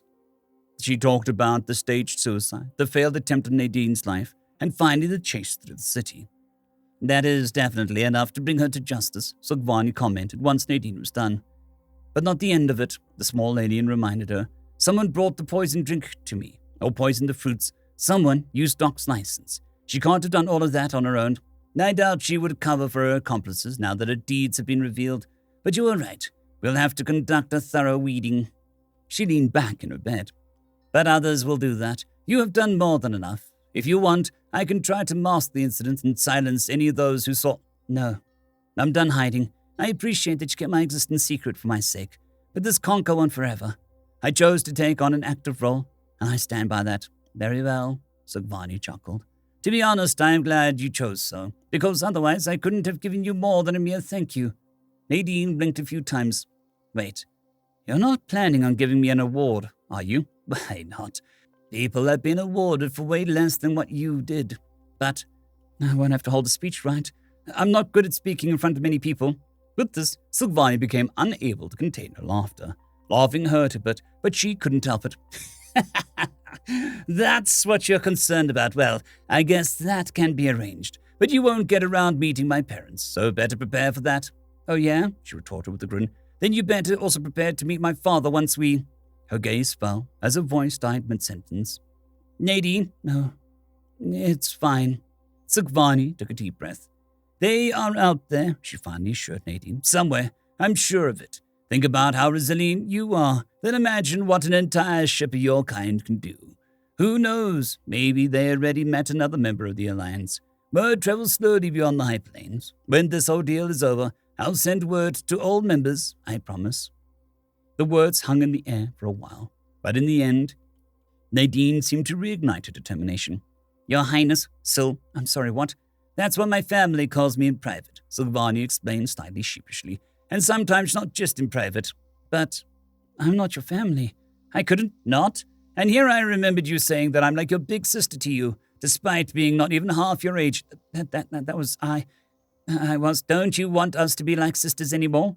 She knew that she was teasing, but she couldn't help it when she saw the alien's face turning a deep red. Oh, of course, but are you sure it's okay? I mean, you're a princess and I'm just someone. You may have been when we met, but not anymore, not to me, and that's ignoring the fact that you saved my life. After being the reason that it was in danger in the first place, and then saved it again. You were the one who allowed me to carry on. Saving you 1,000 times could not compensate you for all the things you did for me. You also averted what could have escalated into the biggest disaster our world has seen since the Alliance War. Okay, Now you're just making shit up. You underestimated political chain reactions. For a moment, both just looked at each other, equally defiantly. But in the end, they shared a heartfelt laughter. How about this? Sogvani proposed in the end. We stop trying to calculate what each other owes, debts and favors, and just say that sisters look out for each other. Nadine gave her a warm smile and nodded. It was a fine solution. That was something both the princess and the human could agree on. End of Book 1. I'd quickly like to thank the T5 peeps: Cold War Boomerwaffen, Severin Cerberus, Bushmaster 177, HenryTheRed, Caspar Arnholtz, Cold War Boomerwaffen, Elijah Silvercross, Dragzoon WRE, and Severin Cerberus. Thank you very much.